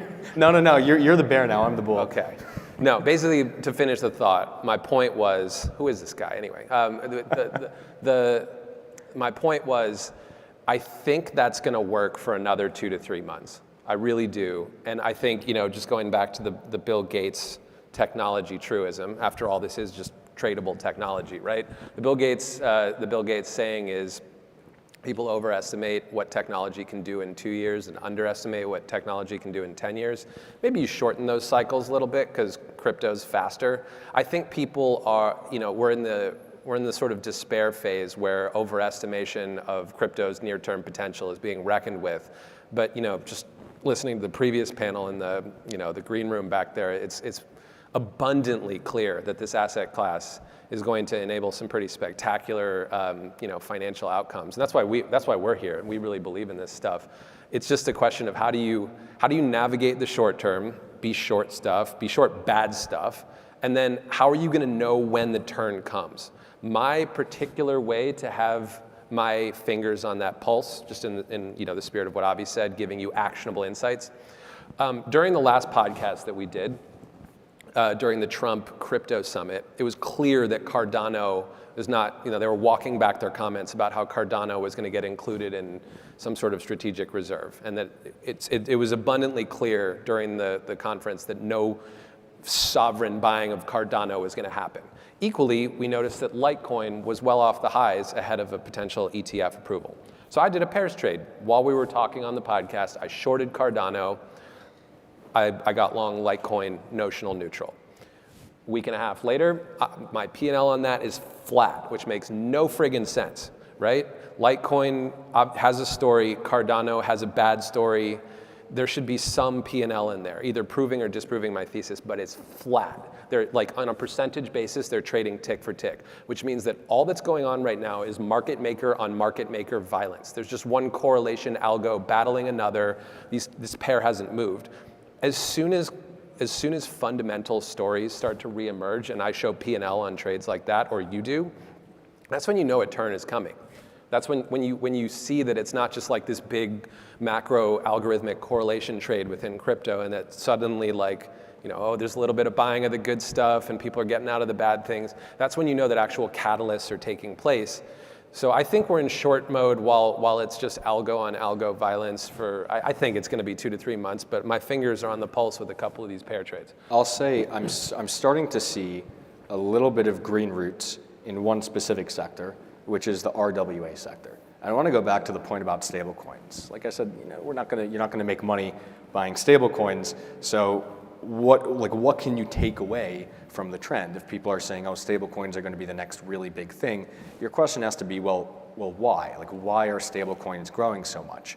And the answer, at least my answer, is that the crypto world and blockchain is just a better technology for moving value around. And so when you go down that a little bit more, you say, well, what other forms of value need to be moved around? I mean, you look at every other security that exists on the planet. That it's going to be better if that lives on blockchain systems. And so what we're seeing is we're also seeing growth from some real world asset or RWA platforms that are tokenizing things like treasuries. Up to $4.6 billion of US treasuries is now tokenized on blockchain, and that sector is going to continue to grow. And you're seeing, I'm not going to name out names, don't want to be accused of shilling for anything, but that specific area, it has both now the inflection point is hitting, that it's growing reasonably rapidly, and it makes sense, right? It's like, okay, well, we know that's what crypto is good for, so these things are probably going to grow faster than your dog with hat of the world, which is just a lottery ticket. It's not working, by the way. Yeah, that was a good short, and probably will continue to be. I agree with you, Avi. I think that stablecoin growth, while uninteresting from a short-term profit perspective, is an interesting metric to monitor insofar as it's like, okay, so how much of finance has proliferated on chain? Well, you could divide total stablecoin market cap by the market cap of all the fiat currencies in the world. You can have whatever metric you want, but it's still basically it's telling you that the story behind Avi's TVL metric on Ethereum.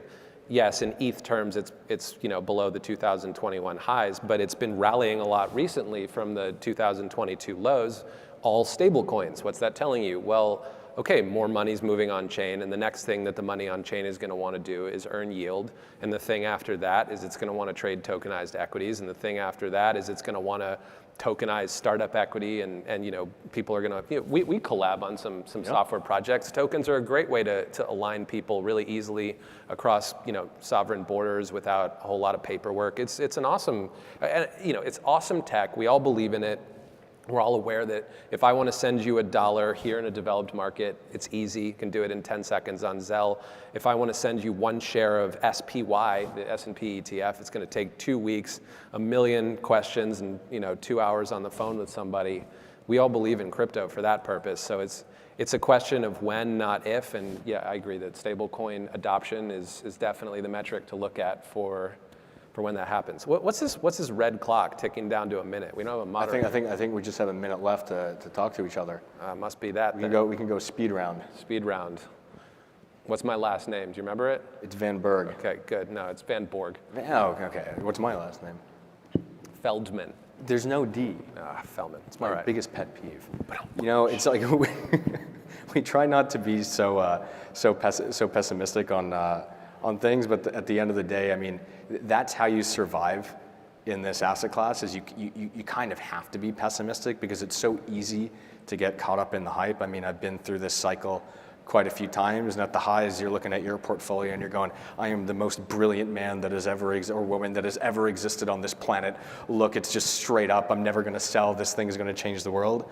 And it's our job to sort of provide that sober outlook that maybe you should really consider what's going on under the hood.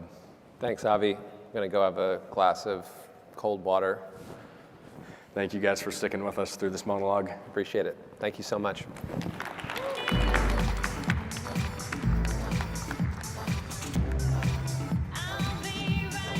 Please welcome Bo Hines and Kyle Samani.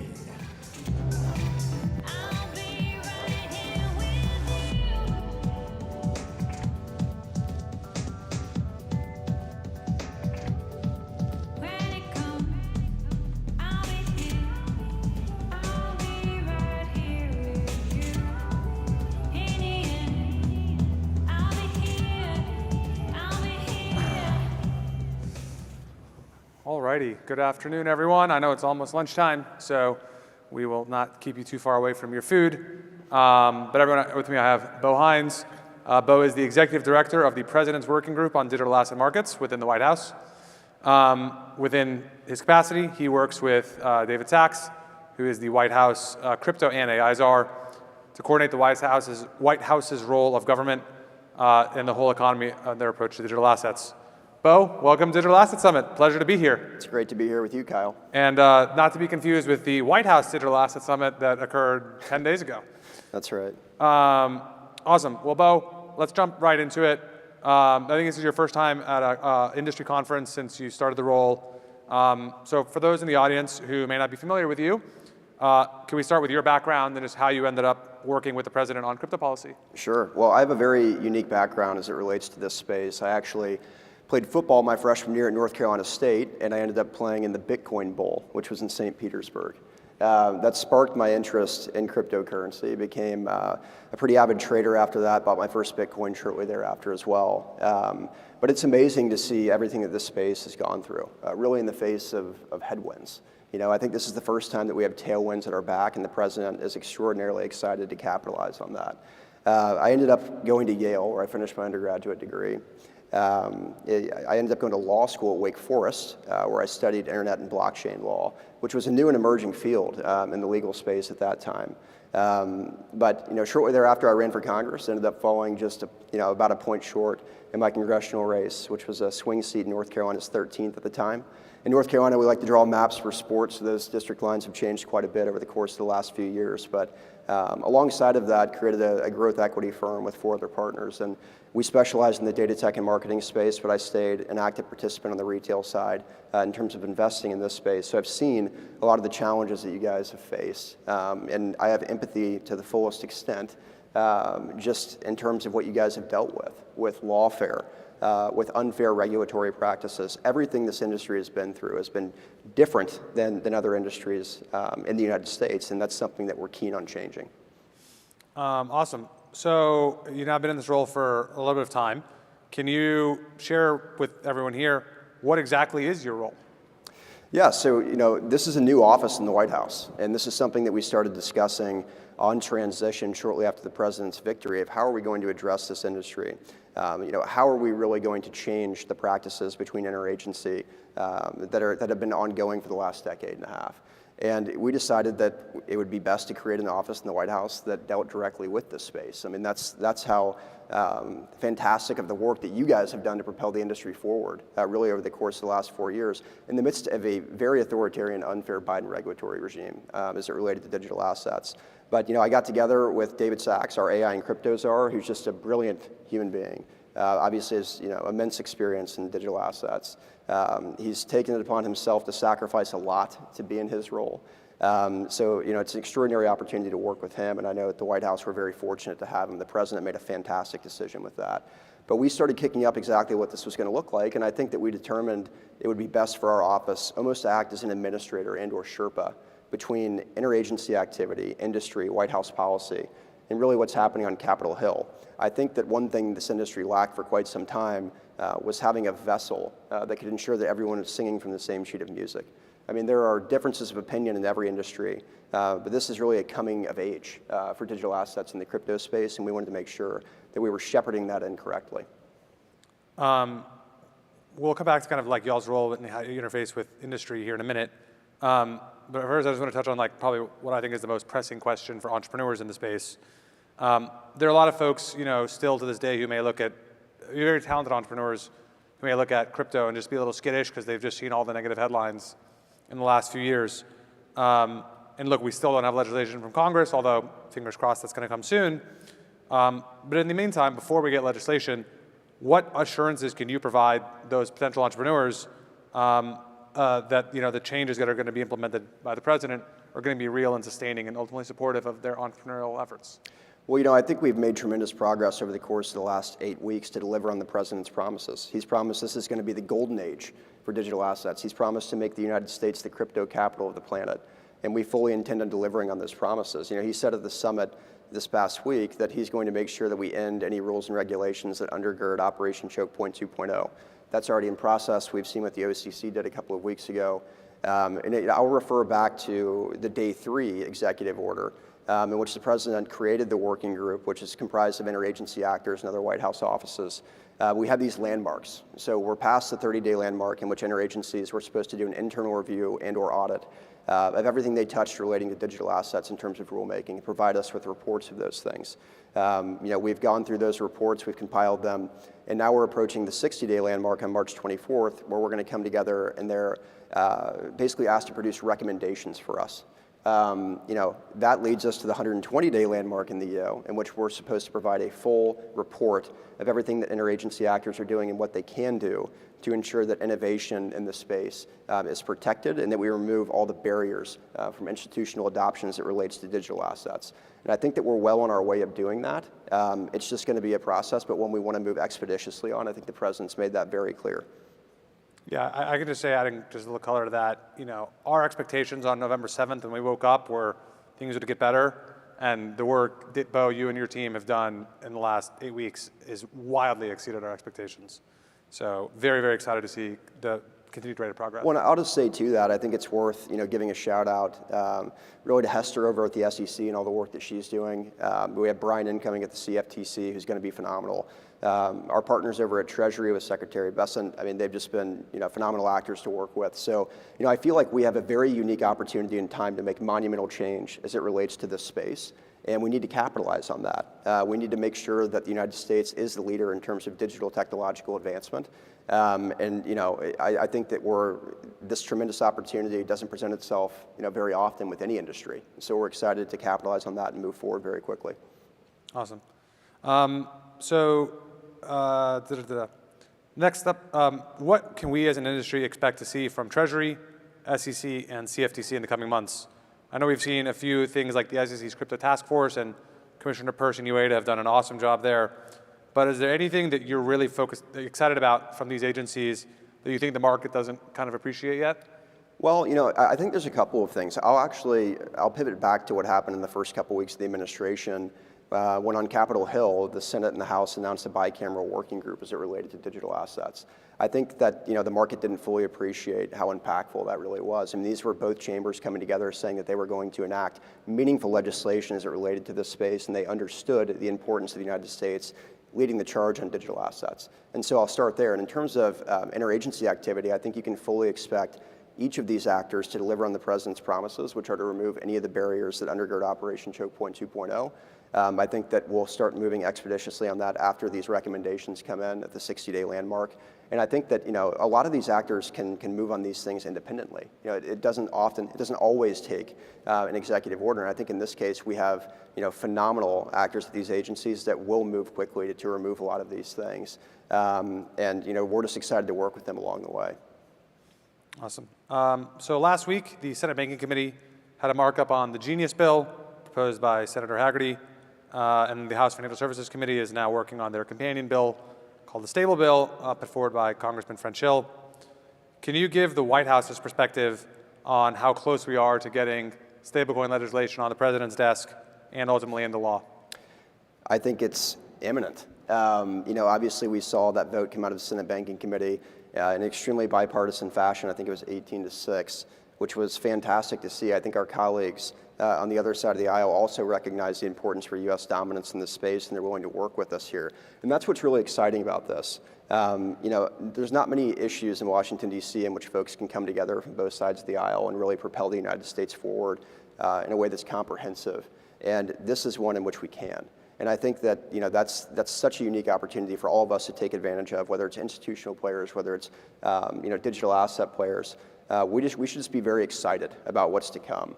I think that stables could be on the president's desk here in the next 2 months. And I don't think that the market fully grasps yet what that could do for the U.S. economy in terms of U.S. dollar dominance, in terms of different payment rails, in terms of altering the course of financial markets for the rest of history.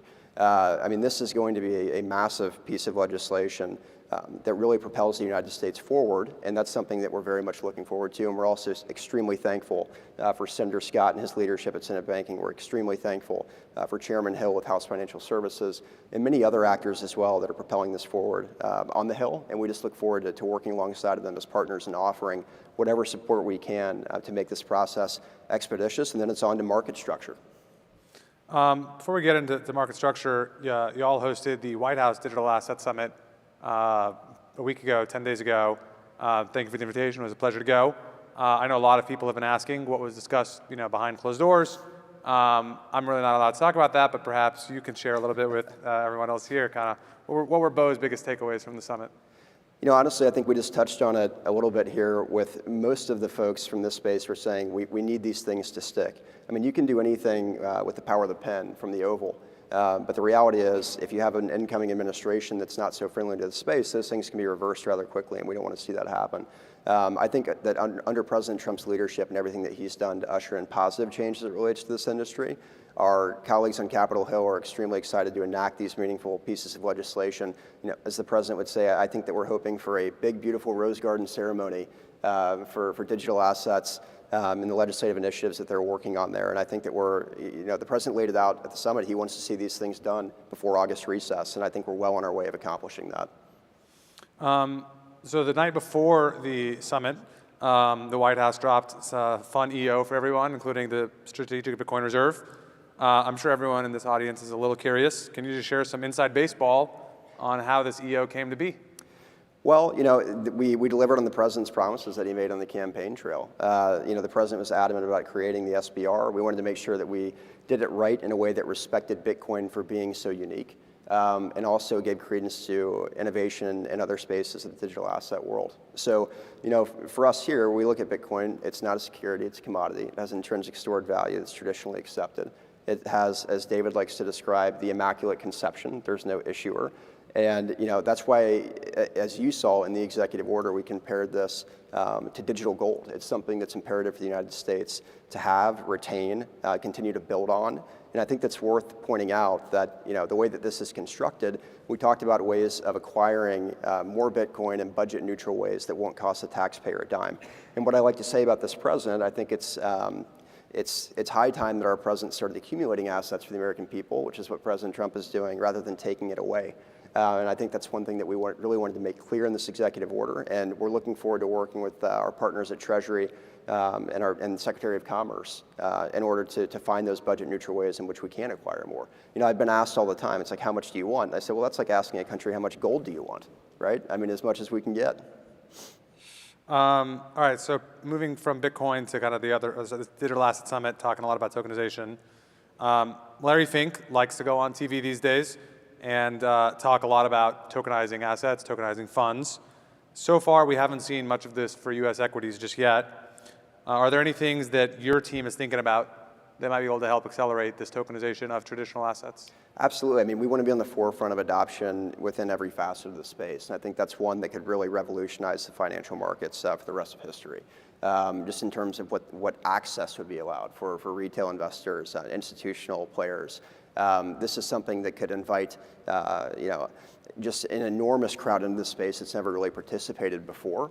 And we're working on that. I think that we'll most likely be addressing tokenization, probably more in market structure than we would in stables. But these are conversations that are ongoing. We'll get with the working group, continue to talk about the best way that we can usher these new technologies in, and we'll find the right solutions. We have a lot of smart people in the building. As President Trump would say, we have a lot of high IQ people working on these different technological advancements, and I'm confident that we'll deliver the right results.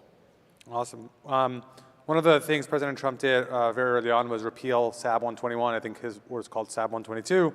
That made it possible for banks to start getting involved in crypto again. What exactly do you think banks are going to do? Are they going to issue stable coins? Are they going to enable deposits? Other ideas, all of the above. But how do you all see traditional banking interfacing with crypto? I think it's really all the above. I mean, I think they also want to be on the forefront of adoption as it relates to the space. I've had TradFi folks banging down our door, asking us what our plans are, what the expectation is, what the timeline looks like. And it's not because they want to throw up roadblocks or hurdles. I think that they also see the writing on the wall in the way that this is moving. The system, at least in my opinion, has been archaic for a while, right? And this is ushering in new and positive change that allows the United States to lead the charge globally in terms of these innovation sectors.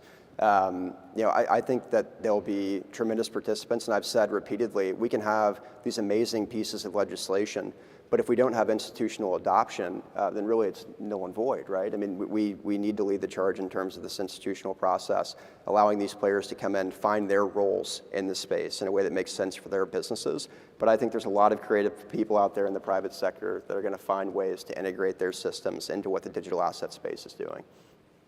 Sweet. All right, getting into some more fun questions. What do you think is the most unexpected positive development you've seen that you could not have forecasted before starting? That's a good question. Honestly, I think it's the speed in which we're able to move in this White House. This is my first position in government, but I expected this kind of slow, minutia that we were going to have to battle through. And under this president's leadership, he's encouraging the experts to take charge, take the reins, and plow ahead. And that's what we've been able to do over the course of the last 8 weeks. I know that David is very excited to continue that progression. The president has given us his full support for this industry, and we're just excited to continue to usher that along. So I would say that fasten your seatbelts and hold on tight, because we're not done yet. The work has just begun, and we're going to make a lot more progress here in the next couple of months. What are the next major initiatives on your plate? Well, I think we've outlined most of them, right? I mean, if we get through the interagency rulemaking process, rid the industry of anything that undergirds Operation Choke Point 2.0, allow institutional actors to start interacting with digital asset firms in ways that they haven't before.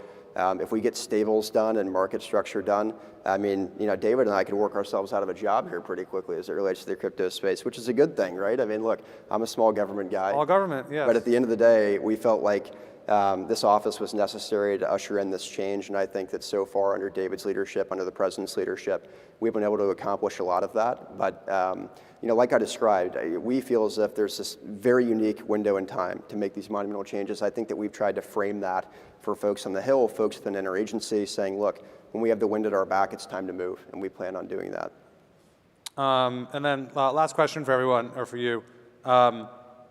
A lot of people in the industry following this conversation follow kind of press from the White House and such, but they don't have a way maybe to get in touch with you. So what is the best way for industry to reach out and coordinate with you and your team? Yeah, please do. I think that I've created quite the reputation over the course of the last 6 weeks for taking quite a few industry meetings. And part of this is that, I really believe that the private sector knows best. This is something that you guys, live, breathe, and eat. I mean, we want to hear from you, especially as the legislative process matures. please reach out to my office. I'm happy to connect with any of you. I'm happy to provide my email information to the Blockworks folks so they can share that along. But I want to engage. I want to be able to take what you're dealing with and translate it into something that's digestible or palatable for other actors that might not understand the space as well as the folks that are in it. And I think that's one of my responsibilities, and part of that is interacting with industry as much as I possibly can. And so I will continue to do that over the course of the next few months, and we'd love to hear really any thoughts, feedback, general concerns that you might have really as the legislative process matures and we continue to move through interagency. Awesome. Well, hey, Bo, thank you so much for being here. Appreciate your time. Awesome work y'all are doing. Thank you for helping make crypto truly great in America for the first time. Absolutely. Thank you, Kyle. Thanks.